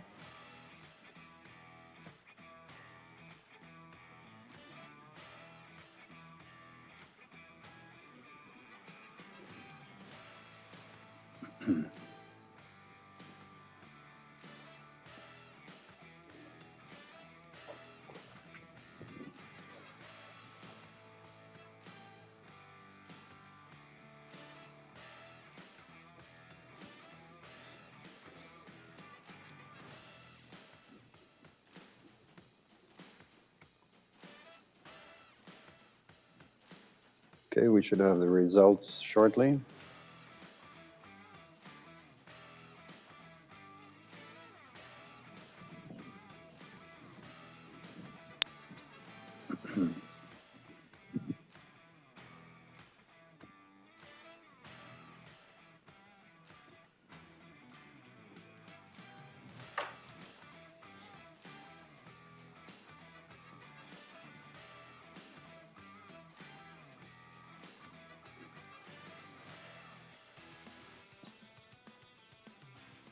Okay, that resolution carried, 93.9% in favor, 6.1 opposed. So I'll go to resolution number 20. Resolution number 20-21A, Municipalities of Saskatchewan, RM of South Qu'Appelle, number 157. Be it resolved, SARM lobby the provincial government to put an immediate stop to this misuse of the term Municipalities of Saskatchewan as their legal entity. Okay, I'll go to the operator for the mover. Thank you. Wendy Collins, Reeve of the RM of South Qu'Appelle, number 157. Your line is open. Okay, go ahead, Wendy. Would you like to move the resolution first? Yes, I would, please. Okay, would you like to speak to Wendy? If you do, go ahead. I will briefly, I think as well as other resolutions, it's fairly clearly stated. Our specific concern is that SUMA has moved ahead with this name change and circumvented all of the protocols that are normally required and even resulting in a change of legislation prior to an official name change. And we would ask for support for this resolution that will protect distinct identities and create and establish and maintain the separation of rural and urban municipalities. Okay, thank you. Anyone else? I note that there is someone in the queue, operator. Yeah, we have Dale Huber, VP of SARM, and also from the RM of Lipton, number 217. Your line is open. Thank you. Resolution response from SARM. SARM has been working diligently over the past years to build a stronger relationship with SUMA, as we believe in the power of partnerships. The SARM board takes the SUMA name change very serious. The name change comes up daily, whether it's concerns from our membership, confusion from the public, or the media questioning who we represent. Just last week, we were notified that at a meeting amongst municipalities, a local mayor was stating that SARM now falls under Municipalities of Saskatchewan. Late February, a media release around a wetland resolution that was passed at the SUMA convention had the public questioning how SARM could support such a resolution, as the release stated Municipalities of Saskatchewan supported the initiative. Prior to SUMA announcing their new name, they approached an RM to become a member of SUMA. They debated a resolution to form one municipal association, and when we asked if these two actions were tied together, the SARM board was told to mind their own business. To be clear, SARM was not consulted as stated by SUMA's past president, Gordon Barnhart. SUMA mentioned the name change to both President Orb and Executive Director Meyer, but were asked to not mention a word to anyone. Respectively, we did as they asked. However, being told and being consulted are two very different things. SARM has met with many cabinet ministers, including the Premier, the Minister of Finance, and Minister of Government Relations, stating our concern with the name change. We agree with the Premier and Minister of Government Relations that SUMA should stop using the name municipalities of Saskatchewan and to go through the correct process to get the approval. The SARM board strongly supports this motion. Okay, thank you. Anyone else in the queue?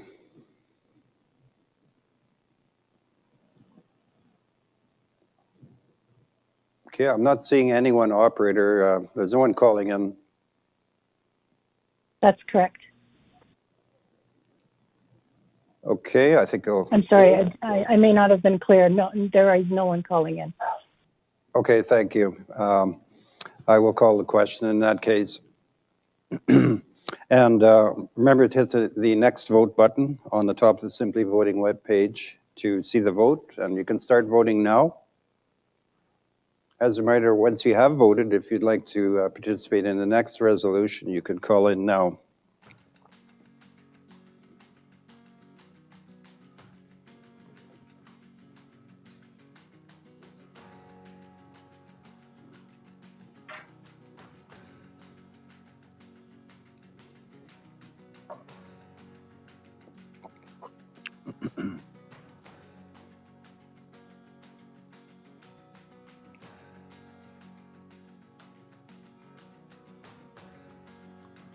I'm getting a lot of chatter on my phone on my new name, but that's okay. You know, I'm getting used to it. Actually, it could be to my advantage. I never thought of that. So the count should be up here fairly quickly. As a reminder, we need a mover for the next resolution to call in.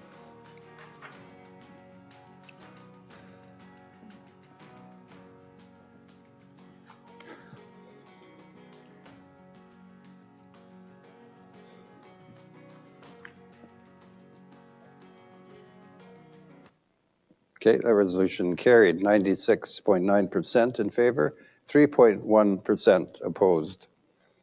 Next resolution, number 21, please. Resolution number 21-21A, SAS Power Poles. RM of Francis, number 127. Be it resolved that SARM requests that the Power Corporation Act be amended to include existing roads as well as survey road allowances, and be it further resolved that a distance of no less than 30 feet from the center of the existing road be maintained at all times to allow safe maintenance by the municipality. Okay, thank you. I'll go to the operator. We have Stella Kanasevic, Administrator with the RM of Francis, number 127. Your line is open. Hi, Stella. Would you like to move resolution number 21? You have permission from your council? I have permission. Yes, thanks. And yes, I would like to move. Would you like to speak to it? You can go ahead if you'd like to. No, there will be nothing added at this time. Thank you. Okay, thanks, Stella. Okay, anyone else calling in?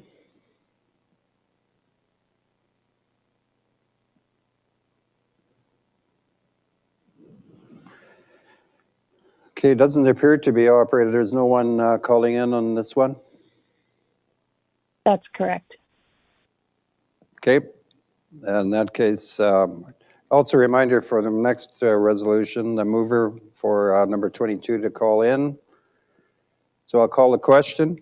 Remember to hit the next vote button on the top of the voting webpage to see the vote, and you can vote now. As a reminder, once you have voted, if you're interested in getting in on the debate on number 22, you can call in now.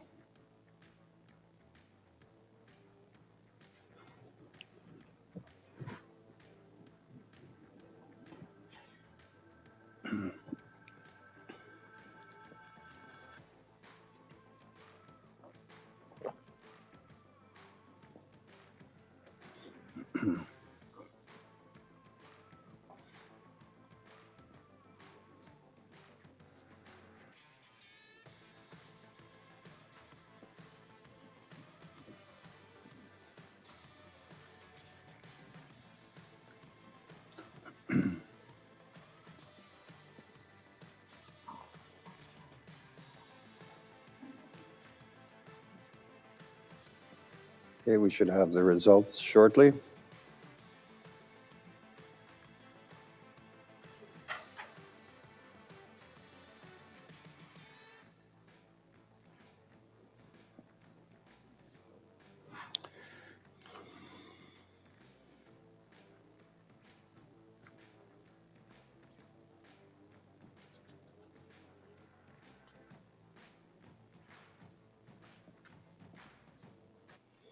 Okay, that resolution carried. 89.6% in favor and 10.4% opposed. So we'll go to resolution number 22, please. Resolution number 22-21A, Trespass Law. RM of South Qu'Appelle, number 157, and RM of Blaine Lake, number 434. Be it resolved that SARM lobby the provincial government to proclaim this legislation and have it fully enacted and become enforceable law in Saskatchewan. Be it further resolved that SARM lobby the Ministry of Justice to call for the current trespassing legislation to be better communicated and landowners be better educated on trespass law, including details on what constitutes and does not constitute trespassing. Okay, thank you. I'll go to the operator for a mover. Thank you. We have Wendy Collins Reeve from the RM of South Qu'Appelle, number 157. Your line is open. Hi, Wendy. Would you like to move the resolution? Hi. Yes, I would, please. Okay, thanks. And would you like to speak to it? If you do, go ahead. Just very briefly, a comment that it appears that this piece of legislation is somewhat stalled, and it's been some time since there's been any movement towards implementation and enforcement. And as the resolution states, we're very anxious in the rural areas to see this become an enforceable piece of legislation. Okay, thank you. Thank you. Operator, is there someone else in the queue? Yes, we have Jennifer Gutnich, administrator with the RM of Blaine, number 434. Your line is open. Hello again. With Hi, permission Jennifer. to speak from council, I'd like to seek support to move this resolution. Okay, would you like to speak to it, or are you fine? No, just asking for support. Okay. Okay. Operator, is there anyone else calling in? I have not seen any other lines dialing in. Okay, I think then I'll call for the question. Just a reminder as well, for the next resolution, number 23, to be calling in now. We need to move for number 23. So I'll call the question. Remember to the next vote button on the top of the Simply Voting web page to see the vote and start voting now. As a reminder, once you have voted, if you'd like to be in on the next resolution debate, you can call in now as well.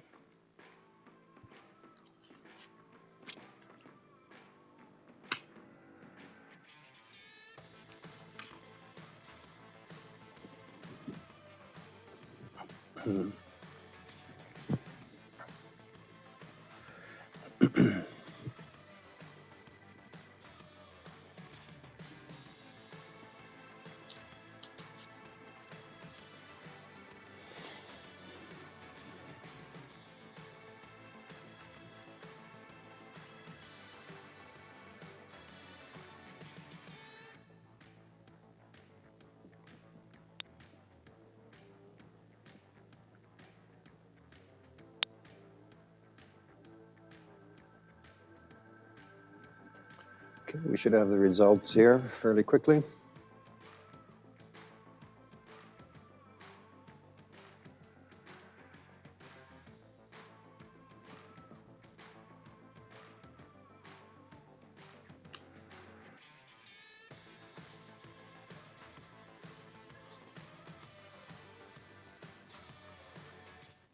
Okay, that's carried.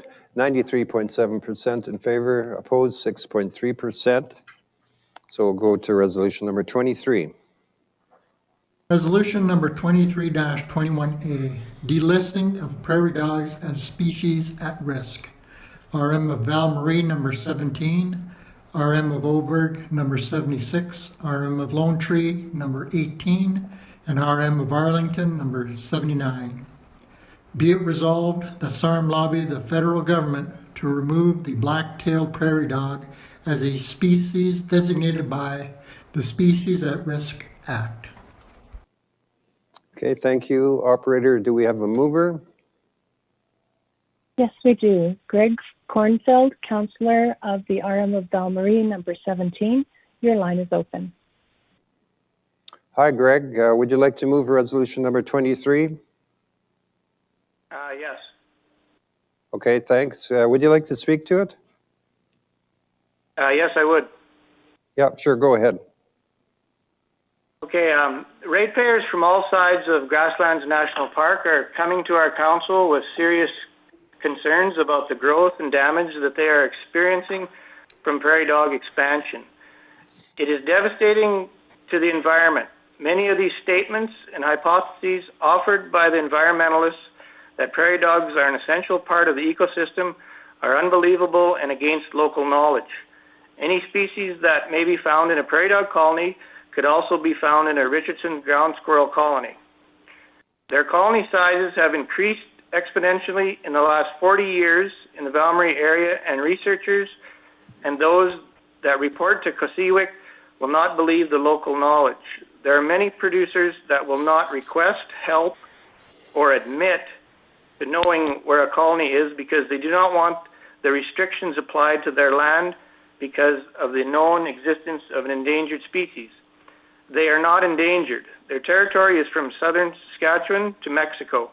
They need to be removed from the SARA registry. Please support this resolution. Thank you. Okay, thanks, Greg. Operator, is there anyone else in the lineup for this debate? No, there isn't. Okay, just a reminder for the next resolution, number 24, the mover can call in now. Yeah, I'm not seeing anything else in the queue, so I think I'll call the question. Okay, remember to hit the next vote button on the top of the Simply Voting webpage to see the vote, and you can start voting now. As a reminder, once you have voted, if you'd like to participate in the debate for number 24, you can start calling in now.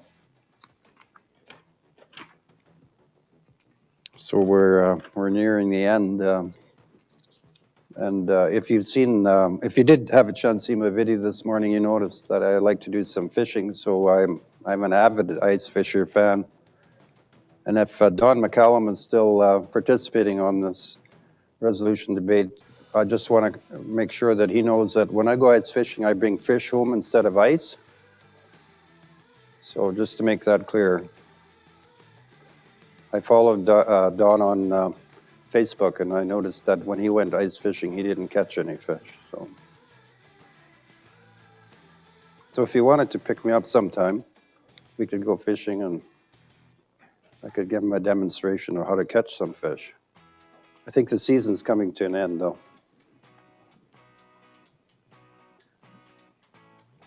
So you should have the results here fairly quickly.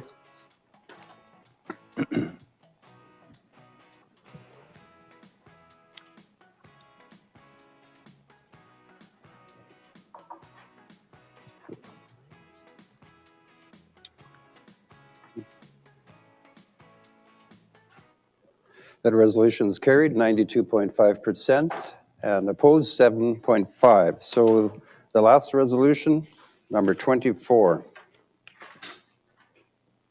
Resolution number 24-21A, Treaty Land Entitlement and Specific Land Claims Tax Loss Compensation, ARM of Parkdale, number 498. Be it resolved that SARM lobby the federal government to conduct a review of the Rural Municipal Tax Loss Compensation Fund and initiate the necessary steps to ensure the long-term sustainability of the fund without rural municipalities having to absorb the cost of a debt that was owed by all Canadians. Okay, thank you. Operator, do we have a mover? We don't have a caller who wishes to move this resolution at this time. Okay, well, I'll wait a bit to see if there is someone that calls in.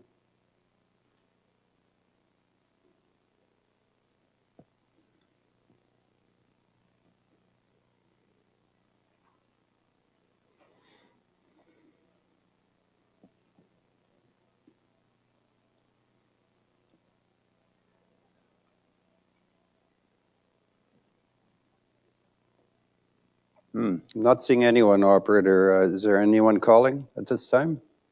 No, the phone isn't ringing either. The line is ringing now. Oh, okay.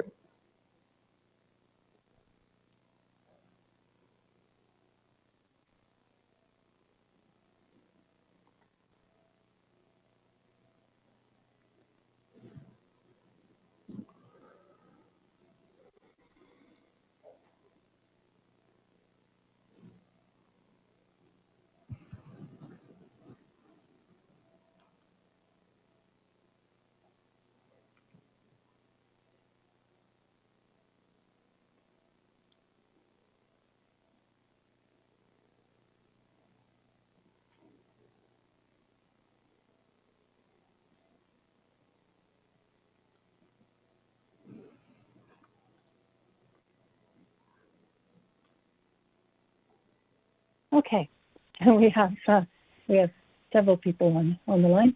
I'll take the first one in. Craig Sorensen, Councillor of the RM 69 of Norton. Your line is open. Hi, Craig. Would you like to move resolution number 24?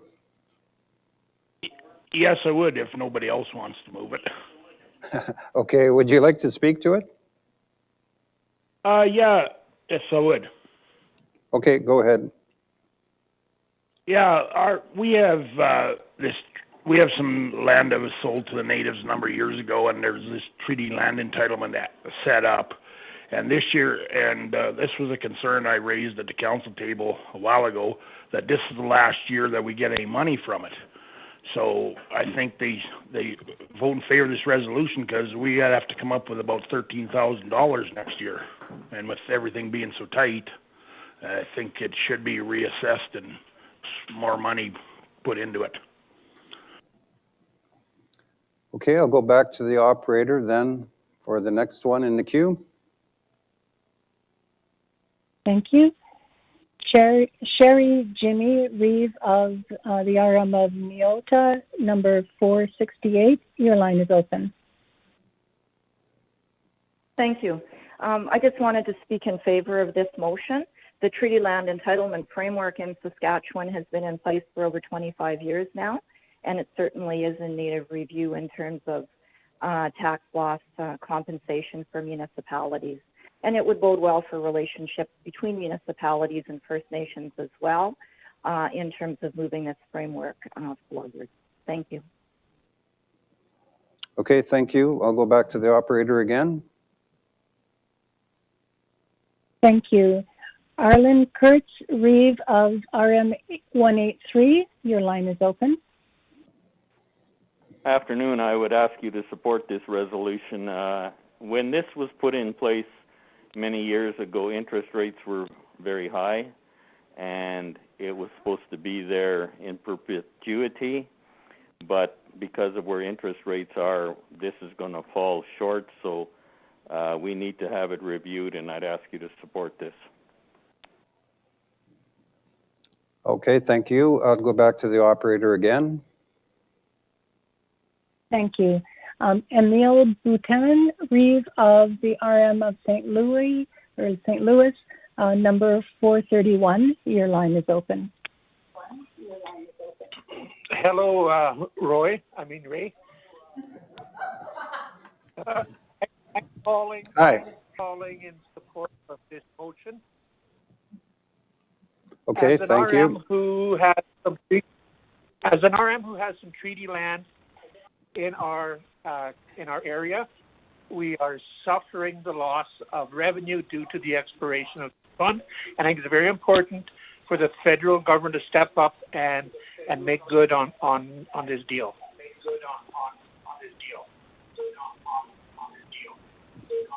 That's all I have to say. Okay, thanks, Emile. I'll ask the operator if there's anyone else. There are no other callers in the queue, and I didn't see anyone else calling in. Okay. I think in that case, I'll call the question.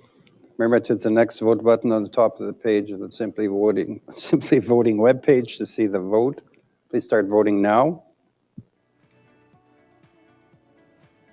So this will conclude our 2021 voting on resolution session.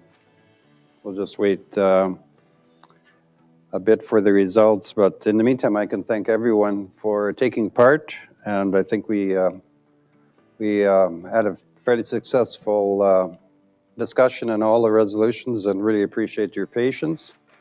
I'd like to thank the readers as well. They did a fantastic job of reading the resolutions. And for everyone else in the support staff, I think it was a good day, in spite of the bad weather at the start. I'd also like to again thank WSP Canada for sponsoring the timer clock. And when I have the results of this last vote, I'll turn it back to Rusty.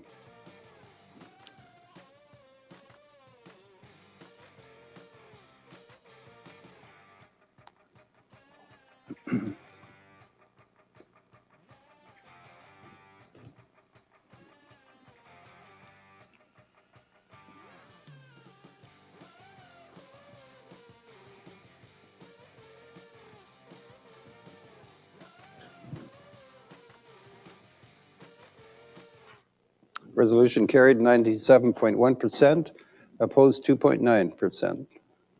Thank you very much. Rusty? Thank you, Ray. It's teasing you. It's been a long day, right? I'm allowed to do that. Thank you, everyone, for your diligence and patience and perseverance for this new system. We appreciate you sharing that with us this afternoon. I want to encourage you to look at the live snap, or in some ways use it if you haven't yet. It's a great opportunity for you to capture yourself in the moment of our convention. So many of the pictures are really awesome, and we appreciate you sending them, and we encourage you to do so for day 2. As we look forward to tomorrow, a quick reminder, programming will start at 9 a.m. However, most of you are rural. You know what it's like to get up with the sun. Grab that cup of coffee if you are up early. Sit down and once again view our digital trade show. That opens tomorrow morning at 8 a.m. Enjoy the rest of your evening. We'll see you tomorrow. Thank you.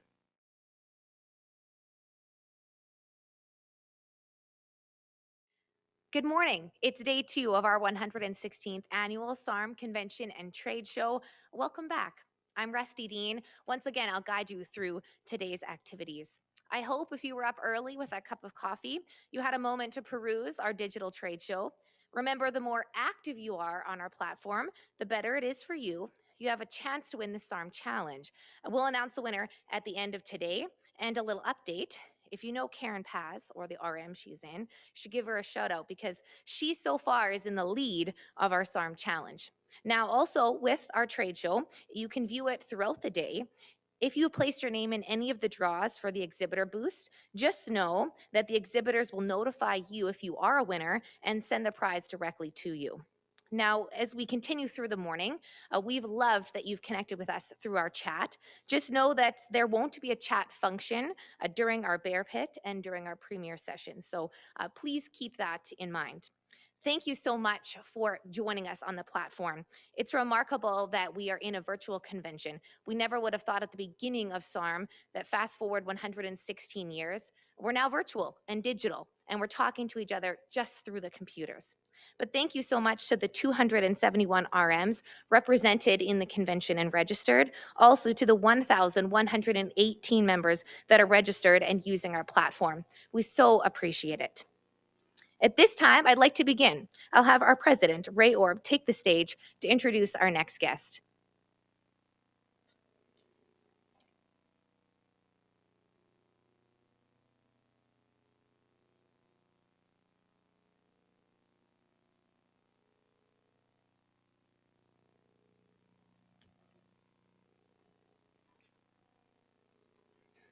Thank you, Rusty. It is a pleasure to kick off this morning's proceedings by introducing the Premier of Saskatchewan, Scott Moe. Scott was first elected to the Saskatchewan legislature in the 2011 provincial election in the constituency of Ross-Cerne-Shelbrooke. In 2018, he was elected leader of the Saskatchewan Party and sworn in as the Premier of Saskatchewan. Premier Moe was born and raised on a grain farm between Shelbrooke and Parkside, and he and his wife Krista currently reside nearby in Shelbrooke. Premier Moe and the Saskatchewan Party government are committed to driving the strong economic recovery in Saskatchewan. These priorities include a focus on increasing Saskatchewan exports to generate opportunities for communities, create good jobs, and further grow Saskatchewan's economy. Premier Moe is dedicated to advancing the economic interests of Saskatchewan through strengthening Saskatchewan's high-quality agricultural, mining, manufacturing, and energy industries that meet the needs of growing markets around the globe, with the world leading efficiency and sustainability. Please join me in welcoming Premier Scott Moe.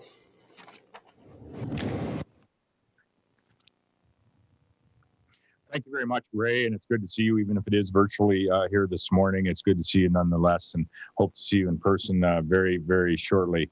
Welcome to the members of the executive, to delegates, to ladies and gentlemen attending here this morning. Welcome to your first virtual SARM convention, and I think what we all hope will be the last virtual SARM convention, and I think it is going to be. It's good to be back. It's good to be back, and as premier, and as the premier this year, addressing you from the basement of the legislature for what will be the last time that I will address you from the basement of the legislature.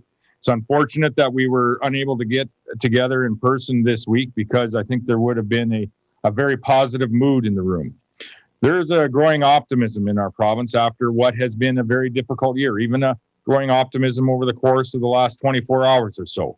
Spring is nearly here. We all see that, despite a chilly morning this morning, but the weather is getting warmer. And best of all, we are nearing the end of a long, difficult journey that began about 1 year ago with the first case of COVID-19 in our province. I want to say thank you to all of those members that worked so very hard to make this virtual convention a reality in this very challenging year. Ladies and gentlemen, the last time that I gave a speech to a group of people that was larger than my grade 12 class was at last year's SARM convention, almost a year ago to the day. You could say that a fair amount has transpired since that last SARM convention we had. For one thing, we had elections in Saskatchewan, both at the municipal level as well as at the provincial level. And this morning, I'd like to take the opportunity to congratulate all of you that have returned to office. And I want to welcome all of those folks that were elected for the first time. It's so very good and very encouraging, I might add, to see so many capable and enthusiastic people that come forward to serve their communities for the betterment of their communities. And for that, I thank you.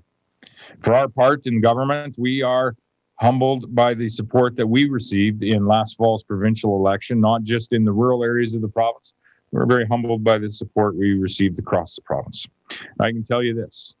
We will never, ever take that support for granted. The elections were one notable item on the calendar for all of us, but of course, the most dramatic development over the course of what is the last 12 months now is the COVID-19 pandemic. I, would share a story post the SARM convention last year. The very next morning, I flew out to Ottawa to our First Ministers Conference, and we had gotten off the plane, and that was when Sophie Gregoire Trudeau had contracted COVID, and our First Ministers meeting was canceled. I quickly jumped on a plane back to Saskatchewan, and we have been here virtually ever since.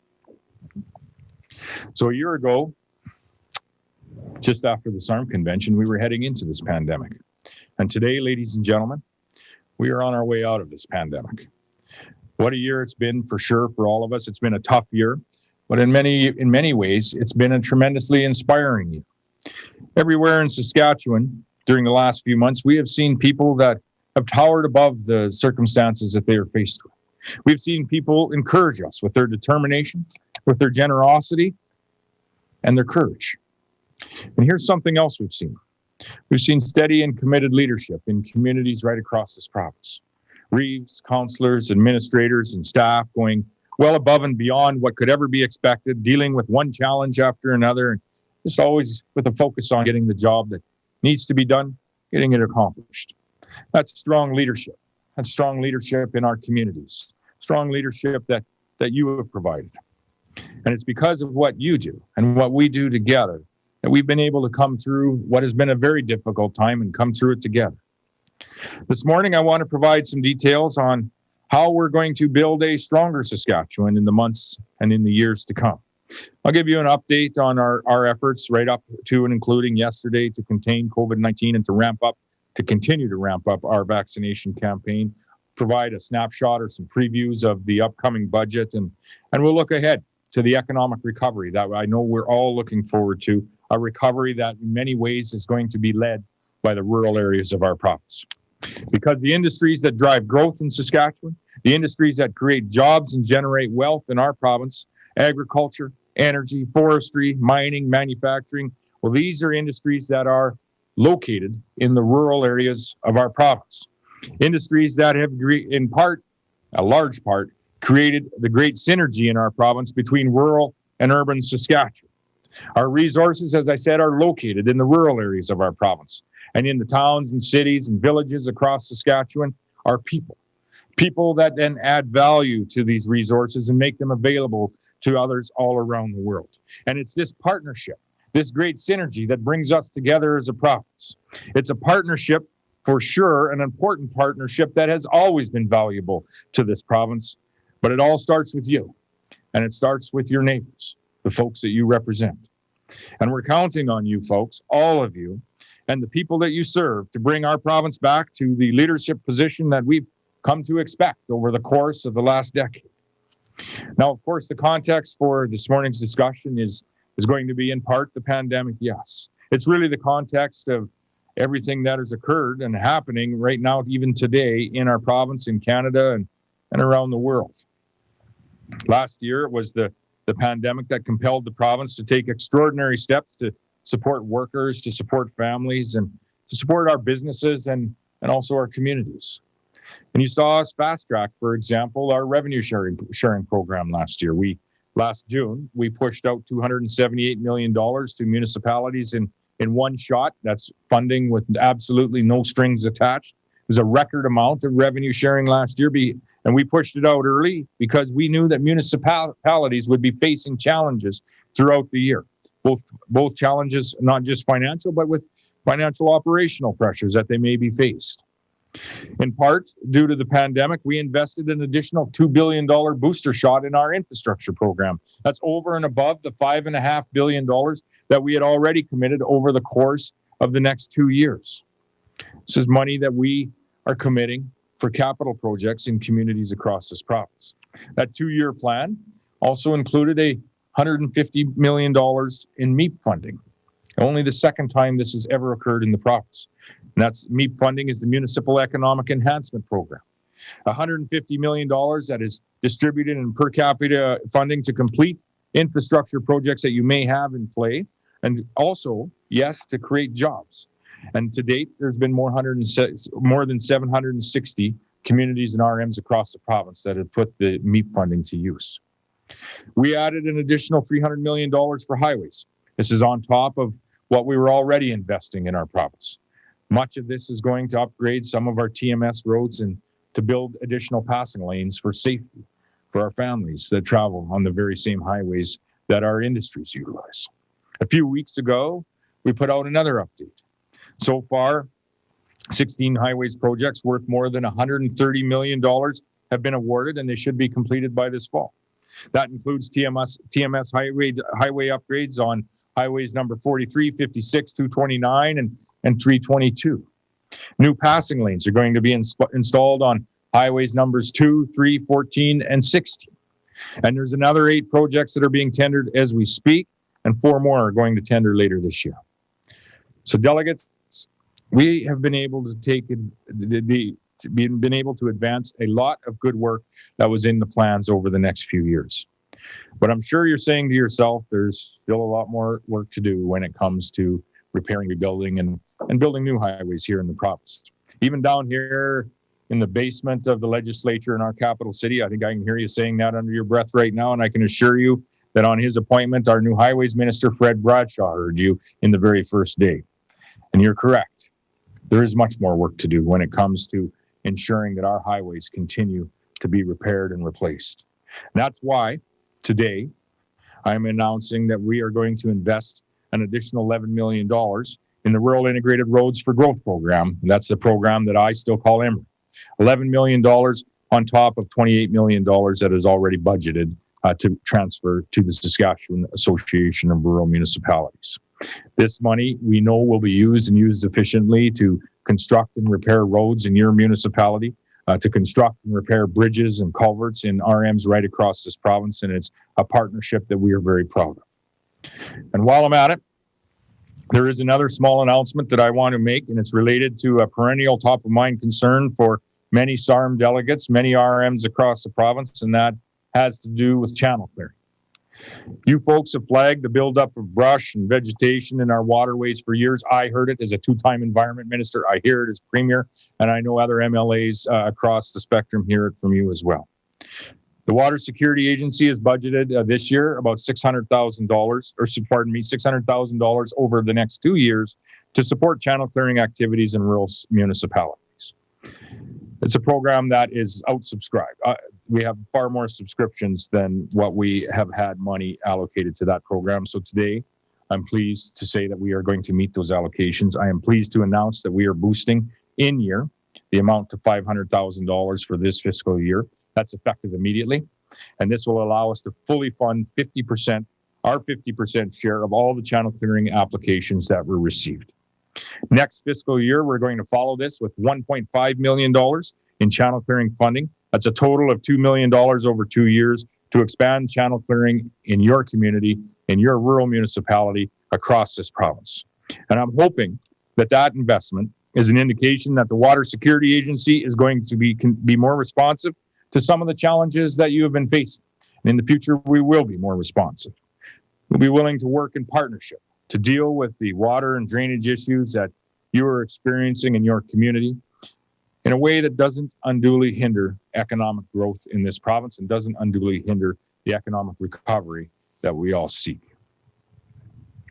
My friends, all of this activity, whether it be it's upgrading equipment or fixing roads in your community, whether it's using the MEEP funding to its fullest extent, whether it's the province building new passing lanes or upgrading our thin membrane surface highways, or whether it's using some of this channel clearing money to take out a few beaver dams in your community, all of it also creates jobs, and it supports this economic recovery that I have talked about. The same can be said for a number of campaign commitments that our government has implemented over the course of the last few months since the October 26th election day. We cut your power bills by 10% for 1 year.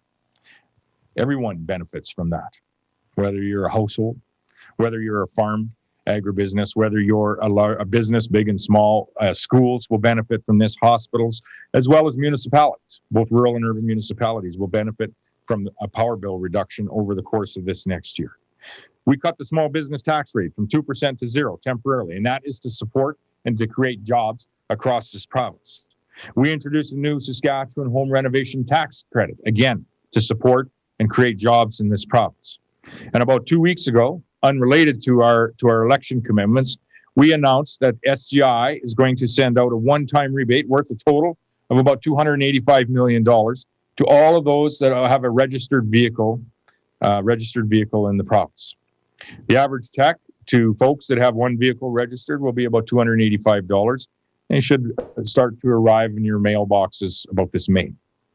SGI is in a position to issue these types of rebates for two reasons. First, due to the pandemic, there has been fewer accident claims over the course of the last year, saving about $100 million. And second, the Auto Fund's investment portfolio has grown considerably with the rise in the stock market. And in our view, this money belongs to the people of Saskatchewan. It belongs to you. And the timing of this rebate, I would say, couldn't be much better.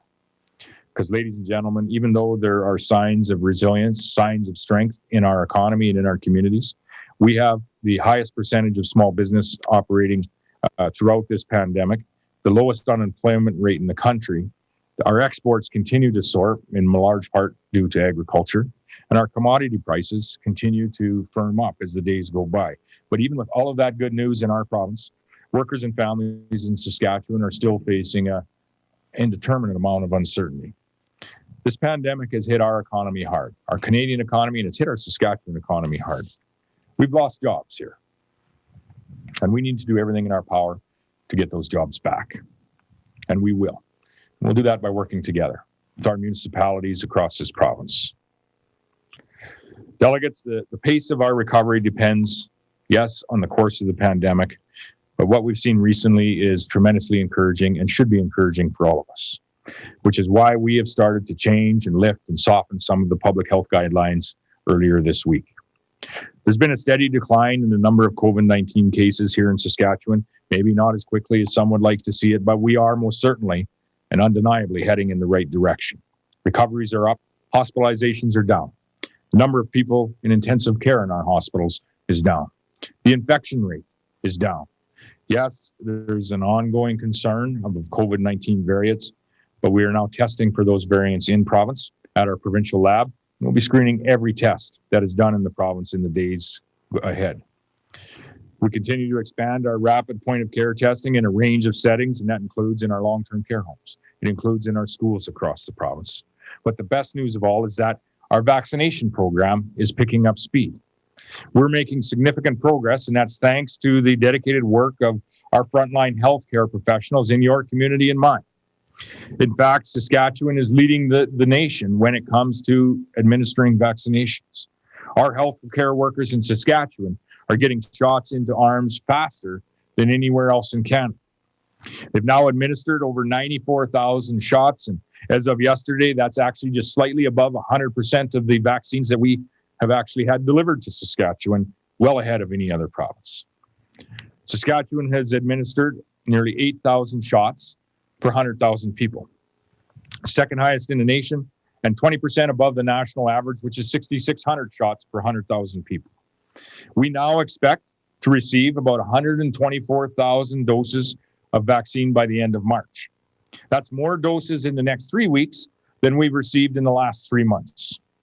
And by early April, we hope to be delivering these shots to people, the 10,000 shots a day, and starting to deliver shots to people 60 to 69. And that's when phase 2 of our vaccine campaign will ultimately start.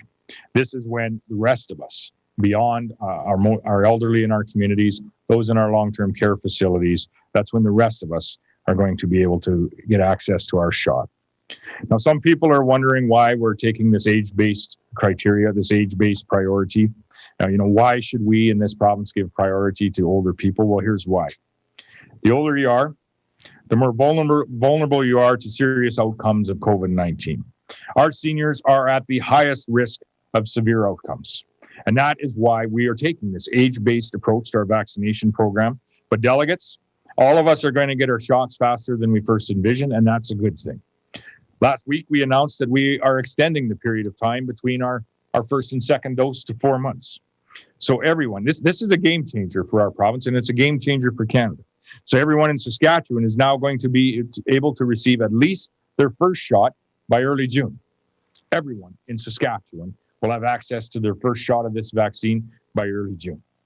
This advancement in the schedule is already allowing us to relax some of the public health orders, as we did yesterday with respect to our household gatherings and our worship services. And if there's one thing that you should take away from this speech today, I hope it's this. When it's your turn, make your appointment and take your shot. Get vaccinated when it's your turn. Now, I'm excited to say that as of tomorrow, eligible Saskatchewan residents will be able to book their own vaccine appointments by visiting the saskatchewan.ca website or by calling a toll-free number that we'll be announcing later today. Our Minister of Health and Saskatchewan Health Authority will have much more to say about that later today and into tomorrow. But when it is your turn, I encourage you to make your appointment, take your shot, please get vaccinated. It's how we will get back to normal in our communities. This is how you have the opportunity to protect yourself, to protect those around you. This is ultimately how we will, at the end of the day, engineer a strong economic recovery in this great province of ours. Across the province, we will be opening up in the days ahead 230 clinics. 230 clinics in 180 communities to deliver these vaccines. You will see mass immunization clinics in your community. You'll see them in places like your hockey arena, your curling arena. You'll see them in community halls. You're going to see drive-through clinics in our larger centers. You're going to see mobile clinics across the province. You're going to see doctors, nurse practitioners. You're going to see pharmacists, all delivering these vaccines in your community. We want to make getting your shot as easy, as simple, and as convenient as possible. So when it's your turn, I say this again, take your shot and get vaccinated. The more people that get vaccinated in this province and in this nation, the better chance we have to get our jobs back in every community, including yours, across Saskatchewan. Folks, in about 3 weeks from today, we're going to release a provincial budget. It'll be a budget that protects, builds, and grows.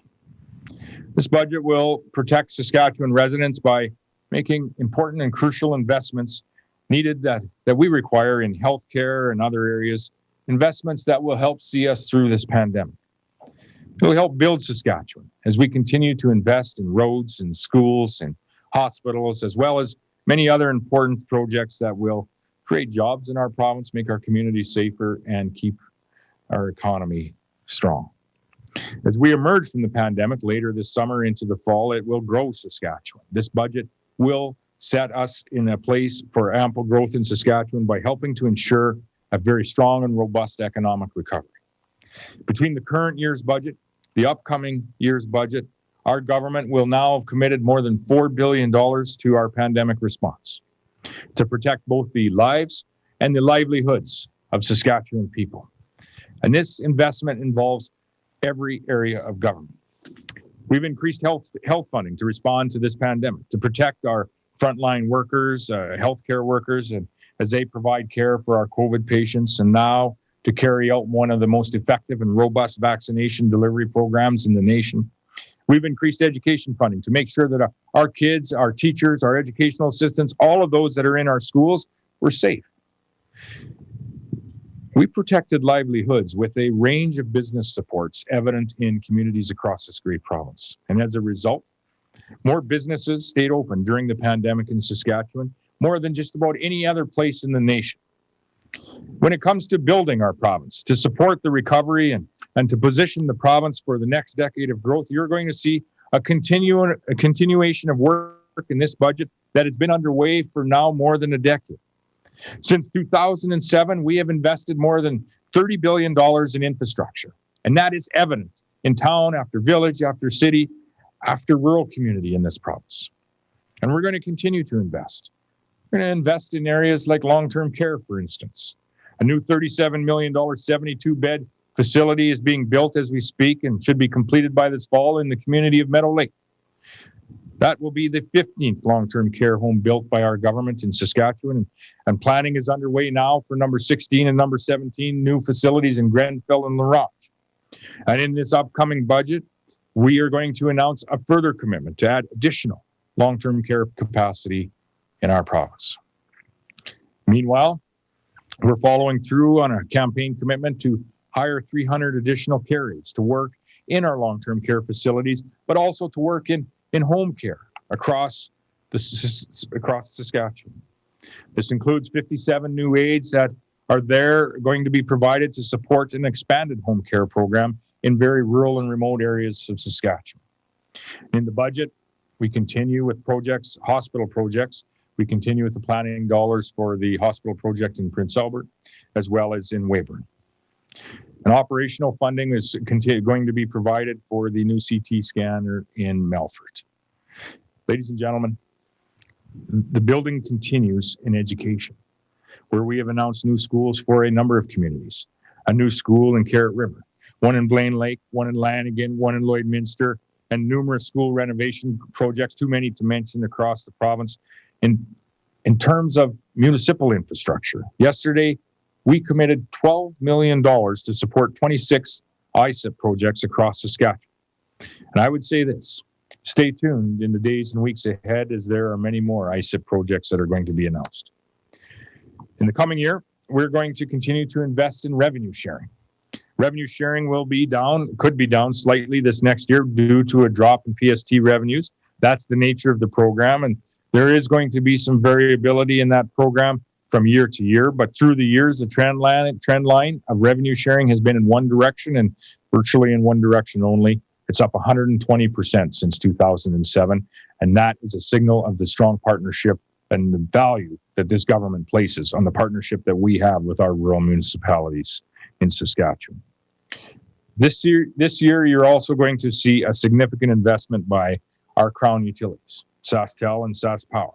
That investment is going to continue to improve services in our rural and remote parts of the province.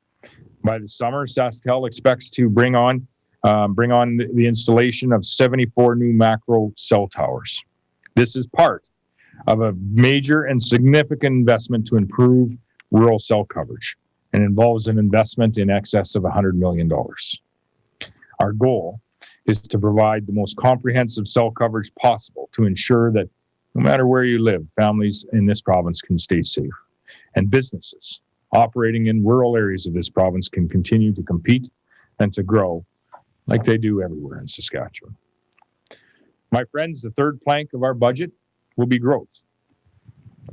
And when we talk about growth in Saskatchewan, we have to talk about agriculture. Agriculture, again, still is driving growth in this province.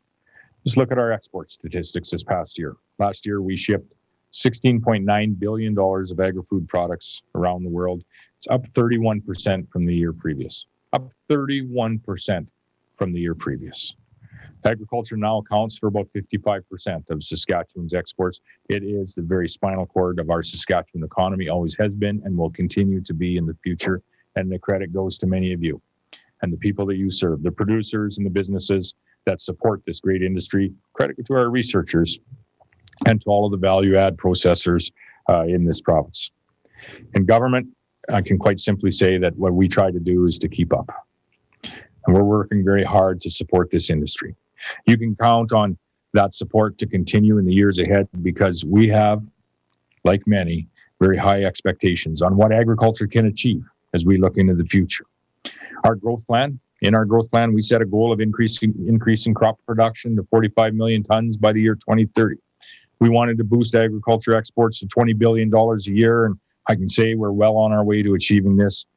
But setting these objectives is nice. They're nice words. But what we need to do is talk and work towards actually achieving these objectives. So we've already announced the record crop insurance coverage. We've established new trade offices around the world. We just opened up our trade offices in India, in Japan, and Singapore. We're moving forward with the engineering and design work on the very first stage of the $4 billion irrigation infrastructure project. The second plan for the rest of the plan for the Lake Diefenbaker project. Delegates, I would say this when it comes to irrigation in Saskatchewan, we have underinvested in irrigation over the course of the last 50 years. We've actually barely scratched the surface on what the potential is for irrigation in this province and water security in this province. It's early days yet, but the West Side Irrigation project is going to reshape the very contours of agriculture in Saskatchewan. In addition, it's going to provide water security to a significant portion of our Saskatchewan communities and to our Saskatchewan industries. It's going to bring 500,000 acres of irrigation production in to service, creating thousands of jobs, yes, in the construction, but many jobs post-construction as well. And in the budget, we are going to continue. There will be a continued commitment to agricultural research, also a staple of the success of our agricultural industry. Since 2007, we've invested nearly $300 million in agricultural research in this province. Year after year, the research budget has increased because, quite frankly, we're getting results. And the impact of those results in this province is global. Around the world, literally around the world, there are families that are putting food on their table each and every day because of the research, because of what producers do in their fields here in this province and what we do so very well. And it's not just the universities or the research facilities that I'm talking about. Producers are always figuring out new ways of doing things. In fact, that is a statement has never been more true than that. My friends, that's the thing about this great province, is everywhere there are people across this province today that are modifying their equipment in their shed or in their Quonset. They're working on the very next invention for their farming enterprise or for their community. And, you know, I would just say this, as you look back over the course of the last number of decades, how many farm equipment manufacturers originated here in Saskatchewan, but originated in somebody's farm shop or Quonset? I can think of a number of them off the top of my head. I think of Frigstead on to Flexicoil, then purchased by CNH. I think of Degelman. I think of Bourgault. I think of Vaterstad, where it started as Seedhawk. I think of Seedmaster. I think of Brandt. I think of Schulte. I think of Highline Manufacturing. All of these started, in many cases, in someone's farm shop with an idea and a dream, and ultimately have, in many cases, more often than not, turned into globally significant companies. And in Saskatchewan, we now not only export agri-food products, we export the technology, the equipment, and the innovation around the agriculture industry as a whole. In this province, there are so many people that just quite simply think big. People whose ambitions are as boundless as the prairie sky that we all love. And one of the great honors that we have in government is advocating on your behalf, supporting and defending the dreamers and the doers who are building our province each and every day, you. And we don't stop doing that for as long as we have the privilege. We will never stop doing that for as long as we have the privilege of holding this government office. We are active in many areas. We work with our neighboring jurisdictions where we can.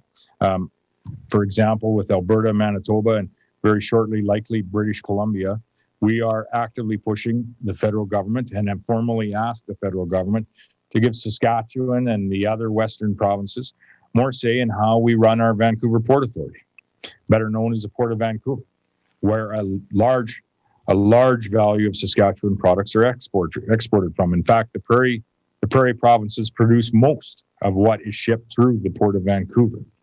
Yet, we appoint, as the prairie provinces as a whole, we appoint one of the 11 board members that oversee the operation of that port. That, delegates, needs to change, and it is going to change. We're continuing to advocate against a destructive and ill-advised and ineffectual carbon tax that is driving up costs for everyone in this province, including you in your business or farm operation. And we've heard recently that the federal government plans to increase the carbon tax to $170 per ton. And that is after the Prime Minister and then the Minister of Environment said it would never go higher than $50 a ton. And I don't know what your view is of that, but my view most certainly, and from where I come from, people view that as quite simply not telling the truth. I pointed this out, and the current Environment Minister very quickly called me a climate skeptic. Well, I'm not a climate skeptic. I fully understand what threatens our environment as a whole. I fully understand what threatens our soil. I fully understand what threatens our water and our climate, and I fully also understand that it is in agriculture. That is why I am not a climate skeptic, but I most certainly am a carbon tax skeptic. This federally imposed carbon tax is only going to go higher with no positive impact on you, your operation, your community, or any Saskatchewan industry. Only has financial impacts. There's going to be additional steps that we will discuss in the days ahead about how we are going to continue to protect Saskatchewan industries, in addition to taking this ineffectual, unconstitutional tax to the highest court in the land, while we wait for that decision. But we're going to continue to advocate and protect on your behalf against a federally imposed carbon tax that impacts the jobs in my community, in your community, and across this province and across this nation. Last month, Ottawa also introduced legislation that would allow local communities to ban handguns as part of a broader bill.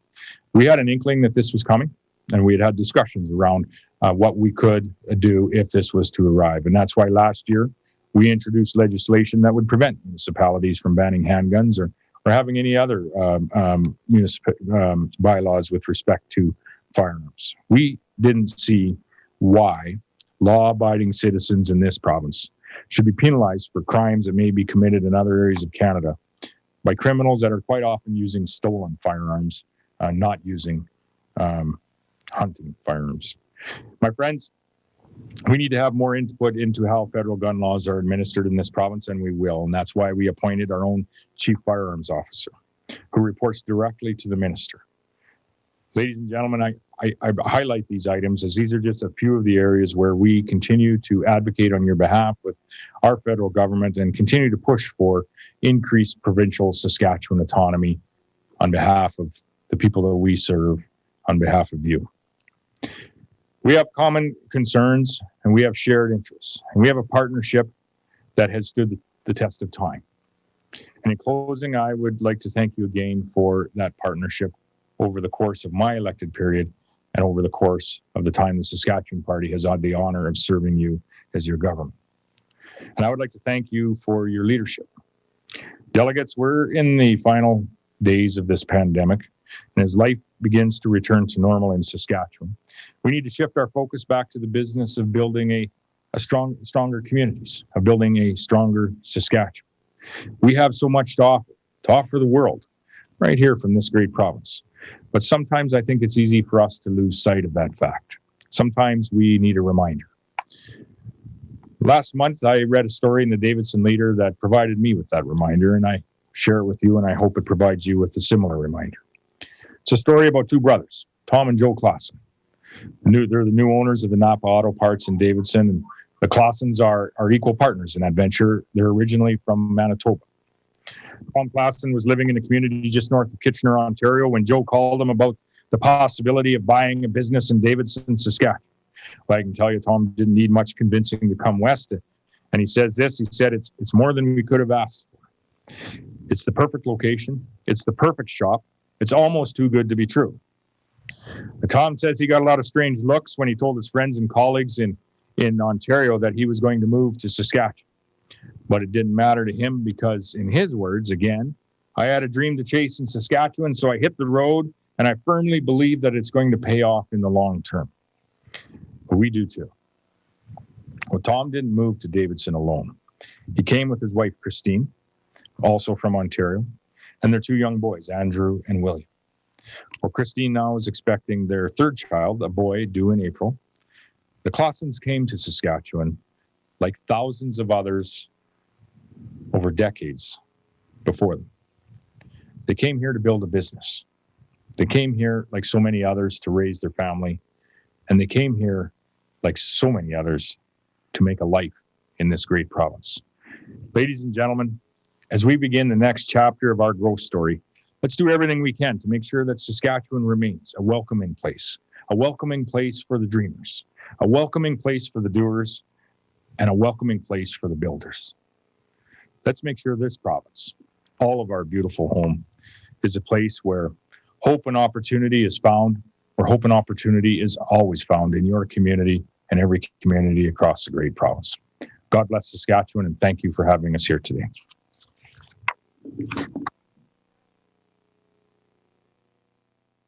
Thank you, Mr. Premier, for your kind remarks, and thanks also for all the funding announcements.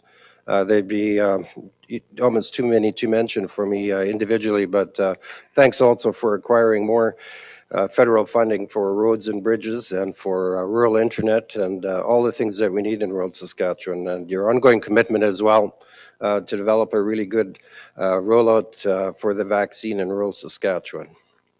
So we're going to move into the Bear Pit session now, and I'd like to extend a warm welcome to the Premier and the Saskatchewan Cabinet Ministers for participating in this year's annual convention. Also, a thank you to TC Energy for sponsoring our timer for the session. So if you'd like to ask a question during the Bear Pit session, please dial 1-866-438-1084 now. And this number will be shown on the screen throughout the session. You must be a member of council or administrator with permission of council to ask a question. So you'll be put on hold until it's your turn to speak, at which point the operator will unmute you and introduce you. Questions will be asked in the order of the calls that are received. So please turn off your audio on your computer or leave the room you're viewing the convention, as you'll be able to now listen to the meeting over the phone. And it may be a little bit ahead of what you're hearing through your computer. There are a few things for delegates to keep in mind. Please keep your questions short and concise. There's a 90-second time limit for your questions. And when you begin speaking, there will be a timer on your screen. And I will provide a 30-second warning. Once your time is up, the phone line will be discontinued. Cabinet ministers have 3 minutes to provide their answers. And I'd now like to ask the Premier to introduce the Cabinet ministers, and then we'll start taking questions. Mr. Premier. Great. Thank you very much, Ray. And sorry, I do interviews with Roy Green all of the time, and I'm already confused here at the beginning of the Bear Pit, flustered with this virtual format. But we have with us in the room here today, we have very close to us for good reason is our Minister of Environment, Warren Keating. Next to him, David Merritt, our Minister of Agriculture, Minister of Mental Health and Addictions, Rural and Remote Health, Everett Hindley. We have Laura Ross is our Minister of Parks, Culture and Tourism. Next to her is Fred Bradshaw, our Minister of Highways and Water Security Agency. Our Minister of Health, Paul Merriman. Don McMorris, our Minister of Government Relations. Our Deputy Premier, Minister of Finance is Donna Harpower. And Don Morgan, our Minister of the Crown Investments Corporation. Jeremy Harrison, our Minister of the Trade and Export Development. Lori Carr, our Minister of Social Services. We have Jim Ryder, previous Minister of Health, and now taking it easy as the Minister of Sask Builds. We have our Minister of Corrections and Policing is Chris Tell. Ron Renaer, our Minister of Energy and Resources. Jean Makowski, our Minister of Advanced Education. Dustin Duncan, relaxing in the Ministry of Education. And Gord Wyant, our Attorney General and Minister of Justice. I don't think anyone around the corner there, Gord. So that's and then myself as well in attendance here today. We'll call any of the ministers up as questions are relative to their file. I'll ask each of the ministers to keep their answers under 3 minutes. I think we're ready to go, Ray. And I would just say thank you to delegates in advance for your questions. This gives us a tremendous opportunity to take a peek into Main Street in our rural communities across the province as to what's on your mind. Ultimately is extremely beneficial for us. I hope it's as beneficial for delegates on the line today. Yeah, thank you, Mr. Premier. So I'll go to the operator, and if there is someone on the line, they can let them in. Certainly. Our first question is from Herb Acton Reeve from the RM of Mission Hill. Your line is open. Good morning, gentlemen, and especially Ray, very gracious, and just want to extend a greetings from the great state of Arizona to our Premier. I just come back from spending 2 months down there, and it was a breath of fresh air with no lockdowns, no social distancing, and I just got back into Canada here about 10 days ago. So anyway, just wondering when we're going to start lifting some of our restrictions for social distancing and going shopping for groceries and that sort of thing. And number two, as a caveat to that, what's our status when it comes to the Supreme Court for getting rid of this damnable covert or not the carbon tax? And you can answer any damn way you want. Respect to the restrictions. Sorry, Herb. With respect to the restrictions, we started softening the restrictions here in Saskatchewan today. Minister of Health will have a couple of comments on that, and then I'll ask the Minister of Justice for some comments on the carbon tax. But I think as safe as soon as possible. We are going to receive more vaccines in the next 3 weeks than we have in the last 3 months. We have a very robust plan to make those available to Saskatchewan people. That is our path out of this pandemic. But we did start softening restrictions yesterday. We're going to continue in the days and weeks ahead as our hospitalization numbers continue to reduce, as well as our daily numbers. But Paul, a little bit to add on that, and then I'll ask Gord Wyant to come on. Sure. Thanks, Premier, and thanks, Herb, for the question. We're continuing to always evaluate our balance that we're finding to make sure that our hospital system is not overwhelmed. That's what we've started this pandemic, to make sure that our hospital system was in a good spot. Now, our hospital system is in a much better spot than it was about 6 weeks ago. So as of yesterday, Premier did announce that we are loosening some restrictions. Now, some restrictions have to stay in place. Right now, the majority of restrictions are in place, and they'll continue to do that. But as Premier alluded, we're getting some huge vaccine numbers in the next little while. So we're going to be able to move right through our phase 1 in the next few weeks, get into phase 2, and we want to make sure that the most vulnerable are protected from COVID-19, because those are the ones that unfortunately have the highest attack rate of COVID. So again, we're always trying to find that balance between keeping everybody safe and keeping our economy and our, not just our physical well-being, but our mental and our spiritual and our social well-being. So.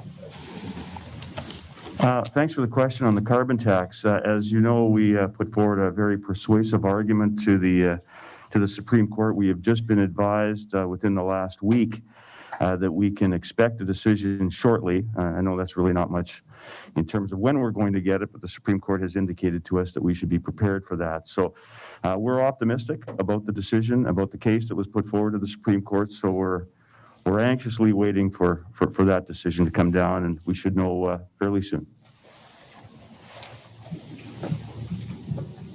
Okay, thank you. I'll go back to the operator. Thank you. The next question is from Tom Whalen, councillor from South Capel. Your line is open. Hello?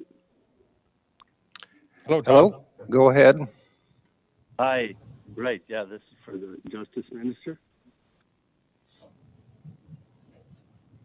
Yes, go ahead.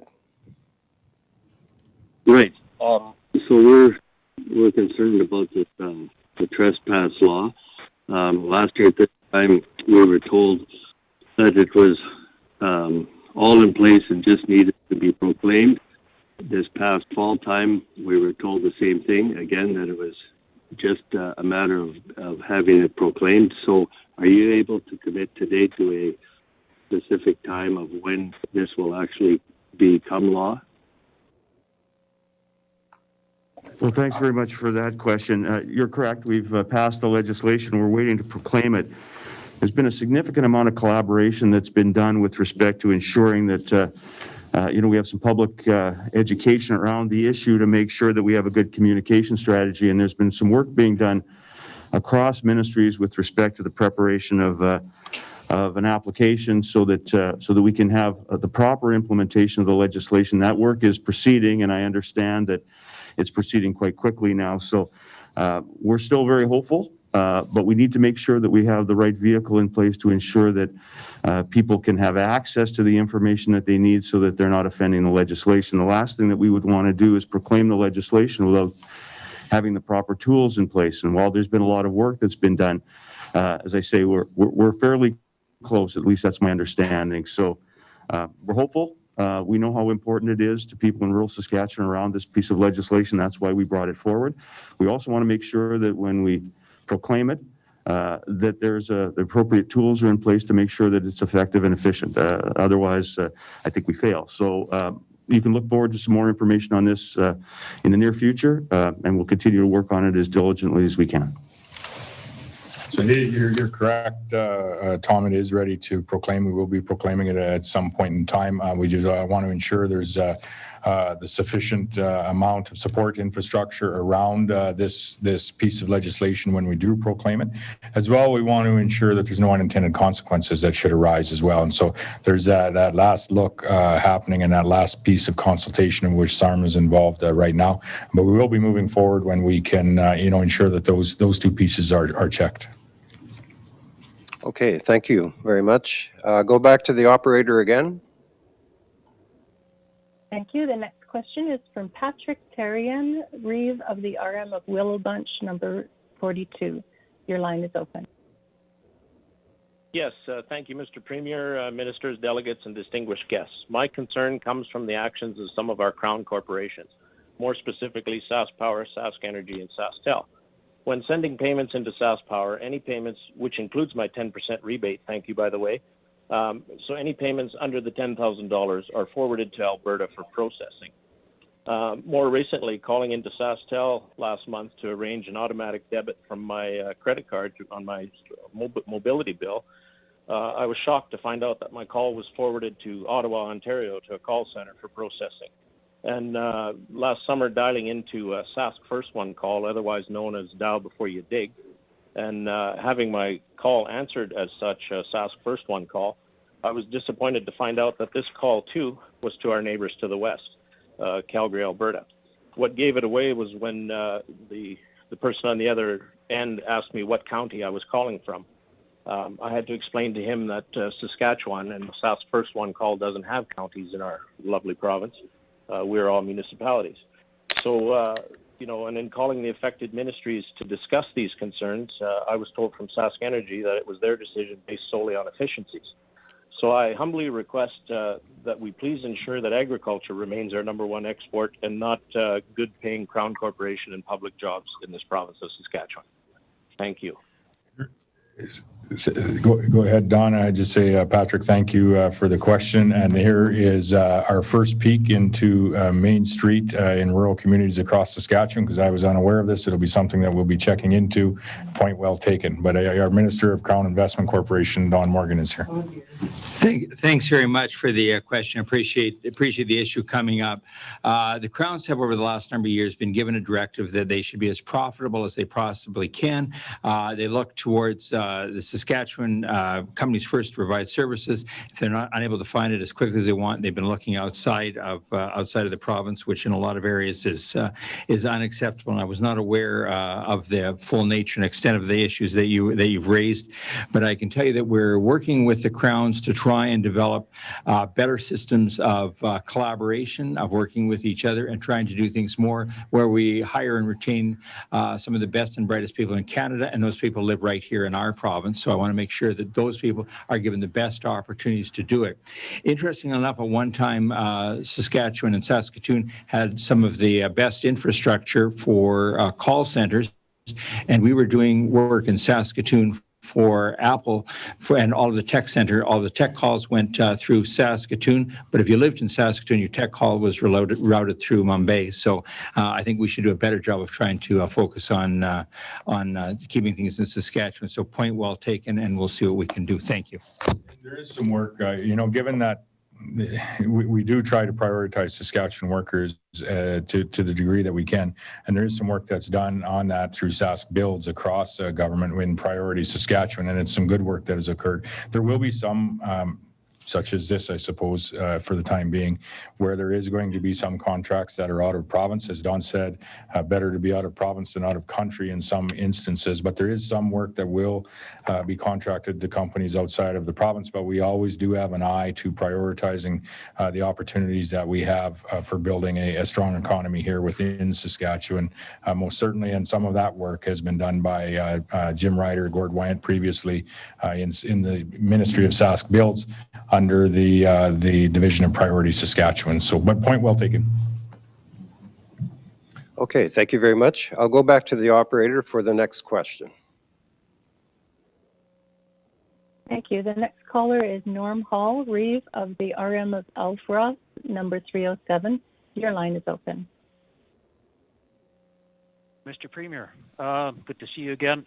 Talking with the previous Premier, a couple elections ago, we were talking about the Surface Rights Act or legislation that had been on the table at that time, but taken off the table because he didn't want to hurt the oil and gas industry when there was a drop in revenues. But that left the landowners on the lurch. And I put this forward to Minister Kading yesterday, who, as you know, that's not quite in his wheelhouse, but I'll put it to you and the rest of the cabinet. And just wondering when this might come back on the table, because we are dealing with retiring farmers' incomes, because some of their lands are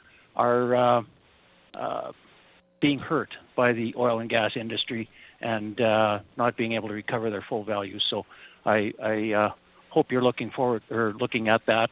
And also back to the dial before you dig. SaskPower and SaskTel are on that. Sask Energy has its own plan for that, which I personally see as inefficient. So just one more piece for Minister Morgan to look at. Thank you. Thank you, Norm. We have Minister Eyre here, Minister of Energy and Resources, to comment on the Surface Rights Act. Well, thank you, Premier, and thank you for the question. Certainly, we understand where you're coming from when the surface rights legislation was tabled back in 2014. Of course, the reason, as you know, and former Premier Wall knew, was because of the inordinate challenges that the oil and gas sector was facing at that time. And here we are 6 years later, and have known a lot of volatility and upheaval since then. I think the concern has been about timing, about the care and consideration that needs to be taken before undertaking changes to the legislation, simply in light of that volatility. And again, don't need to tell anyone around here, just what the sector, of course, the oil and gas sector has faced over the last year. We had production shut in of, upward of 30%, massive impacts. Obviously, things are coming back, and I get where you're coming from, and certainly we continue to look at this and the optimal timing around it. But I think the question is that just when is the right time, and when are things stable enough to start to undertake those discussions, because they are for the long term. But again, certainly happy to look at, and going forward, we're going to make sure that we make the right decision on it at the right time. Okay, thank you very much. Back to the operator. Thank you. The next caller is Gary Ritz-Reeve of the RM of Mervyn, number 499. Your line is open. Good morning, Premier and Cabinet. Thank you for your time here this morning at the Bear Pit. Very useful information. As you stabilize and rebuild our economy, interprovincial trade barriers will continue to be an irritant moving forward. I wondered what your plans are in attacking that long-standing problem that we're facing. Thank you. Absolutely, Jerry. Let me start with, and Jeremy Harrison will come to the microphone here to discuss that. I'll speak maybe a little bit at some of the conversations we've had at the Council of Federation table and some of the bilateral conversations that we continue to have. But let me start with saying thank you to you.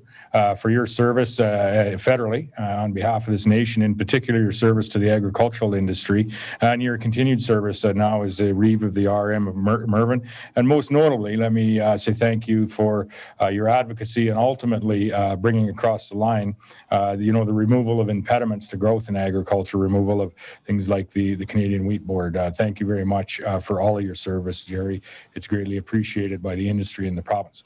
At the Premier's level, we've had a number of discussions at the Council of Federation table, and I'll tell you how they go.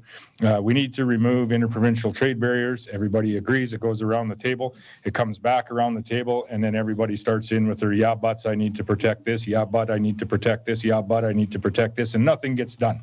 How things do get done is you find a province where you can move forward on one item, or two items or three items or whatever it is, and you just move forward on them on a bilateral basis, and then you invite the rest of the herd as if you want to participate, feel free. If you don't, that's fine. Ultimately, it'll be you that is less competitive. And so we've done some of that with Ontario, done some of that with Alberta, where it matters. But to your question, we need to do a whole lot more of it, and we need to do a whole lot more of it across, in particular, the prairie provinces, but I would say also across the nation. But Jeremy? Yeah, well, thanks very much, Premier. And I've had the honor of first becoming trade minister in 2009, so I've been living the internal trade file for 12 years now, and I think the Premier well said it, that everybody's in favor of internal trade across provinces until they actually have to enact internal trade in a free way within provinces. So that's been a challenge.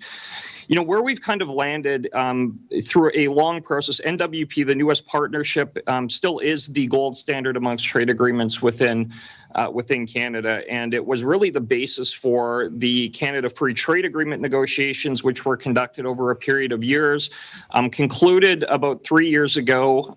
Your former colleague, Jerry James Moore, really was the catalyst for that process being initiated. And I think we did make progress on internal trade, some of which had to do with the formation of the regulatory reconciliation table and process, which sounds highly bureaucratic, and it is in some ways, but what the point is to work through all of the individual challenges and impediments that are barriers to trade internally.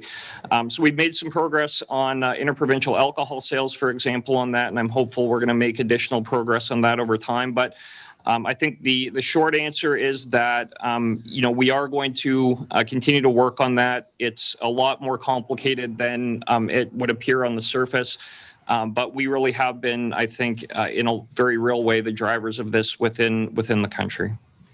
Just in closing, Jerry, just say, this province has taken a page out of your book when it comes to international relations as well, and we're trying to really follow up on some of the relationships that you had built with countries around this world. In particular, it's how they pertain to agriculture.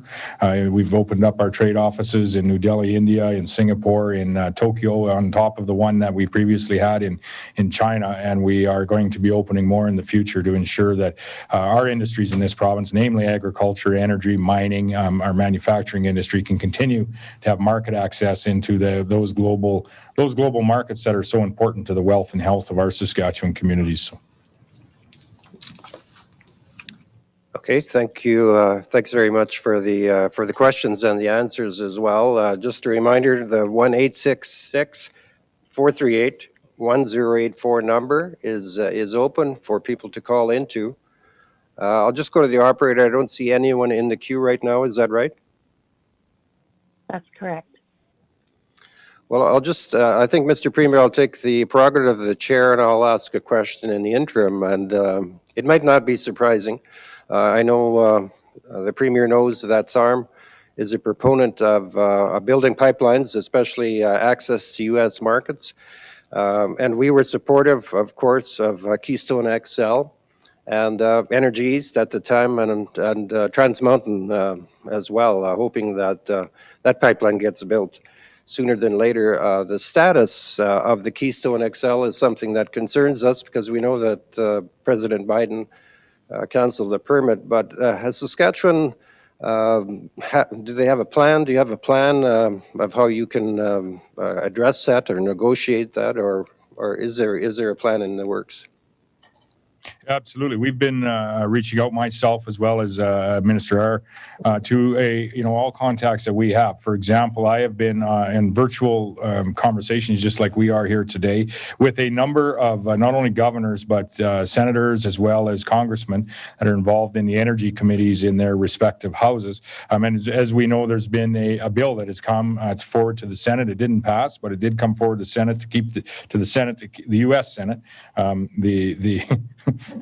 I won't make any comments on the Canadian Senate, but to the U.S. Senate, where they are doing everything they can to ensure that this conversation around Keystone XL and the benefit to not only Canadians, but the benefit to Americans as well, which is important for us all to remember, that this is a beneficial piece of infrastructure for all involved and for the competitiveness and sustainability of the North American economy. I don't write Keystone off by any stretch. There was a campaign commitment by the new President Biden, around Keystone XL. But when you look at the impact that Keystone XL has on not only the economics and ultimately the jobs, right from the Gulf Coast up through the states that it operates in, right through to the prairie provinces that ultimately would be providing product to go into that pipeline, it most certainly is a positive piece of infrastructure from an economic perspective and a jobs perspective. From a sustainability perspective, I've never seen a piece of infrastructure like it. Bronwyn, if you have anything to add to that, please come up. The pipeline itself operationally would be operating at net zero. We have the energy in Saskatchewan that would be provided into that piece of infrastructure comes from the Lloydminster area. And Bronwyn, you might want to make a few comments on some of the investments that have occurred in the Lloydminster area around, from a sustainability perspective, around meeting some of the methane action plan targets that you had put in place, and just the amount and size of some of those investments. And for those of you from that area, I think you're aware of what those investments mean to the local economy. So a positive piece of infrastructure for our continental economic prosperity, our environmental sustainability. And I'm convinced that at some time, and not this year, likely not next year, but at some time that it likely will be moving forward. Yeah, absolutely. And I guess I would just add to that. I mean, Premier mentioned the campaign promise and political vesting that President Biden now has in this issue. And I guess it wasn't a great surprise when he did it, but we were all very disappointed when he did, particularly because all the way down that route, there was governor support, there was union support. And so we certainly hope that going forward, some of those voices come more to the fore, but it's not looking great. I think we're concerned also about Enbridge Line 5, and that's another one that has huge impact on Saskatchewan in terms of egress and our product getting into lines. And I think, it's hopeful that the federal government has started to take more of a stand on Enbridge Line 5. We hope that, it doesn't come to actually the pipeline transit treaty, as it's called, but it looks pretty clear that you can't just unilaterally shut something down like that. But in this case, with Enbridge, with the Keystone XL, it's a little bit different because, of course, the president has that power to do what he did. So we hope that they see the light for the jobs, because there's such a massive impact, certainly on both sides of the border for that project. Thank you very much. On what Minister is referring to on Line 5, due to the not only unilateral shutdown, removal of the permit of Keystone XL, but also it happened retroactively after construction of the pipeline was already started and the permit had been provided.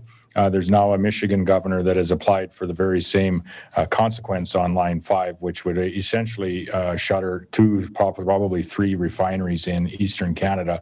Ultimately, most certainly a disastrous situation for the eastern sides of Canada. And we would hope that our Prime Minister would advocate very vigorously for not only Line 5, but to stop the unilateral and retroactive removal of any of these permits, including Keystone XL. So a lot of conversation yet to happen on pipelines, and leading to important pieces of international between Canada and U.S. Pieces of infrastructure that provide opportunities for all of us. And I always say we need to work together to have a strong, competitive continental economy. Not just a Saskatchewan, Canadian, or American economy, but a strong intercontinental economy. There's other continents around the world that are working very hard to ensure they have that, and they don't all have the best interests of North America in mind. So we need to. Yeah, thanks very much for the information. I'll go back to the operator for the rest of the speakers. Thank you. The next caller is John Rickman, councillor from the RM of Argyle, municipality number 1. Your line is open. Hello. Thanks for taking my call. I have a 2-part question for the ministers. My question, first part is on, I'd like to know how the Saskatchewan government is supporting the geothermal drilling that is going on in southern Saskatchewan, and how that is going to work into renewable energy. And my second part is on wind and solar. And with the debacle that just happened in Texas with their 2 or 3 day cold snap where wind and solar completely failed, I'd like to know where Saskatchewan stands on wind and solar, and hopefully we do not let it become such a big part of our energy that we end up with a debacle like Texas had. Thank you. Minister Arrow, comment on the geothermal, and then do we want Warren or Dawn on the wind and solar? I'll let you guys decide. Well, thank you for the question on the geothermal project. Obviously, the DEEP project is very positive, and we're watching it with great interest. Still somewhat, as you know, in the exploratory stage. But, looks good.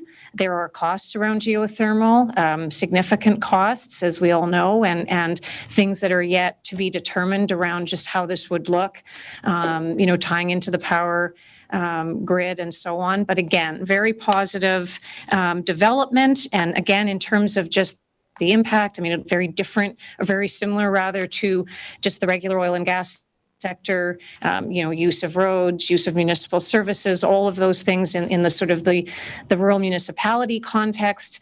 Geothermal would be very similar in terms of playing out to the way the oil and gas sector, uses the RM infrastructure. Permitting, there are some issues around, water, obviously, with geothermal. So the Water Security Agency comes into play, environment for permitting, and of course, energy and resources around the permitting, the regulatory side of things. But anyway, we're watching with great interest, very positive thing for the province, and some things around it still to be determined, but very, very optimistic. Warren Keating.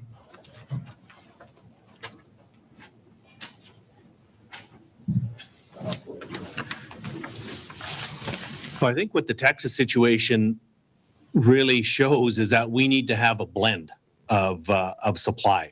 So we need to have renewables, certainly. We've got some pretty ambitious goals within SAS Power of moving to 50% renewables by 2030. But renewables is also going to involve a mix of hydropower, which is still going to be a significant part of the offerings that we've got. We've got our carbon capture unit at Boundary Dam. That is certainly one of the suppliers of clean energy. We've got wind projects. We've got, I think, just about 1,000 megs of wind either existing or is going to be coming online. Solar will play probably a smaller part of that right now, but we've got a great mix, including deep energy, but we've got flare gas, we've got biomass. I believe Meadow Lake, there's a biomass unit that's going to be coming online there, where we're going to be using a ages-old supply of biomass and putting it through to generate electricity. We're even working on tapping into landfills. Regina and Saskatoon, there's energy production that's coming out of landfills. So I think what Texas shows us is that we need to make sure that we have a very broad scope of supply. I think the one thing as well, and I'll get Minister Morgan to follow up on this, is the movement of Saskatchewan towards small modular reactors, nuclear energy. We're certainly very, very interested in advancing that technology, and I think we're going to be playing a very important part across Canada in looking at small modular reactors and nuclear energy in the province. Okay, thanks very much. I'll go back to the operator. Thank you. The next caller is Larry Parrott, Reeve of the RM of El Capo, number 154. Your line is open. Yes, good morning, Mr. Premier and Cabinet. And Minister Keating just touched a little bit on the small reactor electrical production. What I was going to ask about as far as an update on that. Also, the issue of promoting more for the Estevan carbon capture and what Saskatchewan's doing in leadership in this. It just doesn't seem to be getting the profile that it needs to be getting. And from an agricultural perspective, what's happening with the development of a carbon credit for carbon sequestering in agricultural production? If you can comment on that. And I guess just looking at the threat we are seeing with Line 5, is there any possibility for revitalization of the Energy East pipeline discussion? So I'll look forward to your comments. Hey, Larry, thank you. I'll get Don Morgan to talk about SMRs. Line 5, your answer is yes on Energy East. It isn't active as of yet, but the discussions are occurring. No proponent is the proponent for that project did back away. I'll ask Warren Keating to come after Minister Morgan for a discussion on where you are with our carbon credit and how they program and how they relate to agriculture and where we are with that. On the advocacy first with carbon capture and storage, ultimately enhanced oil recovery, we continue to advocate around the world and in our trade missions and through our trade offices. We do advocate vigorously for carbon capture and ultimately what to do with that carbon as a saleable product after. We're using it for enhanced oil recovery. There has been a project built in Texas since we did the one in Estevan. But I'll be honest, one of the challenges we have with carbon capture and storage in the years ahead is in North America, at least, the carbon, the coal-fired emission plants are being converted to natural gas plants, and the CCS plant that we have is a post-combustion designed for coal-fired plants. So we've been working hard in areas like India and China where they have significant amounts of coal-fired power. To date, they're quite frankly, despite what you may hear from our federal government and others, less concerned about their emissions profile and more concerned about providing energy, electricity to their residents than maybe we are from at least at the federal level here in Canada. So we continue to advocate vigorously for CCS as well as for our partnerships in SMRs and a number of other opportunities that we have. I would just say this before Don goes on our power generation capacity as we look ahead through the next 10 years, and we need to make some significant changes, and we need to keep in the forefront what's important with that. One is emissions. This federal government has prioritized emissions, as have we. We're not going to export jobs out of this province. We can create our own power in Saskatchewan. And ultimately, we need to keep the cost of our power affordable so that we can continue to attract industries that add value to all of the other products that we produce and sell to the world. But Minister Morgan? Thanks very much, and thanks for the call. We went through one of the coldest snaps that we can remember in recent years, where we went through about a week of minus 40. And anybody that thinks that we're not dependent on fossil fuels, go ahead, take your coat off on that day and go out for a walk and see what you're dependent on to keep your house warm and get your vehicle started and moving. It's absolutely essential that we apply a bit of common sense and a bit of reality check to some of the things that we're doing. We saw what happened in Texas. It's critical that we maintain that kind of an example, that we never go down that road. So we've actually got huge capital investments taking place in Sask Power in this coming fiscal year. $755 million for new growth, for updating transmission projects, for distribution project, and other efforts to try and make our grid absolutely as reliable as it possibly can be. Those of you that have been on these calls before know that one of the common answers that ministers give is that we've got more power poles in the province than we have people. That's still true today, but those power poles have to be continuously checked, upgraded, and modified to make sure that they stand up, that they don't blow over, they don't have other issues with them. So we'll continue to do that and continue to make sure that because we live in an inhospitable climate, that we will do everything we can to maintain that grid as best we can, with whether it's buying from other provinces or upgrades within. You asked specifically about small modular reactors. It's one of the things that we have to look at as being a good future for us in electrical generation. It satisfies all of our climate obligations because there are no emissions that would attract a tax or anything. So we're watching carefully what's taking place. We have a working committee between the Ministry of Crown Investments and Environment to try and look at what's taking place in other jurisdictions. We know that the technology exists and is being used in other jurisdictions. We're looking specifically at what's taking place in Ontario, where they're replacing 2 or more of their existing nuclear plants and looking at SMRs. We would like to follow in those footsteps and try and see that we can do it. So that process is underway.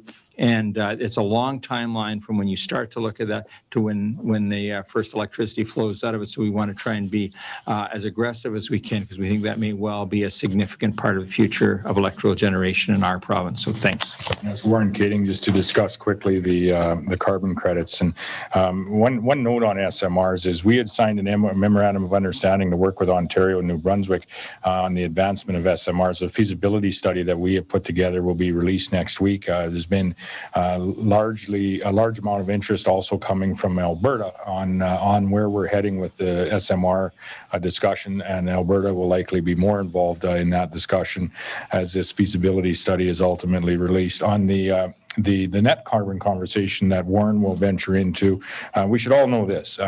There's two discussions around the carbon conversation. One is emissions. One is having a more net discussion around identifying and respecting and recognizing the sequestration opportunities that we have. Most evident with CCS and enhanced oil recovery, but also in agriculture, also in forestry. And Canada will not achieve their net carbon targets without the full participation and recognition of what we do here in Saskatchewan. That's thanks to what you are doing in your community, on your farm, and your business enterprise. Warren has been working hard on a recognition plan specific to agriculture on this net carbon discussion. And Warren, I'll let you just highlight where you are with that and where you see that going. Good. Well, thank you, Premier. And yes, it's definitely the topic of the day is offsets, and certainly what our industry, what agriculture is being able to provide for offsets. And we know that it needs to be a credible program, it needs to be incremental, and it needs to align with other jurisdictions. The offsets that we're going to be able to generate here in Saskatchewan aren't just going to be used in an offset program in Saskatchewan, let alone Canada. It's probably going to be an international market. So we have to ensure that we've got a very credible product that we're selling. I mean, which just coincides with everything else that we're producing on farm here, that we have a very credible product. I would encourage all of you as members of SARM, of commodity groups, cattle producers, livestock associations, that we've got a consultation process open right now with our ministry, and we're asking all of our ag commodity groups to provide input as to how you envision the offset program would look, how you believe what you can do in the future to reduce emissions, to reduce fuel use even, which all boils down to reducing emissions, and what you can do to store more carbon as we go into the future. So we've got a brief period open now that we're asking all our commodity groups, ag producers through associations, to provide some input in that, and then we expect to have a program available by 2022 that you'll be able to take advantage of in some way, shape, or form. What we need to do is we're already doing it in many cases, in particular in agriculture. We're reducing emissions. We are sequestering essentially boatloads of carbon. What we need is a tracking system in place to ensure that we're being recognized and getting credit for the work that our hardworking Saskatchewan families are conducting. Thanks. Thanks for the answers. I'll go back to the operator, but I'm just going to tell everyone we're going to have a fairly hard stop at 10:30 because we've got other items on the agenda. I realize all of these are important, so I'm thinking if it's okay with you, Mr. Premier, we might ask the people to contact SARM and we could forward the questions. Would that be feasible? The ones that are left over. Absolutely. We'll answer them by letter. We'll answer them by letter, by telephone, however we can. Okay, I'll go back to the operator. We'll take a couple of more questions. Thank you. The next caller is Brian Mattress, councillor for the RM of Manitou Lake. Please go ahead. Hello, this is Brian Mattress. I'm disappointed in the cattle industry. We kind of gave it away during the BSE crisis. We have no packing plants or anything past that. I've heard what we're doing with the grain farmers and supporting them. I'm wondering how we're going to support cow-calf operators.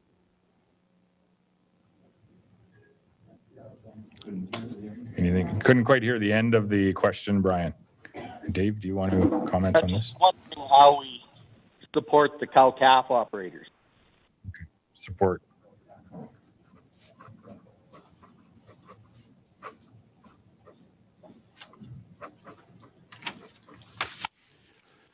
Thanks for the question, Brian. I think there's a lot of good things that we're trying to do to grow the ag sector and particularly the livestock sector as well. I think if you look at the last budget, we came up with some good value-added incentives to grow that sector and to grow that industry, and we'll continue to do that. I think our numbers show this year or last year that the livestock sector increased by, I think it was in the neighborhood of 100,000 cattle that were increased here in the province of Saskatchewan. So we're seeing that number move in the right direction. I think if you look at the other jurisdictions across Canada, we probably grew the greatest amount. So I think we're doing what we can to grow the industry. We work with the industry. I think we have a great relationship with the livestock sector here in the province of Saskatchewan. And I think with some of the incentives we put in place, we'll see that industry continue to grow. And I think in light of the irrigation project too, we could see that industry grow even further in time. Thanks. Just commenting to the cow-calf industry, you will see grow as the market for that product nears us.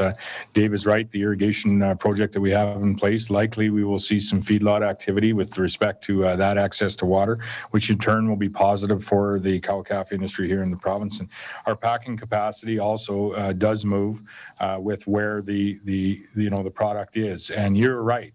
Due to low prices for an extended period of time, we saw a large sell-off of our cow-calf industry here in the province, and we're hopeful in the years ahead through not only support by this government, but the opportunity to participate in an economically, financially favorable way through public investment, some of it public investment, much of it private investment in this water canal will provide us the opportunity to pull that whole industry further into the province and provide more opportunities for our cow-calf operators in the province.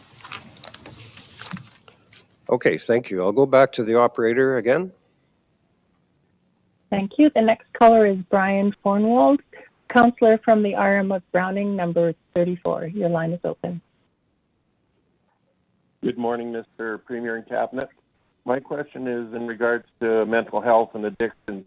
Without this pandemic, addiction and mental health services in this province are woefully underfunded and is exponentially worse in this time of pandemic. Two questions. Is there any plans to improve funding and support for this issue? And number two, when will in-person counseling services get back to normal? My discussions with those that are suffering through some of these issues, phone counseling has not been very helpful. Better than nothing, but has not been helpful to help these people that are suffering at this time. Thank you. Everett? Thanks very much for the question. This is something that's obviously very top of mind for us. It's priority for the government. We've made some record investments into mental health and addictions over the last number of years, including this current budget year, and just now going through the budgeting process for the upcoming budget year, where we're hopeful to make some additional commitments there with respect to mental health and addictions. We know that this is an ongoing challenge. It's one that's been growing, not just in Saskatchewan, but frankly across the nation, and particularly given what we're all facing with COVID-19 right now, and there's just been additional pressures on everybody's lives and on resources as well. There are a number of supports. You talked about some of them in the question that are currently available across the province, whether it's through community health, public health run by the government, or a number of walk-in clinics, as you've mentioned, that we are now funding, which have had to temporarily change their operations because of the restrictions. There's organizations such as the Canadian Mental Health Association that are operating a number of phone lines for people to call into for supports in their community, and also looking at some other avenues as well. Virtual care.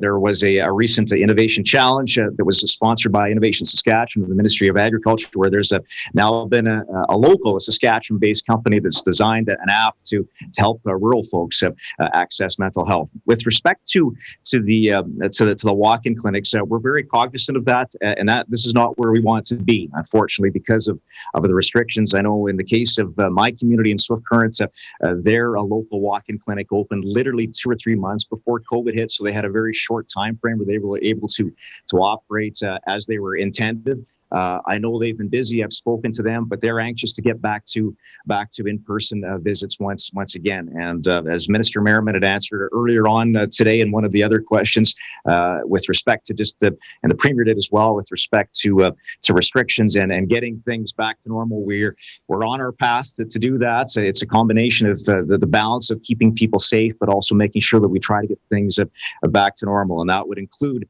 reopening the mental health walk-in clinics and other supports of addictions as well that have been impacted as well. So we as government, myself as minister, are anxious to do that as quickly as we can do that and as safely as possible, knowing that this is important to people's lives. Brian, I'd take a moment to thank you for that question, an important question to communities across this province, and one topic that I think we're going to be discussing a lot more in the next number of years than we have in the last number of years, and we are a lot more today than we have previously. I do want to be clear about the commitment of this government to mental health and addictions, and I think it's important for everyone to realize that we are among the leaders in the nation as a percentage of our health budget as to our funding of mental health and addictions. We're $435 million last year. That was up $30 million from the year previous, which was up $30 million from the year previous. You're going to see continued investment in this budget, but your question is valid. With all of that investment, with the increasing need that we are seeing in our communities, I'm not certain that we're arriving at the outcomes that we all expect, including us in government. And so we're constantly looking at, where's that investment going, and is it providing the outcomes that it was designed ultimately to provide? And you will see in this budget, I think, very much a focus on the outcomes for families in community after community across this province when it comes to the conversation around mental health, all too often subsequent addictions issues that arise. And I'll go a few steps further. All too often from that, we are now seeing a overdose numbers, not just in Saskatchewan, but across Canada, that are increasing, not decreasing, as well as, ultimately, all too often we're faced with the conversation around suicides in our family, our community, in our province. So, Brian, I thank you for that question. The investment is there and is going to continue. We need to work together to ensure that we are focused on what that investment is providing us all as in outcomes. Thank you very much for those answers. Unfortunately, we're out of time, and I'd like to thank you, Mr. Premier, and your cabinet ministers for attending this conference and for answering the questions. Very thoughtfully. Unfortunately, we do have a number of callers still on the line, and so we'll need to track them. And if they want to ask questions, we'll get the questions and forward them to the prospective ministers or your office. And just reiterate our thanks, appreciation for you being on the call. So I will turn it over to Rusty.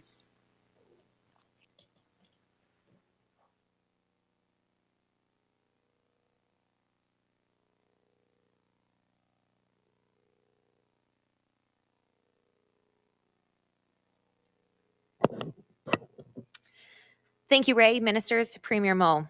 Also, a very special thank you to our valued sponsors. Though we aren't in person, we still have a digital convention, and we, of course, want to thank our sponsors. So I encourage you to take a sneak peek. If you can't find them or haven't viewed them yet, please do so. On the left-hand side of your platform, you'll see the Sponsors tab. Just give it a click. Again, thank you for making our virtual show happen. It's time for a quick coffee break. If you're wondering when our chat box will be back open, it'll resume the opportunity for you to chit-chat with one another and connect with us after our coffee break at 10:45. In the meantime, refill, stretch your legs, and join us right back here as we continue our programming come 10:45 a.m. See you shortly.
Hello and welcome back. Thank you for rejoining our morning. You will likely at this point have familiarized yourself with the menu on the left-hand side of your platform. If you haven't had a chance yet to view your delegate bag, please do so. Take a click through there, meet the businesses that call Saskatchewan home, their brochures, their contact information, and even some coupons for you. So make sure you check that out before the end of convention. At this point, we will now hold elections for the SAMA Board of Directors. Please welcome Jay Meyer to chair the election. Jay.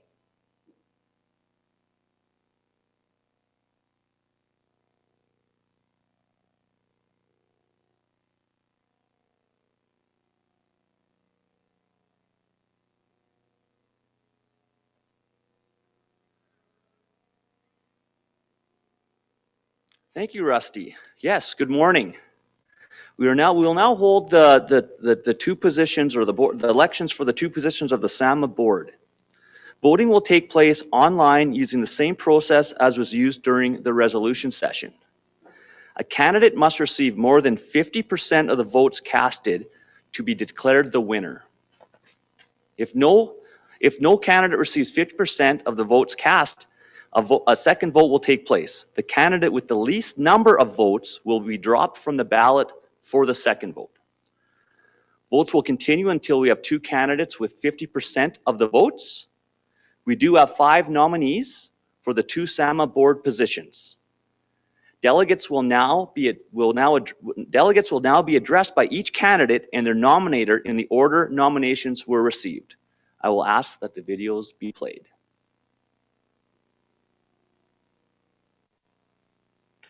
Good day to everyone in SARM land. My name is Michelle Chuhanyuk. I am a councillor for the RM of Corman Park, and I have sat on council with Wendy Trask for a number of years now. I won't likely need the 2-minute allotment provided, so listen up. I'll get right to my point. In the years of making decisions around the council table and in meeting with the many ratepayers, I've come to realize the impact municipal politics play on people's livelihood. At times, it's staggering. And what is one of the most critical influencers? You guessed it, the notorious and ill-famed tax mail-out. I've witnessed grown men cry, liquor sales go up, and people hiding under their bed covers, mental health hotlines overloading, all those in those few weeks when the assessment and tax notices are delivered. So you're going to want the folks at the core of decisions made around assessment to be some mighty fine and mighty smart people. Here's where I start introducing Wendy Trask. Mighty fine, check. Mighty smart, check. Critical thinker, you bet. Can and will ask the hard questions, check. Always the analyzer, yep. Trustworthy, yep. I think you get the idea. I say give this girl an opportunity to sit on a board that requires the diversity Wendy Trask can bring to the table. To end, I challenge you to think how really we are the sum of our parts. Who we are today is a result of the many people who have come and gone in our lives. I'd like to think we've learned from the best and from the worst. Wendy's past experiences, education, her career, her family have molded her into the person she is today, someone who has balance and constantly seeks to find that balance. But you'll see for yourselves as she speaks to you next. Take it away, Wendy. Good afternoon, Reeves, councillors, and administrators. I would like to take this opportunity to introduce myself and ask you for your support in the SAMA board election. I would appreciate the opportunity to serve as one of your elected rural representatives on the SAMA board. I have been a councillor for the RM of Corman Park number 344 for the past 14 years. I am also a member of the Board of Commissioners for the Corman Park Police Service. This board is a civilian oversight body that governs the Corman Park Police. I'm also a member of the District Planning Commission. The Planning District is an area of the RM directly adjacent to and surrounding the city of Saskatoon, where Corman Park and Saskatoon have a joint interest in managing land use and development. As a councillor in a rural municipality that encompasses 3 cities, including the city of Saskatoon, and my experience with the District Planning Commission, I bring an extensive rural and urban perspective.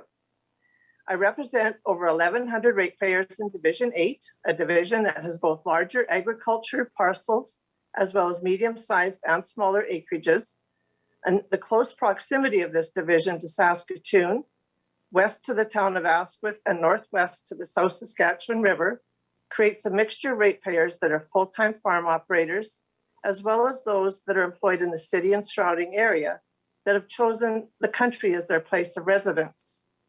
The diversity in the arm of Cormant Park has given me as a councillor the experience in dealing with all different types of assessment issues. Our council is often tasked with adjudication regarding assessment and rezoning requests. My employment history consists of 34 years in financial institutions, where I believe my extensive experience in many areas, including governance and policy and procedures, makes me an excellent candidate for this position. I am now retired and I have the time to devote to this position. I have developed a keen interest in assessment, and with my proven track record on council, I believe I would be an asset to this board. I am asking for your support in the upcoming election.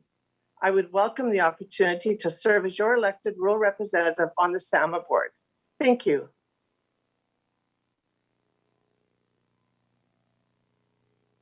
Hi, my name is Cody Dare with RM of Glenside.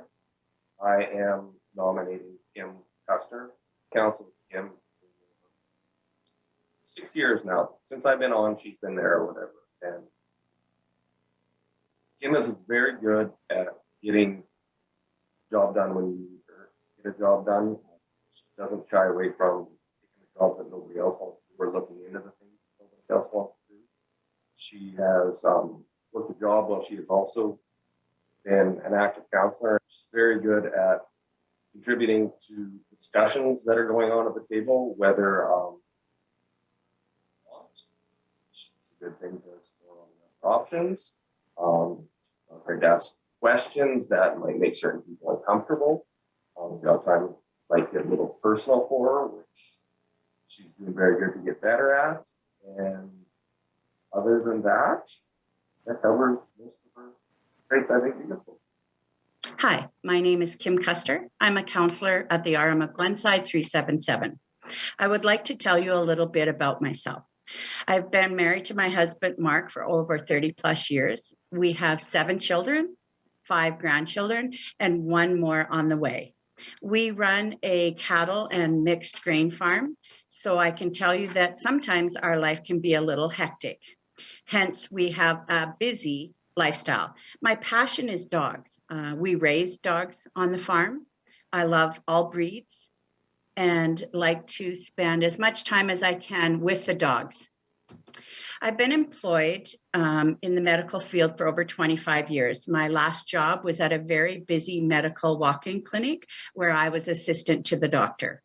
I thoroughly enjoyed working in the medical field.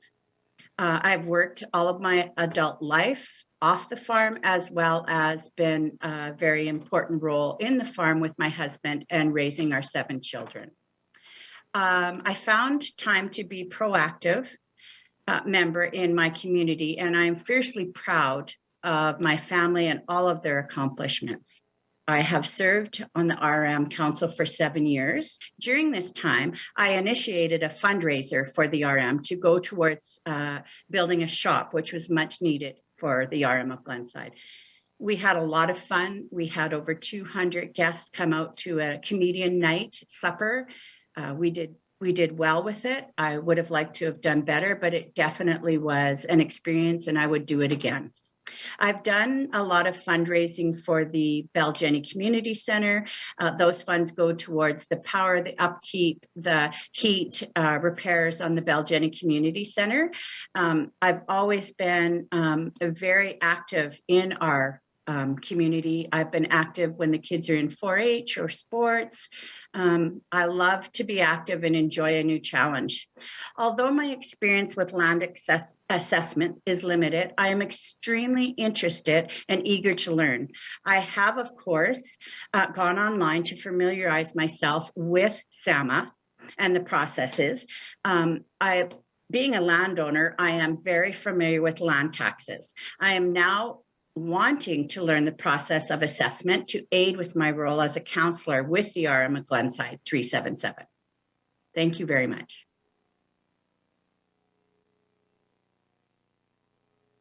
Hello, SARM delegates. My name is Kelly Williamson, Reeve from RM 106, Whiska Creek. I have been given the opportunity today to say a few words about nominating Richard Marlowe to the Saskatchewan Assessment Management Agency Board.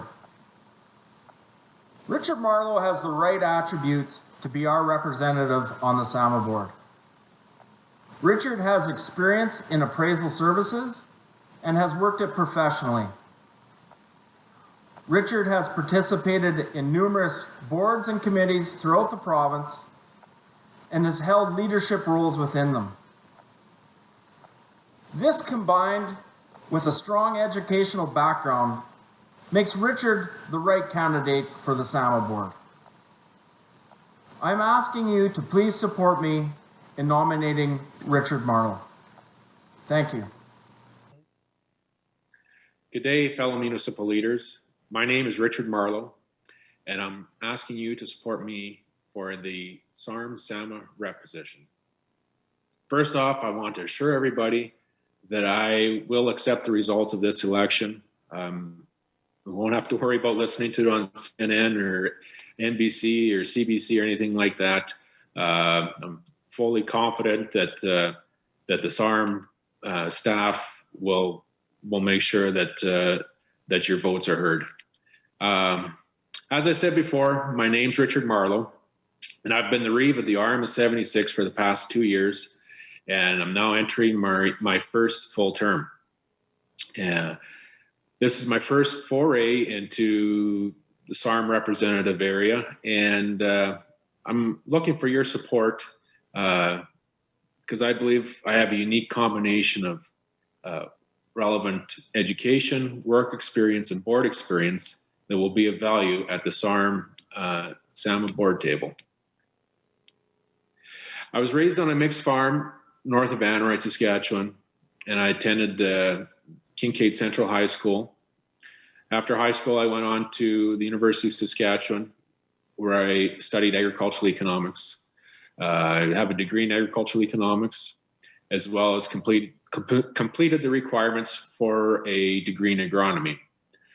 I hung around the University of Saskatchewan a little bit longer, working on my master's degree, and I have a master's degree in agricultural economics.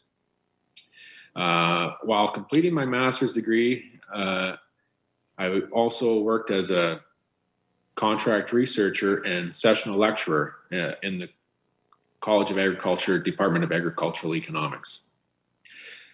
Fast forward a few years, I worked as a land agent for the Ministry of Highways, valuing properties, calculating damages for public improvements throughout central and northern regions of Saskatchewan. During this time, I worked on completing a postgraduate certificate in valuation. The postgraduate certificate in valuation is a stepping stone for obtaining the professional appraiser designation through the Appraisal Institute of Canada. I left the Ministry of Highways and took over Swatsky Appraisal Services, where I was performing contract appraisals throughout rural Saskatchewan, agricultural appraisals, rural residential, commercial appraisals, yes, throughout the province. Throughout that time, I was involved with the family farm, taking on more responsibilities as time went on.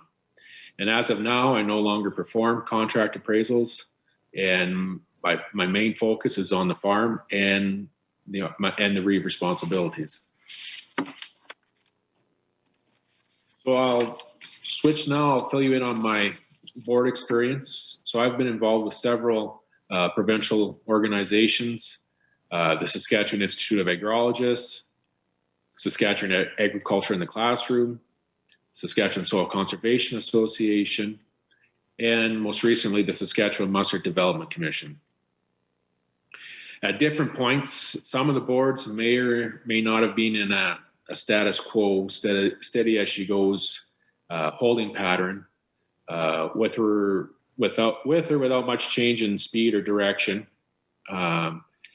Some have been searching for their place, identity, or purpose, and others have gone through transitions, increasing ties with affiliated organizations or other related organizations, and more than one has experienced a change in key staff. But I don't have an agenda as such. I'm requesting your support for.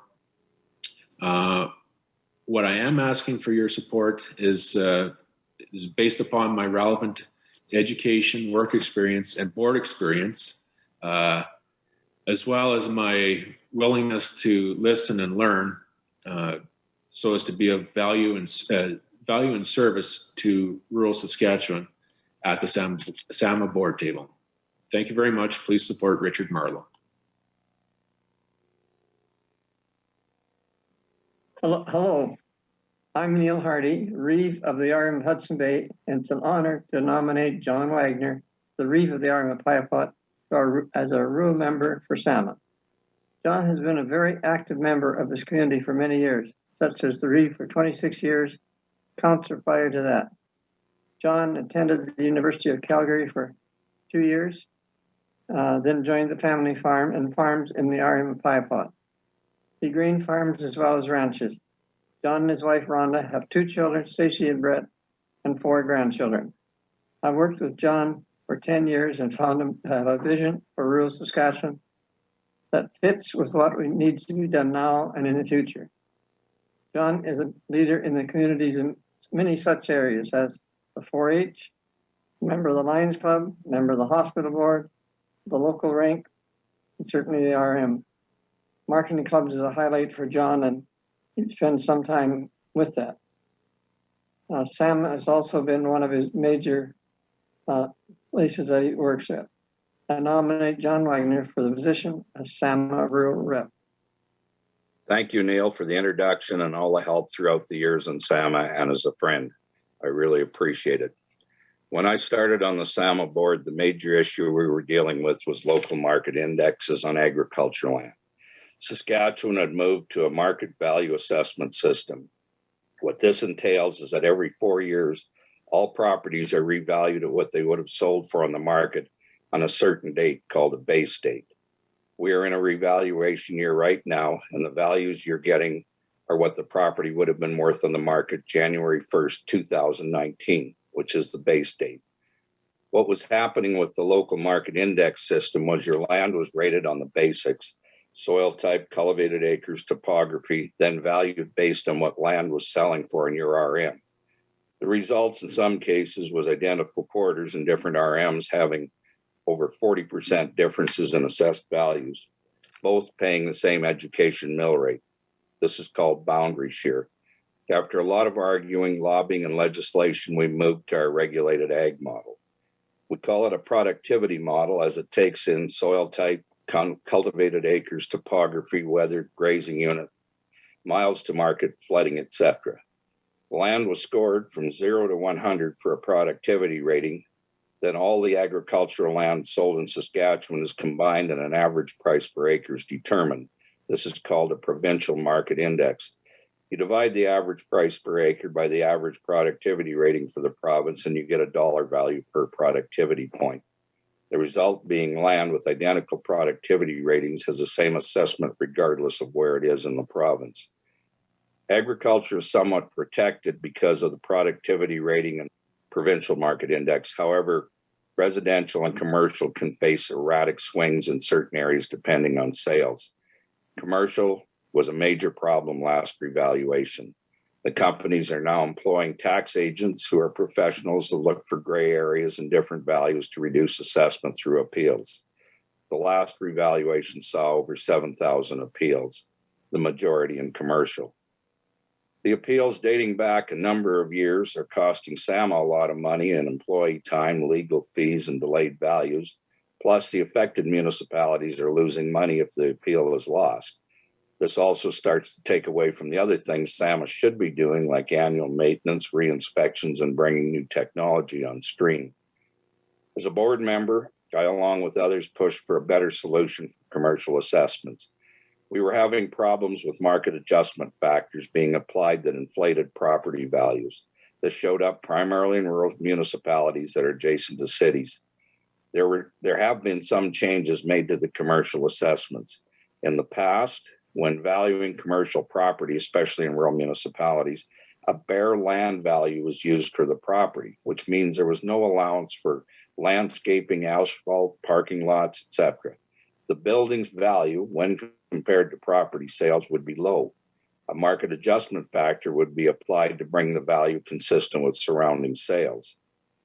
The problem with market adjustment factors is that they apply to everything in that class in the area. This was distorting values in other properties. This revaluation, the improvements on the land are now being valued. The end result is a lower need for market adjustment factors as the values are closer to sales. It'll show up in appeals if this does not address the problem. You have to remember that the majority of the commercial valuation is in the urban municipalities, and there's been no pressure from them to change anything. It's an area that's still a concern. Although, as a local machine owner in Maple Creek used to say, nothing's impossible, some things just take a little longer. Overall, with assessment, we need a system that encourages business to stay in this province and for new businesses to come to Saskatchewan. It's a great place to live. We want to keep as many people here as possible. I would appreciate your vote, and I can guarantee you I'll be pushing for a better, more stable assessment system. Thank you. Ladies and gentlemen, it is my privilege to introduce to you Norm Hall, who has submitted his name for a position on the SAMA board. Norm farms at Wynyard with his family and brother. Norm, from a young age, has served in community committees and boards for 35 years. Some of these boards have been the Sask Wheat Pool Committee, Credit Union, Ag Council, Canadian Federation of Agriculture, and 15 years on the Agriculture Producers Association of Saskatchewan, where I had the privilege to serve with him. It was on this board that I witnessed a board member who was very dedicated to serve, yes, to serve its members. Norm always gave 110% to the board. Norm's 35 years of experience has provided him with a vast experience of networking with all levels of governments, both provincial and federal. Norm has just joined municipal government by being elected to his local municipal council. Ladies and gentlemen, we are privileged to have someone with the qualities of Norm Hall to put his name forward to serve on the SAMA board. Norm will work hard to bring your issues and concerns forward to the SAMA board. I'm asking for you to support Norm, so please vote for Norm Hall. Thank you.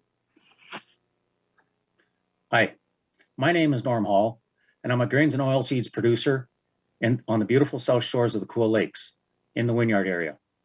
My brother Ernie and I are third generation on this land, and we're working to bring a fourth generation into play. Our 6,900 acres are located in five municipalities and also have holdings in 2 urban municipalities. 50 years ago, I started a journey learning how to run meetings with my local 4-H club. This translated into knowing what to expect as I went on to represent my neighbors and colleagues to my local co-op, Sask Wheat Pool Committee, and then representing these local groups at provincial level. I've been representing farmers and landowners to their organizations, governments, provincially, nationally, and internationally for the last 35 years. Or most recently, I sat as president of the Agricultural Producers Association of Saskatchewan, first vice president of the Canadian Federation of Agriculture, and chair of the Agricultural Council of Saskatchewan, Levy Central.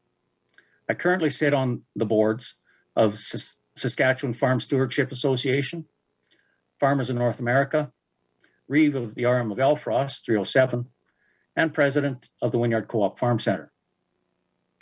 I have learned and earned many skills over those years that help make my representation at those board tables more effective, both for the organization that I represent and for those who have elected me to represent them on those boards. Although I don't have any particular strengths or experiences that make me the one that has to be at this table or the organization will fall apart, I am offering you my services, the leaders of your communities, to represent your needs, the needs of your ratepayers, to the Saskatchewan Assessment Management Agency, to ensure that the rural voice is heard loudly and clearly at this table. Thank you.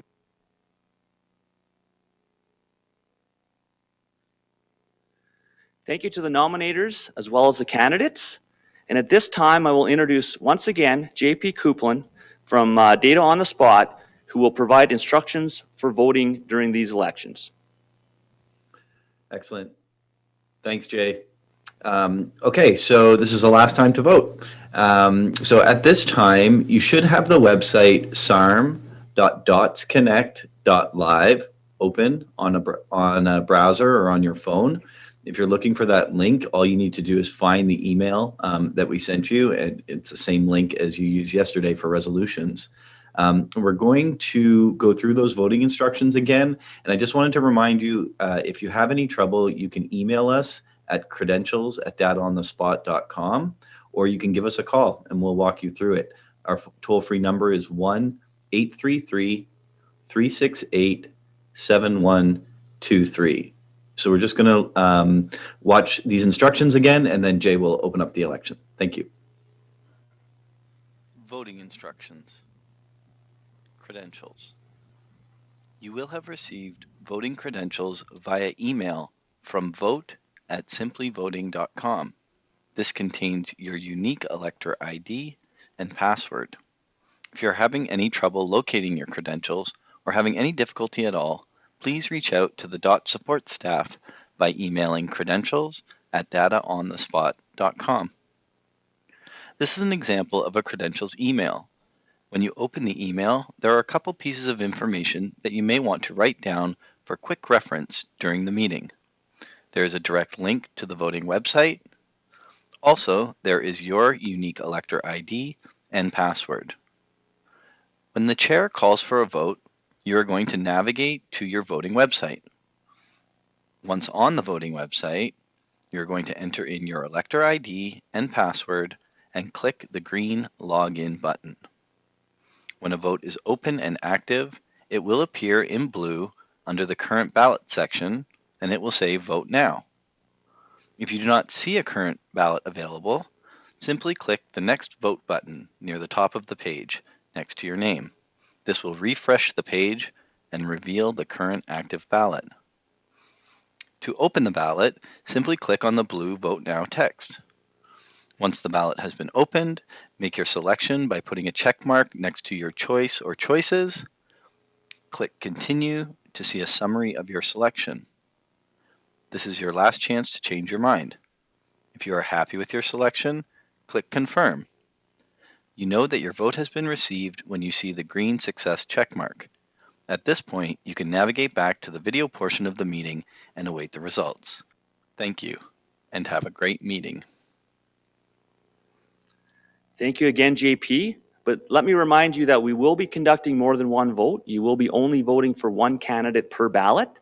If no candidate receives 50% of the votes, a second ballot will take place. So JP, when you're ready, let us know, and we'll give the delegates ample time to get their votes in. But JP, when you're ready to go, you just let us know, and we'll get voting. We're ready to go, Jay. Okay, if you're ready at home, please cast your ballot. Just a reminder to folks, if you're already logged into the voting site and you don't see the current ballot, just click on the Next Vote button at the top of the screen next to your name. That will refresh the page and reveal the current active ballot. Jay, I'll check in with you in about a minute or so and just give you an update. Thank you. Betcha, JP. Thank you.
Hey, Jay.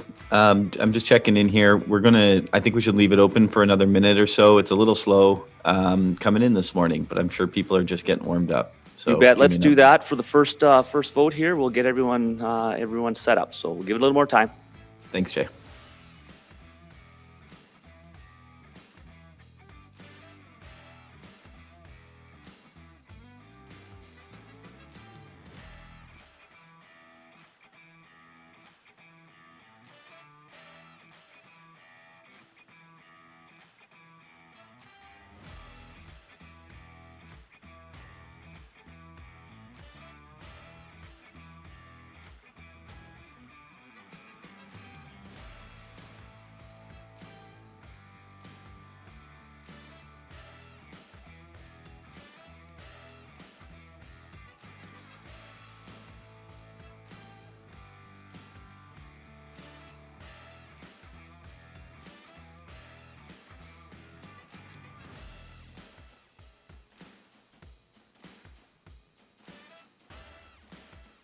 Until we close the voting for this ballot.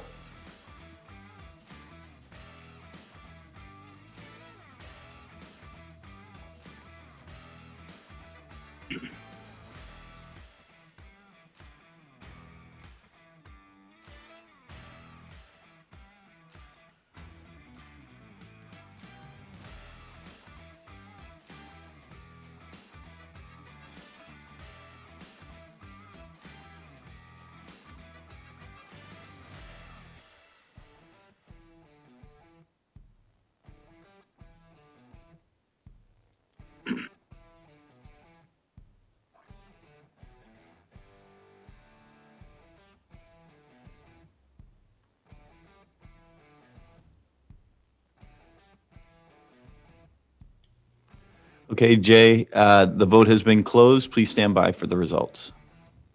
Thank you, JP.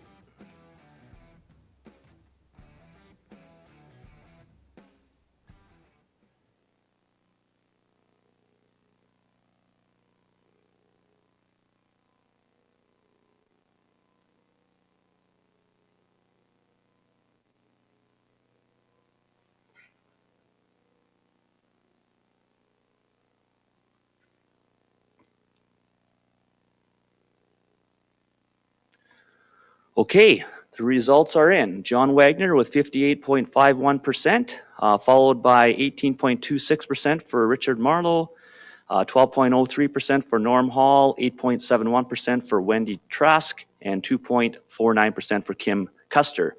So John, he's been awarded the one of the positions for the SAMA board. So what the process is now, the four other remaining nominees will be kept on the ballot, and we will have another vote. And anybody that receives 50% will be the second candidate. If not, we will take one other individual off the ballot and have a third vote. So right now, I'll ask that we have an election for the four remaining candidates for the second position. Congratulations, John. Jay, if we can just stand by for a second, we're just preparing the runoff ballot. I'll let you know when it's ready to start. Thank you, JP.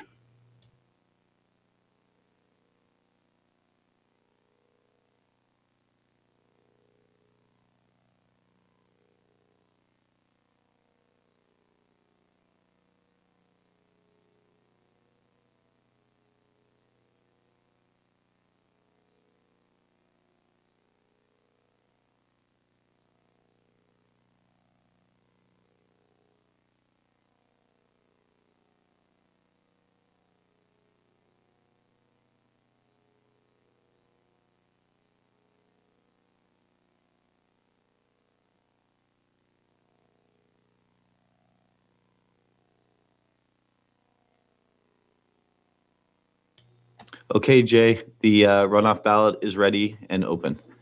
Okay, as ballots are ready, I will ask the voting delegates to vote. And just a reminder to folks, if you're already logged into the voting system, just click on the next vote at the top of the voting portal next to your name. This will refresh the page and reveal the second ballot. Thank you.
Again, I'll announce a 30-second warning until voting closes. Thank you.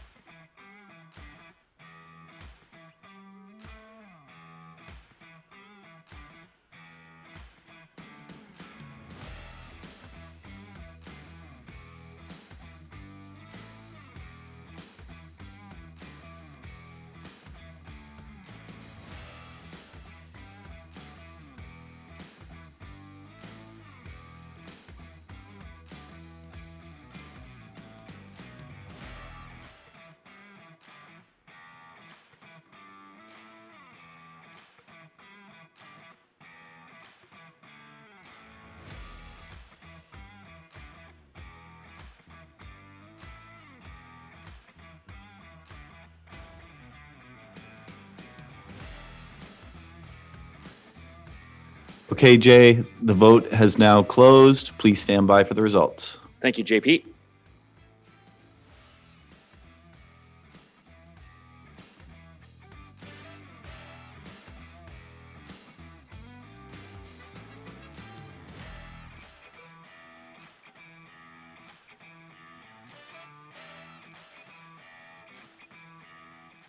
Okay, the results are in.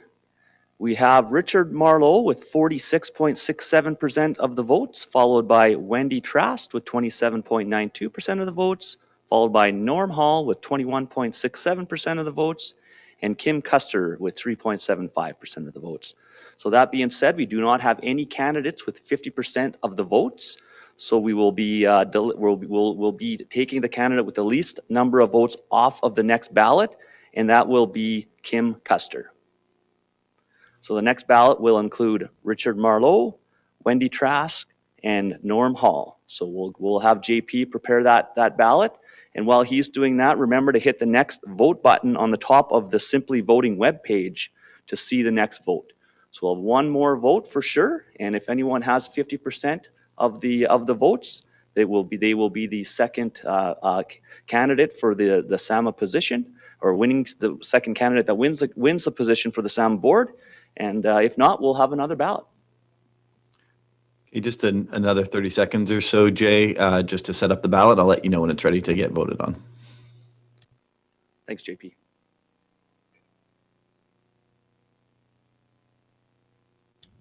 And the ballot is available. So voting delegates, go ahead and vote.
To the voting delegates.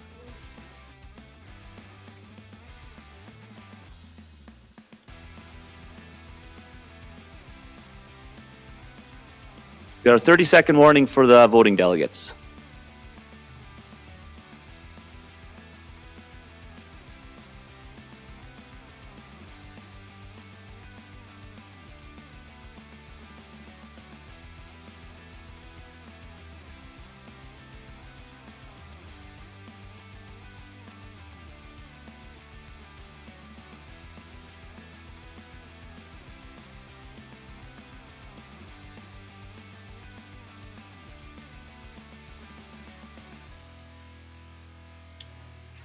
KJ, the voting is closed. Please stand by for the results. Thank you, JP.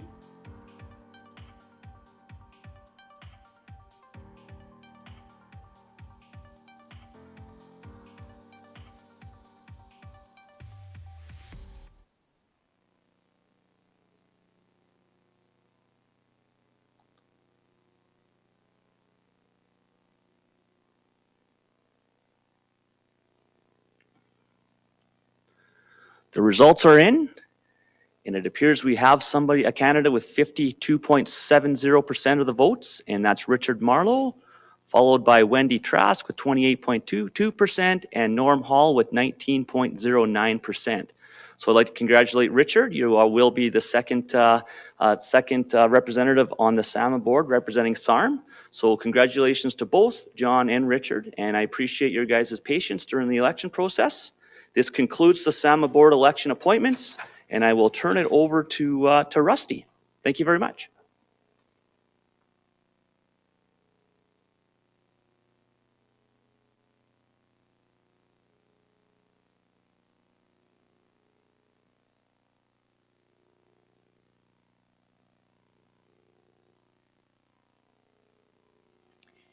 Thank you, Jay. Congratulations.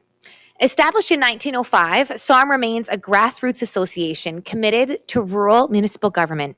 They take pride in the prairies, the people who make it up, and continue to build long-standing relationships.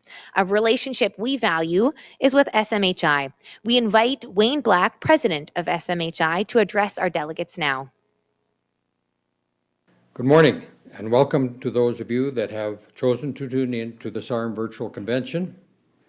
We want to thank SARM for allowing Municipal Hale the time on the agenda to report the activities of the company during the 2020 crop year and to talk about our plans for 2021. The COVID-19 pandemic that started in March of 2020 looks like it will continue for a good part of 2021. It's caused unbelievable hardship to the health and well-being of individuals, governments, and businesses worldwide. At Municipal Hale, we developed a plan to keep our office and field staff safe from the virus, and to date we have had no reports of infection. There was no interruption of our business throughout the growing season, and in fact, Municipal Hale had a very good year in 2020. However, at the October board meeting, the decision was made to postpone our 2021 annual meeting until it was deemed safe and necessary to do so. So this report I'm about to give you is a combination of what I would say to our delegates at our annual meeting and the follow-up report I would give at the SARM delegates a day or so later. Agriculture in general, I think, has been less affected by the pandemic than many other sectors of our economy. And while we took the threat of illness seriously, I believe that our ability to isolate in our small groups allowed us to carry on our business more normally than others. Again this spring, I suspect our sector will still be at risk, and we encourage everyone to remain cautious. For many in Saskatchewan, spring work began with combining an estimated 2 million acres of crop that was left out over winter. Weather conditions were such that spring combining was completed prior to normal seeding dates and did not cause a serious delay at that time. Seeding began in late April and was nearly complete by early June, with the exception of a short rain delay in May. Seeding for the most part went very well. Farmers planted major grains, oilseeds, and specialty crops on over 37 million acres of Saskatchewan farmland. We would consider that about as good as it gets, with nearly every available acre to be seeded. While most farmers reported their area as being dry, sporadic rains throughout the province in June improved conditions and the crops responded reasonably well. It gets real busy at the Municipal Hale office in June as crop reports are being filed by producers. Last year, basic indemnity under SMHI was $25 per acre to a maximum of $275. For 2021, we are pleased to offer a new upper limit of $300 per acre. This limit is set by a formula created by the provincial government, which somewhat restricts the ability of the Board of Municipal Hail to manage the affairs of your company. We will continue to have ongoing discussions with government officials regarding our concerns with the design and application of the formula. For producers requiring more than $300 per acre coverage, additional municipal hail is available as a top-up to SMHI or as a first choice to farmers on their rented acres. In 2020, on a combined basis, municipal hail provided $2.75 billion in coverage to producers. This amounts to 54% of the hail insurance coverage purchased in the province. This also represents a 300% increase in the coverage over the last 20 years and the 12th time that we have set a new record for coverage over that same period of time. 2020 was the 6th year of offering municipal hail to Manitoba and Alberta, with coverage exceeding over 500,000 acres in each of those provinces. The uptake in both provinces remains in close proximity to the Saskatchewan borders, which is consistent with our business plan. Crops in the province advanced nicely through June and July, before the weather turned hot, dry, and windy. It hailed every day throughout the month of July. During the first days of July, the Assiniboia area took a severe beating, and the recovery of crops in that area was rather poor because of the hot and dry weather. At the same time, the Northeast endured the largest hailstorm ever recorded. It started along Highway number 16 in the Lanigan area and tracked northeast between Melfort and Tisdale and continued all the way to the Forest past Carrot River. We suspect many farmers in the path of this storm typically do not carry hail insurance and therefore would incur some severe losses. Although in this area, because of the conditions, crops did recover much better than they did in the south. Municipal hail had losses in July on 1.4 million acres at a cost of over $37 million. August was only slightly better, with hail occurring on 28 of the 31 days in August. And during that month, municipal hail received claims on about 750,000 acres of cropland and losses of about $20 million. Hail activity slowed in September, as it normally does, with losses of about 150,000 acres and about $3 million worth of damage. Harvest in 2020 would be considered near perfect compared to the year previous. Many areas were completed in September, with only a small amount carried over into October. With good yields and stronger prices, we believe most farmers were pleased with the results of the 2020 crop. And probably due to the dry conditions, municipal paid out 25 fire claims for about $132,000. These fires are generally the result of some type of equipment failure.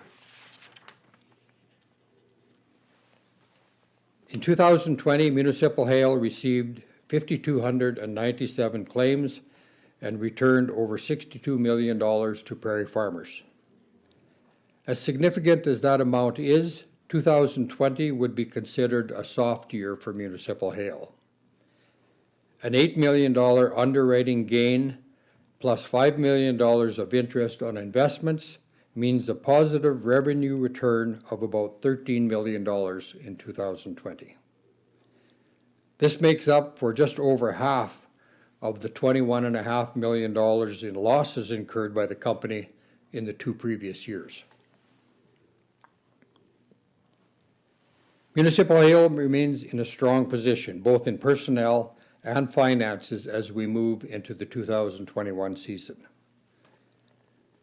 The average charge rate for hail insurance has dropped by about 46% over the last 10 years. We believe we have led the industry in reducing or eliminating crop surcharges on most crops over that same period of time. Today, farmers pay no more for hail insurance than they would have had 50 years ago. What other sector of agriculture can make that kind of a claim? Today, I'm pleased to inform you that we foresee no changes to the surcharges and very little change, if any, to the average charge rate in the upcoming year.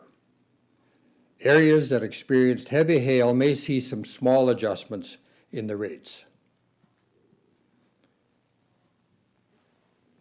In 2017, Municipal Hail celebrated its 100th anniversary. The 2 major events with lasting effects were the publishing of our hardcover book, The Great White Combine, and by the way, we still have copies of that available, and our $1 million donation to the STARS organization. Like Municipal Hail, STARS can be and is present in every rural and urban jurisdiction in the province. Our decision to support STARS in 2017 was positively received by all of rural Saskatchewan. Our feedback was enormous. It costs over $20 million a year to operate STARS, and their need for fundraising never goes away. We were approached by the STARS organization last fall asking if we had the resources and the desire to support STARS for another 4 years. STARS is the only group that we support in a major way, and after considerable deliberation, our board has authorized an additional $1 million over the next 4 years to assist in the operation of STARS for the benefit of all of Saskatchewan residents. We are extremely proud to be a sponsor of the STARS organization. We would like to take this opportunity once again to extend our sincere appreciation to the rural municipalities and their administrators for the continued support and willing assistance on delivering the Municipal Hail insurance programs to producers, and to our field and office staff for their efficient and dedicated service in 2020. Agriculture in Saskatchewan and Canada is the greatest renewable resource, and hailstorms are one of the most destructive threats to our crop. Municipal Hail is proud to partner with our producers in providing insurance to protect their investment again in 2021. Hailstorms are unpredictable. We aren't. Thanks to those of you sitting in front of a screen for watching. We at Municipal Hail wish everyone involved in agriculture a safe and rewarding post-COVID normal season, if there is such a thing. Thank you and good afternoon. Thank you, Wayne. As Wayne mentioned, STARS is a lifeline to Saskatchewan. It's a yearly tradition that here at our SARM convention, we look forward to touching base with STARS. STARS is a vital asset to every RM in our province. In the 2019-2020 year, STARS flew 884 missions right here in Saskatchewan. Here's a word from STARS.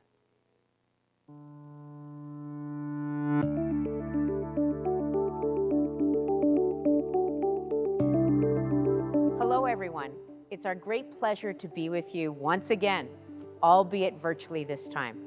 My name is Andrea Robertson. I'm the President and CEO of STARS. I'm going to turn it over to my colleagues Jerry Lynn Johnson and Dr. John Witt for our presentation and some exciting news about SARM's generous support, for which we are incredibly grateful. But first, I want to take a moment to give a huge thank you to Wayne, Rod, the Saskatchewan Municipal Hail Insurance Board, and all your clients. SMHI's announcement for another $1 million to STARS is outstanding. We couldn't be more thrilled. To think that nearly 4 years ago to this day, I was standing live in front of your delegates at the SARM convention to celebrate your first $1 million gift, and now here we are at a virtual convention to celebrate your cumulative donation of $2 million. Amazing! We went into pandemic lockdown shortly after the SARM convention last March.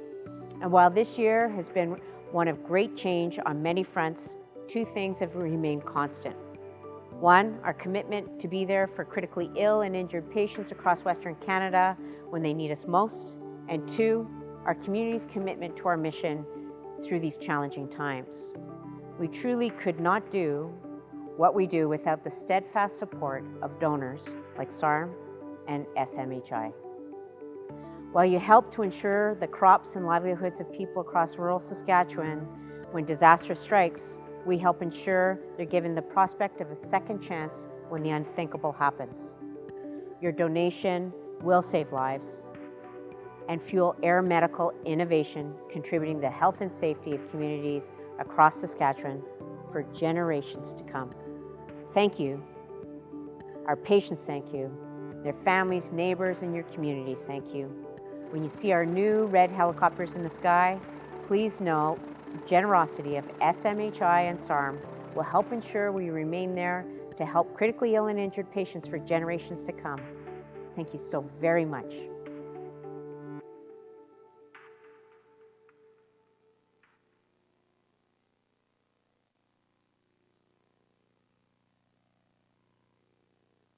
Hi everyone, my name is Jerry Lynn Johnston, Director of Donor Relations and Development for STARS in Saskatchewan. Thank you so much to SARM for the opportunity to speak with you today in this virtual platform.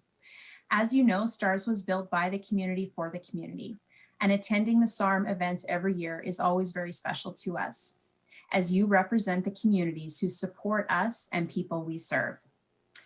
You have all been a big part of our success since day one, and we're honored by your generosity through good times and even through a pandemic. Thank you.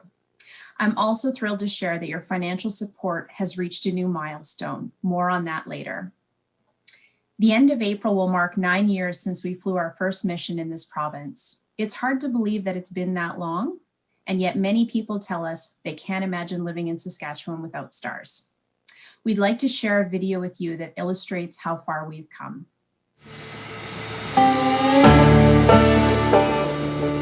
In Saskatchewan, virtually no one knew what STARS was. We didn't have a hangar, we didn't have a helicopter, we didn't have any donors. We were starting really out of the trunk of our car. I think that people think that we ran out and knocked on doors and said, can we come to the next province over? Nothing could be further from the truth. Well, we have family in Calgary, and we were out there visiting one weekend. A lady had been hit by a city bus. STARS came in and flew in. We saw them land, transfer the patient, and they were gone in minutes. It seemed to me that that was what Saskatchewan needed. Hey, my Premier, how are you doing? So the Premier asked me if I would head up a government initiative to negotiate with STARS to bring it to Saskatchewan, which I gladly did, and the contract was signed, and STARS was going to be born. Well, this is one of those good days because with STARS, this is a little better place. The leadership that went into creating the opportunity for this to occur cannot be spoken of too lightly. We were starting from scratch, so there was a lot of work to be done. So we went community by community, and we saw the support that was right across the province. We knew we were on the right track. It was just an incredible opportunity to be part of something so great right from the beginning. Back in 2011, there were discussions between STARS, the government of Saskatchewan, and Nutrien about how do we get STARS off the ground. So that discussion resulted in our organization coming in for a long-term $27 million commitment. Well, when STARS was initially launched in the province of Saskatchewan, it created just a game-changing, rapid response with critical care support for people who are critically ill or injured. That didn't exist prior. I'm so proud of where we were and where we've come today. Now when I look back, everybody knows what STARS is in Saskatchewan. You don't have to go too far to find anyone who has a meaningful connection to STARS. They've had a cousin or a nephew or a niece, or father or mother had been carried by stars, and in many instances, stars saved a life. In Saskatchewan, we've been using 2 different airframes. We're moving to a single platform, and having the economy of that single platform will allow us to be here as long as the people of Saskatchewan need us to be here. What it really means is huge flexibility right across the prairies to pull our people into any machine because they're identical. It means we'll be able to bring more resources to bear when bad things happen. Every time that helicopter goes out on a mission, the circle of friends grows. It's not just the pilots and the paramedic and nurses, it's also EMS, fire, police, Saskatchewan Air Ambulance, provincial government, physicians, nurses, the federal government, hospitals, the grandma who's got $10 for us, Some special individuals, I'd love to name them all. the corporation that can give us $1 million or $27 million. Everybody is working on this program together. Turns out it is a village. So it really is an all-stars effort. I believe that STARS makes Saskatchewan a better place to be.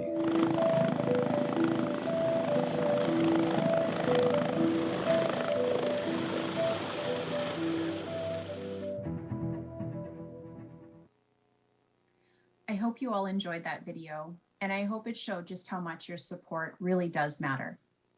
As seen in the video, we're renewing our fleet of helicopters across Western Canada, and we're already flying the new H-145 helicopter in Saskatchewan. We still have millions left to raise to complete this massive project in the next year or so, which will enable STARS to continue serving patients for generations to come. But on top of raising money for new aircraft, the need for sustained support of our day-to-day life-saving operations, the funding that you and our other allies do provide has not diminished. Speaking of life-saving operations, today we have a rare opportunity for you to meet one of our many unsung heroes who work tirelessly behind the scenes with STARS. I'm so pleased to introduce Dr. John Witt, an emergency and transport physician based out of Saskatoon, who helps deliver critical care across the province 24/7 to those who need it most.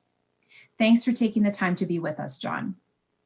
Dr. Witt, how did you get involved with STARS as a transport physician, and what is the role of the transport physician? Well, I grew up in the interior BC on a farm, but my family's actually from the Battleford area. So I came back to Saskatchewan for my medical training, and after training as a family physician, I worked throughout rural Saskatchewan, Melville, Priestville, Rostern, Humboldt, Spiritwood, Lorange, Swift Current, so many places. And eventually I decided that I wanted to specialize in emergency medicine. So I went back to the Saskatoon, to the University of Saskatchewan, and did my training, continued on as an emergency physician here in Saskatoon. And when STARS came to the province years ago, and they were looking for transport physicians, and they offered me the opportunity to join the team, which I absolutely jumped at. And I think if you look at most of our transport physicians, you know, many of them are from rural Saskatchewan and grew up on farms, grew up in these communities. And being a transport physician with STARS really gives us the opportunity to stay connected with the communities and give back. And, you know, we're really providing care to, you know, our friends, our neighbors, places where our parents still live. So it's been really a great opportunity to continue to be involved, even though I'm now located in Saskatoon, that I can maintain that connection with rural Saskatchewan. That's great. Thank you so much. Can you tell us about a few of the missions that you and your fellow transport physician colleagues have been involved with in Saskatchewan? Yeah, well, without going into obviously confidential details, but and I guess I'd say we don't fly often. We have amazing nurse paramedic crews who are so very skilled. So if I'm asked to fly as a transport physician, it's not a usual circumstance. It may be like, I'm thinking some of the cases, somebody having a really complicated heart attack and they might need a pacemaker put in right there in the rural community. Somebody having trouble with breathing. I've flown out for that, for where we anticipate complications, and it's going to be more complex. Because if I'm going to fly, you know, we're on call 24/7. and always immediately available, but we're not located up at the hangar. So there is a bit of a delay. So most times we're sending the nurse paramedic crew and we're there to support them. But I guess some of the bigger, higher profile missions we've been involved in are Saskatchewan's 3 main mass casualty incidents. The La Loche shooting, we deployed physicians right up to La Loche. The Fond du Lac plane crash, one of our physicians got on a Saskatchewan Air Ambulance aircraft and flew to the north to assist with that. And of course, most recently, as we all know, of the Humboldt Broncos bus crash. On that tragic evening, our transport physician on call, when we got the alert, jumped into Star 11 and immediately started flying and landed at the scene and then deployed to Nipawin Hospital to support the healthcare team there. The backup physician who took over call quickly, when we quickly realized the scope of the tragedy, actually got on a Saskatchewan Air Ambulance aircraft and flew to Tisdale to support the team there. And I was actually called in and went to University Hospital and stayed at Incident Command into the wee hours of the morning to coordinate the transport, give advice to the sending hospitals, give advice to the other physicians, help organize all the critical supplies and care that were needed. And we actually were even putting critical care units on standby in other provinces. And we actually called in, we worked with our STARS partners across in Alberta and brought in airplanes from Alberta as well as blood. So even though we may not be flying, we're always there, and we're actually quite involved with a lot of the care that happens. Thanks for sharing that. Would you be able to talk about how transport physicians are involved in care even when the helicopter isn't dispatched for a call? Yeah. Well, as I said, we're on call 24 hours a day, and we get the call, we're on the phone in seconds, and we're providing advice to the sending physician or nurse, sometimes some more remote communities that just have nursing staff. We're providing advice to the care team in the rural communities, helping to stabilize the patient. Usually we're helping to coordinate the movement of that patient to one of the bigger centers. And oftentimes we're having to help the receiving physician, like let's say, when the intensive care specialist out of Saskatoon or Regina asks you if Turtleford has a CT scanner, they may not be as familiar with Saskatchewan as we are. So we have to say, no, I'm sorry, actually, North Battleford's our closest CT scanner, but given how sick this patient is, we think they should come directly to Saskatoon. So we get involved in supporting not only the sending team, but also the receiving team.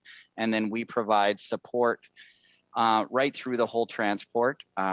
The crew that we send, of course, we were in constant communication with them, but also when it's an air ambulance crew, we're talking to them from the bedside, getting updates and giving advice and giving medical orders. And also when their patient's going to go by a ground ambulance, we're there, we're talking with the ground ambulance, we're making sure that they're comfortable with that transport, any medications that'll be needed, any preparations. As I said earlier, our transport physicians are familiar with rural Saskatchewan, and that's a real key critical part. We want physicians as transport physicians who are not just good clinicians, but really, at the top of their game. But beyond that, they need to be good communicators, because when we're getting a call, people are in crisis, lives are in the balance, not to be too melodramatic, but really they are. And so we need people that can be calm in that situation. But we also need people who know the communities, that we know what's there at the facility. We know what the roads are like. Is this a grid road they're going to be going down that's going to bounce this poor patient, the patient who's fallen with a fractured hip? That's going to be 6 hours, transport on a, long, cold winter night that maybe we should be sending a Saskatchewan Air Ambulance plane for, or, that sick kid that's having the worst asthma attack of their life, an hour or two from Saskatoon that we're going to dispatch the STARS helicopter, or somebody who's more stable that with some advice or support would be absolutely appropriate to come on a nice, good paved road from their rural community into Saskatoon. So we're involved in all of that. And we also will consider that, sure, the patient could come with a ground ambulance, but maybe that's the only ambulance in that community. And if we pull it out to transport that patient that's possibly having a heart attack or pneumonia, that community won't have that same level of EMS response for the next 6, 8, 10, or 12 hours. So those are all the things that we're doing behind the scenes when we're not flying, or even when the helicopter's not coming to somebody's community. Those transports, if somebody is critically ill or sick, a STARS physician is involved in that transport. STARS is involved in all of those transports through what we call the RED patient process and our emergency link center. And then outside of all the work we do and our teams do, when there is that critical patient care scenario, we also are involved in medical education outreach to the communities. STARS has the mobile education unit that comes out to the communities, and we work with the nurses and the paramedics and the local doctors, and we run through scenarios, whether it's trauma, heart attacks, complicated infections, and we help them work on communication and how to resuscitate and stabilize that patient when we can't be there immediately at the bedside, knowing that it's going to take us a bit of time to get out there, or if they're going to bring the patient to us, they need some enhancement with regards to their skills and knowledge. So a big piece of what we do also is that continuing education and outreach.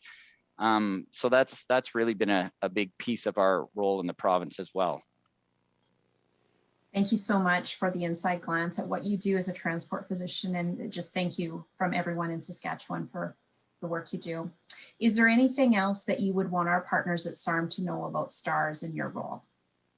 Well, I guess just to reiterate that even when you don't see the helicopter coming, and I know that when I see it go overhead, and I know they're going out, as we always say, somebody's having their worst day and we're going to be there for them. But we're there 24/7, regardless of the weather, regardless of whether the patient's going to be transported in one of our STARS aircraft or air ambulance or your local ambulance. We're there. We're engaged with your communities. And really, STARS is an amazing organization. And over these years, I feel lucky that I get to work with STARS. And as somebody who's come from rural Saskatchewan, been in rural Saskatchewan, come from a rural background, I understand the trust that you, as the SARM delegates and the communities, put in us when you call for us and we come, that you're putting your faith in us that we'll be there for you and your loved ones. And I thank you for that. And we work every day to provide that level of care that is just excellent. And I don't have enough good things to say about STARS. Thank you. Well, thank you so much, Dr. Witt, for shedding some light on the added value that STARS brings to communities, even beyond the regular helicopter missions. And thank you for your caring expertise that you and your fellow physicians provide to STARS. Thank you. To conclude, we want to thank everyone at SARM, from the board and administration to the Reeves, delegates, and local counselors and staff, for being such important allies in our fight to save lives. We can't thank you enough for your donations, and I'm thrilled to announce that since 2012, total contributions from Saskatchewan rural municipalities has now reached more than $3.1 million. Please give yourselves a virtual round of applause. That is just amazing, and we can't thank you enough. The next time you see the red helicopter in the sky, know that you are helping to save someone's life.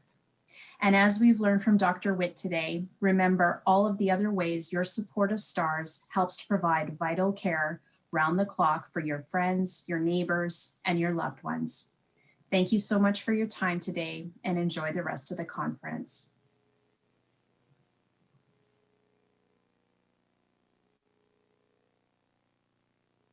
A value partner. Thank you so much, STARS. We commend you. Though our convention is different, it has been different, we appreciate your effort on our platform. All the clicks and the chats and the likes and the pictures, we do appreciate it. It's also been a part of our SARM challenge. So I'm happy to announce the winners of our SARM challenge, the people who've been clicking up a storm. Thank you and congratulations to our first prize winner, Karen Paz, followed by Wendy Trask, Sasha Martins, and Diane Han. A SARM staff member will contact you shortly to arrange to have your prize sent right to you. This concludes our formal agenda. Please remember that division meetings are being hosted immediately following the close of our convention, so into the lunch hour. Please move to your respective division meeting. Links can be found under the division meeting menu. That's again on the left-hand side of your platform. As I close, I leave you with a quote from the Prairie Pioneer Parents, a poem by Roy Lobb published in the SARM stories in the 1950s and 60s. We've answered the call of the prairie. Its challenge to us we accept, that the principles we love and cherish in the future may always be kept. Here at SARM, our mantra, grounded while we grow. We are committed to serving you, growing for you as we move through these challenging times. We hope to see your faces, share in a smile, and give a reassuring handshake during our 117th annual convention and trade show in 2022. In the meantime, we thank you for your commitment, and we thank you for joining us on this virtual platform. We hope to see you then in 2022. Take care and be safe.